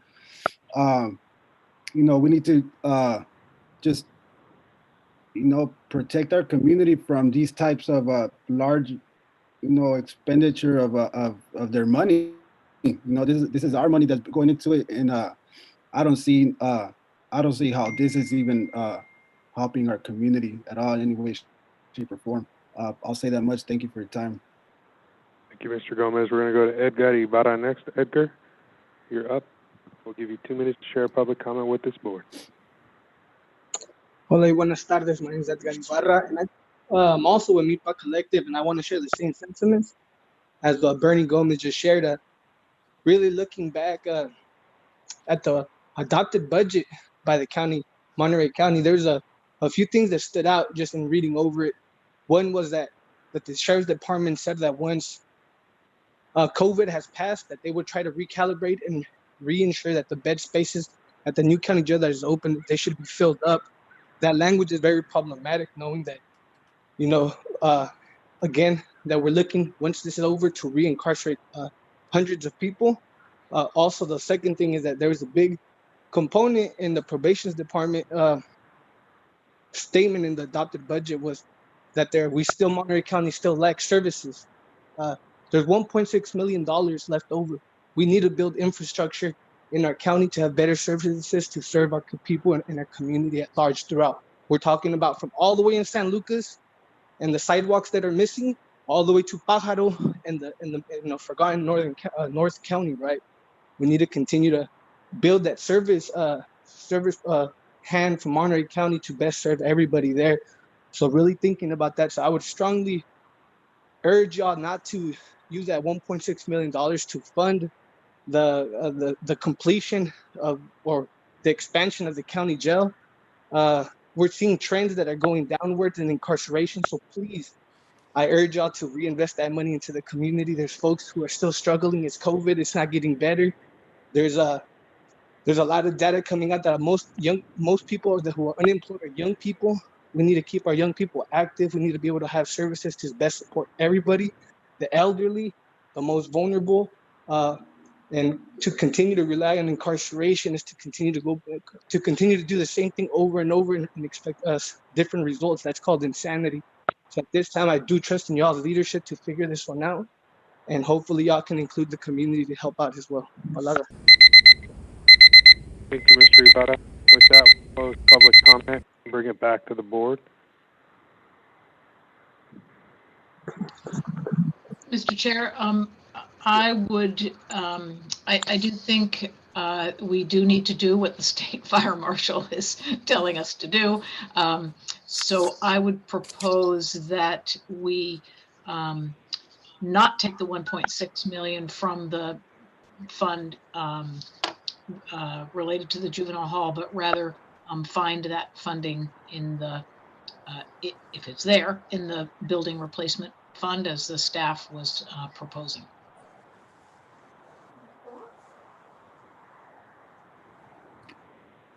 Okay, so that was a motion. And again, can you clarify the source of the funding? Yes, the staff, maybe Ms. Larabel can put the slide back up. One of the proposed sources was the building replacement fund, or 478, I think, building improvement and replacement fund. And I'm just imagining that if it's being suggested that there are funds there that could cover this. Okay, there's a motion. I'll second that, and just and a final comment. I tend to agree with Supervisor Aleo that having someone on staff that's completely familiar with the project, that's with it all the way, and I look at the East-West building, the one out in the old housing place that was redone, and I would venture to guess our new project that we're doing for the homeless, all were local contractors, and then working with experienced people in the county who was with it. I think that made the difference on those projects versus these projects. So that's a long way of saying I second it. That was a long second. So we've got a first and a second. With that, we'll take a roll call vote. Mr. Chair, I got my hand up. Yes, Supervisor. Well, first, if the motion could be repeated, because my internet went out at the time the motion was made. But I did want to just take a quick moment to respond to the community concerns that I think have continued to be raised with some of these projects. I did want to just remind the community, I share them, I get it. I think there's a change in California to try to deal with a different way of how we approach incarceration. In fact, some of the jail money that we received from the state was a result of AB 109 and the state and the Governor Brown previously shifting a good portion of the prison population to the jail population. There was a lot of lawsuits, and in fact, the state prison system was under a court receivership to reduce the number of prisoners at the state institutions, and that is why then the state made available AB 109 money to provide adequate facilities, as there was going to be a shift in inmate population. Also, so $90 million of the jail project, as a reminder, came from that AB 109 money. 45 million of that I secured when San Joaquin County declined their money, and we were next in line to get it when other counties turned it down. On the juvenile hall project, there was, as the community will recall, there was a big controversy where they would cite it, even though the majority of the money came also from the state, when it was looking for a new site, because our juvenile facilities were among the oldest, if not the oldest, out of all 58 counties at the time. It was not up to par to those needs, and so the community didn't want it, the site put anywhere else. So the previous Board of Supervisors decided to build it on the same footprint and not at another place in the community. But as we also know, there was a referral from Supervisor Simon Salinas and I, that as this new juvenile hall was completed and that our juvenile rates have declined significantly, that this board should consider closing the youth center site in East Salinas, as I think this new building could adequately meet the needs that is much smaller than it was just 5 or 10 years ago. So there's an ongoing discussion. I just wanted to speak to those concerns and know that they're shared. But when you had a really old jail facility and inmates were escaping from the vents just a year and a half ago or so, we needed some more modern facilities, but certainly recognizing that our jail population has gone down and our juvenile population has gone down, and we certainly want to continue to support alternative programs that keep more of those folks out of just incarceration, but rather getting the services and rehabilitation support that they need to not continue to go in and out of the system. Thank you, Supervisor. And perhaps, Supervisor Parker, you would restate the motion just to clarify what we're about to vote on. Yes, that the $1.6 million that is needed to fulfill largely the state fire marshal requirements come from the building improvement and repairs fund. And now I've forgotten the name again. I'll second that. Oh, I already had a motion and a second. So the motion was Parker, the second was Phillips, but we were just restating due to Supervisor Alejo's internet falling out. We want to make sure everybody was clear on what we were voting on. So with that, we'll go ahead and take a roll call vote. Supervisor Alejo? Aye. Supervisor Phillips? Aye. Supervisor Parker? Aye. Supervisor Adams? Aye. And Chair Supervisor Lopez. Aye, the motion carries. Thank you very much. With that, we'll head into our last item for the day, which is to approve the program services agreement with Mint Systems, and that'll be a presentation from Ashley Paulsworth along with Lindsay Larabel.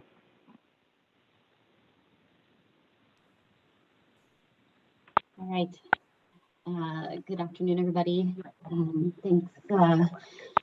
Thanks for being here. I'm Ashley Paulsworth, the Sustainability Program Manager for the County of Monterey, and I'm going to share my screen and begin this presentation. Okay, and tell me that you can see my PowerPoint or not. Okay, fantastic. Going into the slideshow here, great. Okay, so as mentioned, Lindsay and I have been working on putting together a net zero pilot project for the county with Mint Systems. I have Rob Himes here on the call with us today as well. He's the Chief Technology Officer at Mint. Been a great partner so far, fully up to speed on the latest technologies and very confident in the performance of Mint Systems for today's program services agreement. So we're going to be quickly presenting on the initial program agreement and strategies for getting to net zero through budget neutral measures. The actual program services agreement was included with the staff report, and it is available for detailed review. This presentation is just really intended to give you a quick visual on what we've been working on, and because some of the the program services agreement itself, it's to authorize the audit at our facilities. And so I'm going to go ahead and move into my next slide.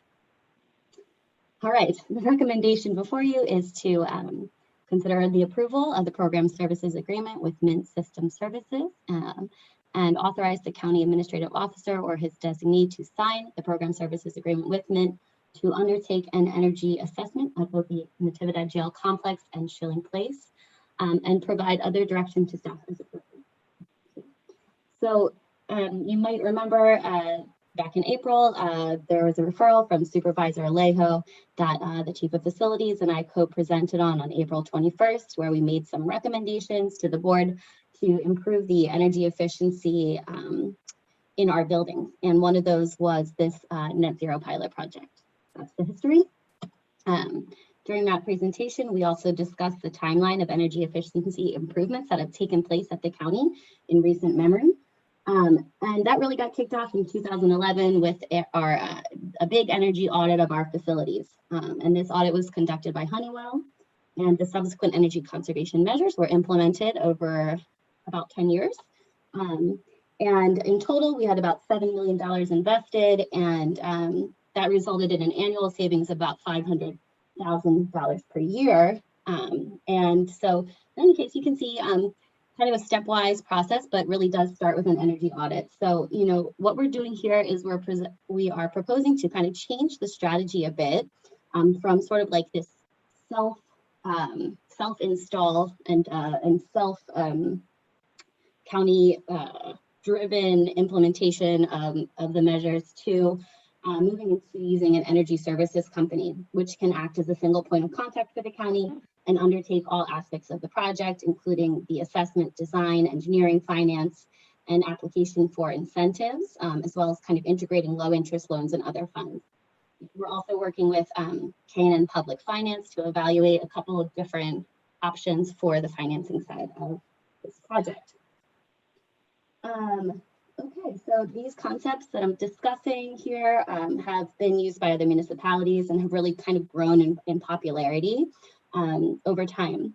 I've been working together with the Budget Office, RMA, County Council, Contracts Purchasing, Sheriff's Office, etc., to kind of review this concept for a net zero project, and have subsequently executed a sole source justification with Mint Systems to undertake an initial energy assessment at the Natividad Jail Complex and Shilling Place as a first step. The audit itself is authorized through this program services agreement, and it basically states that the assessment fees for the audit, and I'm going to just pop up this, wow, fancy. Okay, next slide that talks a little bit about what the assessment looks like. And so let me back up. Great. Okay, so the agreement itself states that the assessment fees will be waived if the energy efficiency and conservation measures discovered through the audit would result in cost savings to the county. And if the county decides to undertake those measures, then there would be no fee. If the measures do not result in cost savings for the county, there's also no fee. However, if the energy audit that we undertake does result in some savings and we choose not to move forward, then the county would be assessed a $25,000 fee per site where the audit took place. As a part of this initial project, we're proposing to assess 2 sites, both Shilling Place and the Natividad Jail Complex. Okay, so basically, as I had mentioned, the process begins with this energy assessment, and that's what's on the table before the board today. And I am going to let Rob Himes from Mint provide a little bit more background information about what exactly the assessment is and what we're looking at as well. So Rob, do you want to, I can continue to share my screen, or you can. Sure. Yeah, no, thanks Ashley, and thanks everyone on the board and that's here today. Yeah, thanks for your time. I think this is we're excited about this project. We've been excited for a long time. Talking to Ashley and working with Lindsay and her team on making this a reality. We think it's a great project for the county, as opposed to a lot of the things I think we've been talking about today. This is a cost saver. There's no trying to avoid any capital expense and save the county some money on the order of hundreds of thousands, if not millions of dollars over the next bunch of years. So this is the first step in the process. As Ashley was describing, it's a program services agreement to approve of us, Mint, going forward with this assessment, which essentially is a more robust audit assessment of your facilities to discover the opportunities, the best opportunities for the county to save money and implement sustainability measures, for sustainability, on-site renewable generation, energy storage, resiliency, et cetera, et cetera. Our process, as it's shown here, is a turnkey process. This is the first step in the process, and Mint is a experienced energy engineering consulting firm. Personally, I come from 15 years of development in renewables and energy efficiency for the likes of large Fortune 500 companies, public entities, schools, cities, municipalities across the country. The first part of this process, which is essentially the most important part, is this assessment, which really defines the project and what the opportunities are and the feasibility of the project overall. And so we start with our assessment, which includes on-site assessment, physical assessment. We actually have our techs scour the facility and understand what's happening operationally at the facility. How are you using energy? Where are you using energy? What types of components and machines and equipment are being used? We also take a deep dive into your utilities, the data, how you've been using energy, electricity and gas over the last bunch of years that we have data for, which we pull down from PG&E, so we have accurate information. Then we're looking, once we have all that information, we aggregate it all. And one thing that Mint does that maybe a lot of other firms don't necessarily approach in the same way, that kind of makes us unique, is we look at the projects from what we call loading order.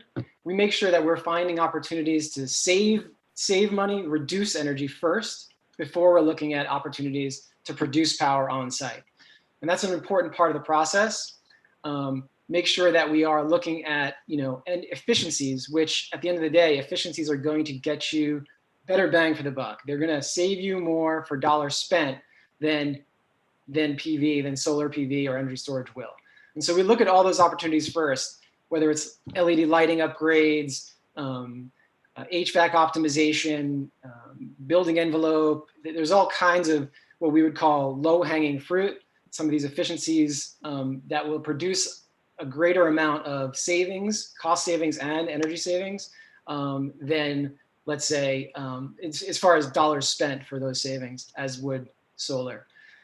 So then we basically aggregate all that data, we look at all these opportunities, we engineer, we design these systems, these energy conservation measures, ECMs, and then we say, okay, here's what we've got left. We've got all of this, all of these measures are going to reduce the total load by X amount. Then how much more generation do we need on site? What can we do with solar? What can we do with energy storage to offset the rest?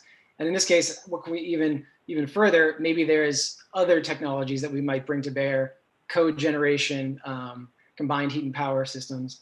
And so we look at all of that after we've already kind of got this baseline of what we can do as this kind of low-hanging fruit. Part of that process may include mock-ups, where we're coming out and maybe testing, piloting certain new technologies, seeing how certain things work in this exact environment, making sure it is physically feasible and technical. So it is a robust process. But I will say, we talked about this with Lindsay in particular, our process is we try to be as minimally disruptive to current operations as possible. That's key to what we do. One other thing that makes us unique is that our experience is almost entirely within operating facilities, buildings that are currently under operation, some of which are operating 24/7, 7 days a week. And so we specialize in coming into buildings that are heavily occupied and being basically retrofit as under operation. And so in this case, with the county jail facility, that's obviously of great concern that we have the ability to come in and do this assessment while current activities are happening, while Lindsay and her team are operating the facility. And so we make sure that we are not disrupting the current operations to any extent possible. And so, yeah, we basically would go through this assessment. The goal of the assessment is to come out with, as Ashley mentioned, a recommendation on what projects we think the county should pursue that are budget neutral, that do not cost the county money, and in fact, only save the county money by implementing. And we've developed certain financing structures that enable that to be possible. Part of the assessment process is also assessing what those financing structures are going to be and how we would actually make this happen, make this a reality for the county. So really here, the ask is approve of us to start this assessment process. And that's really it. And as Ashley mentioned, it's a no-cost service unless we come back and say, hey, here's the project, it's budget neutral, it saves you a bunch of money. And then you say, we're not ready to go forward with this. That is the only scenario in which the County of Monterey would have to pay for this assessment. Otherwise, it all gets wrapped into the project as it moves forward. And okay, yeah, thank you very much, Rob. I appreciate you providing that overview. And I think at this point we remain available for questions. We did provide some additional details in terms of the project. And then something I wanted to just quickly mention is that one of the things that we're doing right now is, we're attempting to see if it's possible for the county to capture the 2020 investment tax credit for this project. It's the 2020 investment tax credit is 26%, and it'll decrease by 4% at the end of this year. So we think that if we do enter into this agreement today, that we will have enough time to capture that tax credit and provide for the best economics for the project. And so just wanting to share that as part of our strategy. And yeah. I think that's it for the presentation.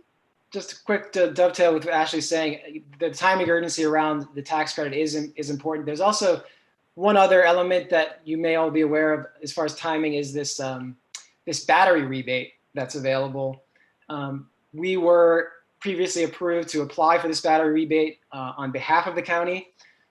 We applied for both facilities, the county jail as well as the Schilling Place facility. We were not awarded, but we were placed on a wait list. That wait list is having a second lottery pick, I think in 2 weeks. And should one of those or both of those facilities come off the wait list, we want to be ready to get on that queue and capture those rebates. They are both, on the order of millions of dollars. Really, really critical to be able to capture those. And so another reason why it's a great time to get into this PSA, get us going on the assessments so that we are ready if that does come true. We don't want to miss that opportunity. So just another time urgency thing throughout there. Thank you, Rob. All right, thank you. I'm going to go to Supervisor Phillips first. Yeah, maybe you could explain the battery rebate for just a minute, because I haven't heard of that. And my other question is, are we exploring solar and battery storage strictly, or are we looking also possibly at wind or wind generation and like the big turbines they have down at Gonzales Soledad? Sure, yeah. Possible. Yeah, thanks. Thanks, John. I'll answer your second question. We are absolutely looking at various technologies. Wind would probably be towards the bottom of the list. Not to say it's impossible or infeasible, but wind in this type of environment, in a kind of a more densely populated area, it would be tough. But I won't cancel it out completely. But we are looking at alternatives. Biogas, CHP, combined heat and power, cogen, waste to heat. All kinds of things like that, yes. And as far as PV and solar PV and storage, absolutely. And there are some nuances to the types of storage that we'll be looking at, but the idea would be, especially if we can capture the rebate, which I'll talk about in a second, would be to create a microgrid on this campus that would enable the jail to operate completely off the grid in an island mode in a critical situation. The rebate that I mentioned, it's called the Self-Generation Incentive Program. It's administered by the CEC and through the utilities, through PG&E. We applied for it on behalf of the county for the jail as well as the Schilling Place facilities. The process works. We submit a rough design of what we think is possible as far as the size of the battery that we want to install potentially at the site. It has to meet certain requirements, and then there's a incentive that's calculated off the size of that battery that PG&E or CEC will rebate the project.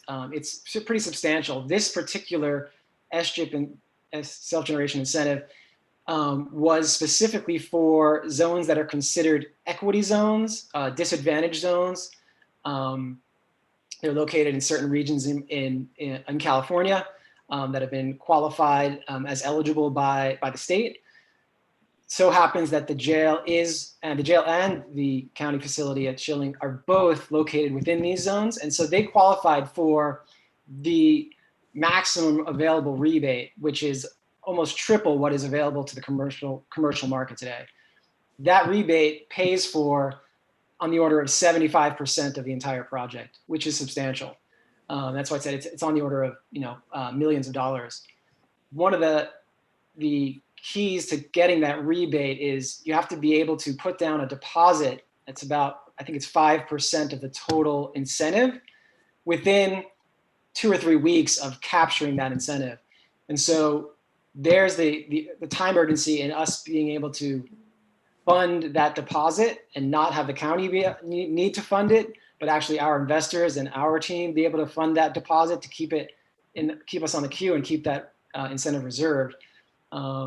That's just how it works. And so our idea is to hopefully get off that wait list and find a way to capture that incentive and get our reservation and keep that rebate in play.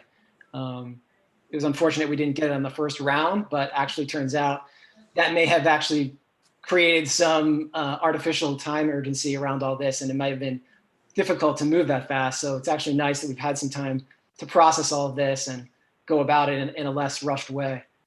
Okay, thank you. Supervisor Alejo. Yeah, thank you to Ms. Paulsworth and Mr. Hyams for the presentation. Actually, if you could, I know in the future you're bringing back to the Board of Supervisors, I guess, the plan of how our county is going to meet carbon reduction goals in the future. Could you explain how this might tie into that or be part of those efforts? Yeah, sure. So as far as our own county's operations, we did adopt our municipal climate action plan for 2020 in 2013. And, as a part of that, we implemented a lot of energy conservation measures at the county as a whole. If we are looking towards 2030, in the next municipal climate action plan segment, which does tie into that presentation I gave this morning on the general plan policy update and the climate action plan moving forward, we would be looking for a really deep decarbonization in our buildings to meet the goal. I think getting to net zero in our buildings by the year 2030, maybe 2035 is definitely feasible. And as we look to create our facilities master plan and better understand, especially in the time of post-COVID, like how we are using our buildings, where our workers are going on a regular basis, what kinds of, building uses are needed, we're going to be looking to build in a plan to get to net zero. And this exercise, this pilot project is for the county to undertake an energy audit and go to net zero in one building, maybe 2 buildings, and really understand what all of the pieces of that look like. So what kinds of financing options are available, and what do we want to commit to, what it takes, what the resources that we need are to get there. And so this is the first step and the first exercise at one building, or to do that process. And then we'd be looking to build in a plan to get the rest of the buildings modernized and upgraded by 2030, 2035. Thank you. And I know the staff report points out the reasons why Mint Energy is before us for good reasons, as stated. And but just for the vetting process, could you just let the public know, do we look at other potential providers, and how did you get to recommending Mint Energy? Yeah, sure. So one of the most compelling things, so a couple of things about that. One is that because we are undertaking this process with an ESCO, there is room in the California state law that allows jurisdictions to enter into energy service agreements through sole source agreements. And that's to reduce the cost of this initial investment grade audit. You don't want to have to be doing this multiple times with multiple different vendors, but it's really hard to get a price without one. So that aside, we did do our due diligence in selecting Mint as a vendor. And part of that was to, really something that is key to understanding that process is that, a lot of different vendors can do one or another thing. So they can, install solar or they can install a type of energy generation. And then you have a lot of other vendors that are focused on energy efficiency. What you don't have is a lot of vendors that are focused on the whole entire piece of all the pieces to that puzzle. And you don't have a lot of other vendors that are able to really pull together all these different pieces.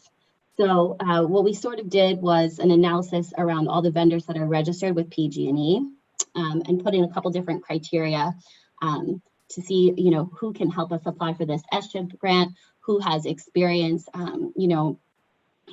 getting to net zero and has a more wide breadth of experience, not just on either the generation or efficiency side. And, there are more than one, it's not the only vendor that can do this, but they are one of a very, very small number. And ultimately, they were the only vendor that could act for us in time to apply for the SCHIP funding. So we have, and we do continue to speak with other vendors because, this, like I said, this is just a pilot. This is the beginning of a bigger process. And I think, anyway, just kind of as I had noted, really the experience in getting to net zero in a 24/7 critical facility is not something that a lot of other companies have demonstrated, and certainly not any really locally based companies, which I didn't mention, but Mint's headquarters is in Santa Cruz. I appreciate that. I just wanted further explanation on. Thank you for that, and I look forward to hopefully with the approval of my colleagues today that we can move forward on this. I do obviously the referral was for obvious reasons. A lot of other counties had already been acting and moving towards greater energy efficiencies as part of its carbon reduction goals. And there, as you mentioned, there's plenty of vendors out there, but we just hadn't had the personnel. Ms. Paulsworth is certainly our expert to help us move on these other important goals that we didn't have previous staff to do.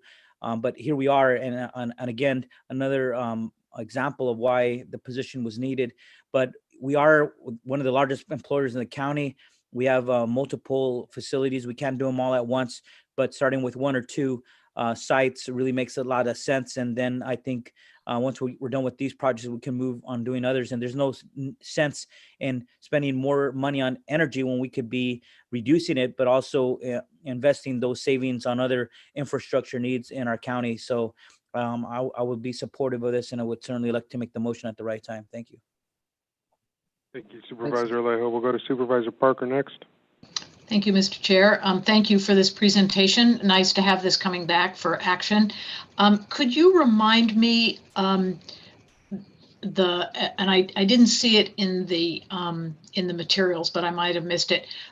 How does Mint make its money? I mean, so if we decide to go forward with an energy saving, a net zero a set of strategies, do we contribute to them a percentage of our savings, or what's the model going forward?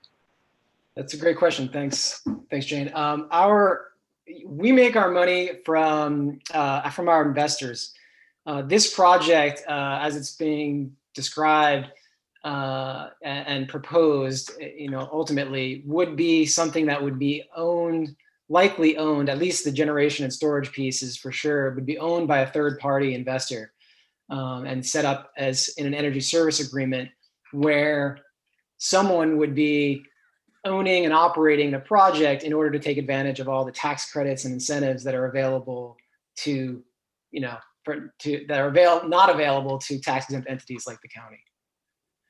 And so that investor basically gets into contract with us and pays us for our services to, one, administer all the assessments and do all the development work, and then two, implement, manage, execute the project, however that works. That's essentially it. And so, yeah, that's how we get paid.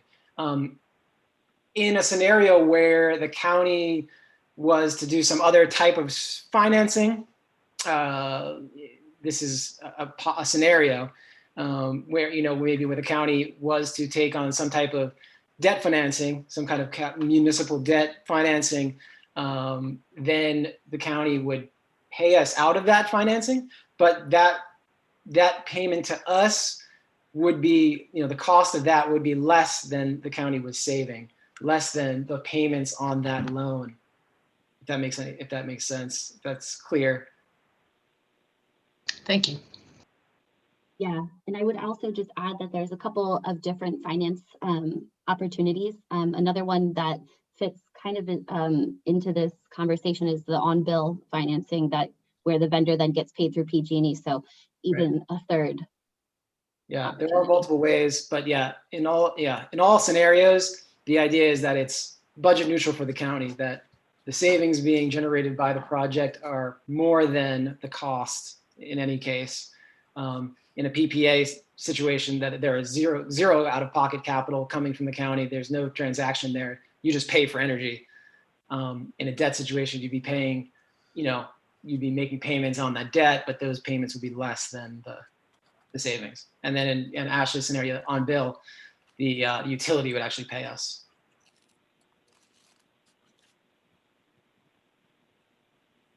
Okay. At this point, we're going to take it out to the public, see if we have any public comment on this proposal. Seeing no hands going up, we'll go ahead and close public comment and bring it back to the board. I'll make a motion to approve. I'll make a motion to approve staff's recommendation. Second. Take a motion from Alejo and a second from Parker. At this point, we'll go ahead and call for a roll call vote. Supervisor Alejo? Aye. Supervisor Phillips? Aye. Supervisor Parker? Aye. Supervisor Adams?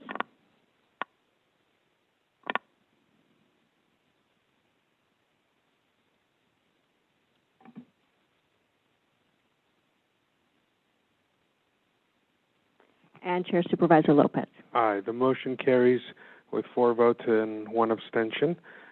At this point, we have concluded the business for the day, but I'm going to look to County Council to see if we have anything to read out from closed session. There was no reportable action today, Chair. Thank you. And then I'm going to turn, we do have 2 adjourned in memories of, and I'm going to turn for the first one to Charles McKee. Thank you, Mr. Chair. Our first adjourned in memory today is sad to report the passing of our local artist and teacher and kind of connoisseur here at the county buildings of art displays, Sue Ann Hillier. She passed away last week at the age of 70. Although many people may not recognize her name, there are a lot of us here in the county family and the arts world who certainly do. Sue Ann oversaw the installation of the public art displays in many of our county buildings, especially the county administration building, since this building was built in 2005. And she just did a great job of taking dozens of paintings and photographs and artwork from all over the county and put them into a cohesive kind of gallery spanning all 3 floors of the government center here. She also oversaw art installations at the health department and TAMSI. And as you might not realize the challenge that it takes to put together a good art show and put it together in a way that flows for the public and for people to appreciate the art that's being displayed. That's not her only gift. She was also an artist herself, and she worked in a variety of mediums: acrylic, watercolor, and art from found objects. She began in the art world here in 1995 when she started working with the founders of First Night to spearhead public art displays for that event. She also joined the Arts Council for Monterey County as a professional teaching artist. taught many people of all ages through the Lyceum Compassionate Care Alliance and the Community Partnership for Youth, an after-school program for at-risk youth, where she was a visual and performance arts director. And for the last 2 years, she was the lead teaching artist at the Veterans Transition Center. And in her words, she said, quote, veterans have the opportunity to revisit, examine, and remember who they were and how important they are now, basically through art. Sue Ann's fellow artists are giving her a virtual tribute on Sunday, November 8th at 2 p.m. And for anybody who's interested, they can contact the Arts Council for Monterey County for any details. And just would like to say thank you to Sue Ann Hillier for the many years of putting together the art here in the Government Center, and she will definitely be missed. Mr. Council.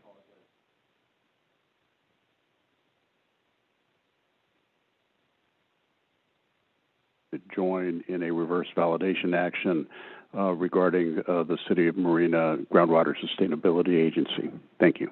Thank you. And the other adjourned in memory we have today is Beverly Pereira. Beverly was, she was 86 and she passed away peacefully on Sunday, October 25th. She was born in Oklahoma City, Oklahoma. She resided in Monterey County for 23 years, raising her family in the Central Valley. She was a retired elementary school teacher who taught for 27 years in the Central Union School District at Stratford School. After retiring, she served as a substitute teacher for the Soledad Unified School District, and she was preceded in death by her husband, Manuel Pereira. A lot of you might have heard stories that included history about the Stratford School District in the Central Valley, and we often hear them from Beverly's daughter, our superintendent of schools, Deneen Gus. You know, it's her mother who's passed away, and so we want to make sure that on behalf of this board, we send our condolences to the family upon her passing. You know, she's survived by her sisters, Norma Decker of Salinas, and her 3 children, Rhett Farrell, Lori Farrell, and of course, Deneen Gus. She leaves behind 13 grandkids and 6 great-grandkids, and she was a pistol by every description that I ever heard about her from Deneen. She was, you know, one of those people, a mover and shaker, who really enjoyed life and was compassionate, and she was a high-spirited mother and sister. And so with that, we adjourn in memory of Beverly Pereira, and we send our condolences to the entire family. Thank you. We are done for today.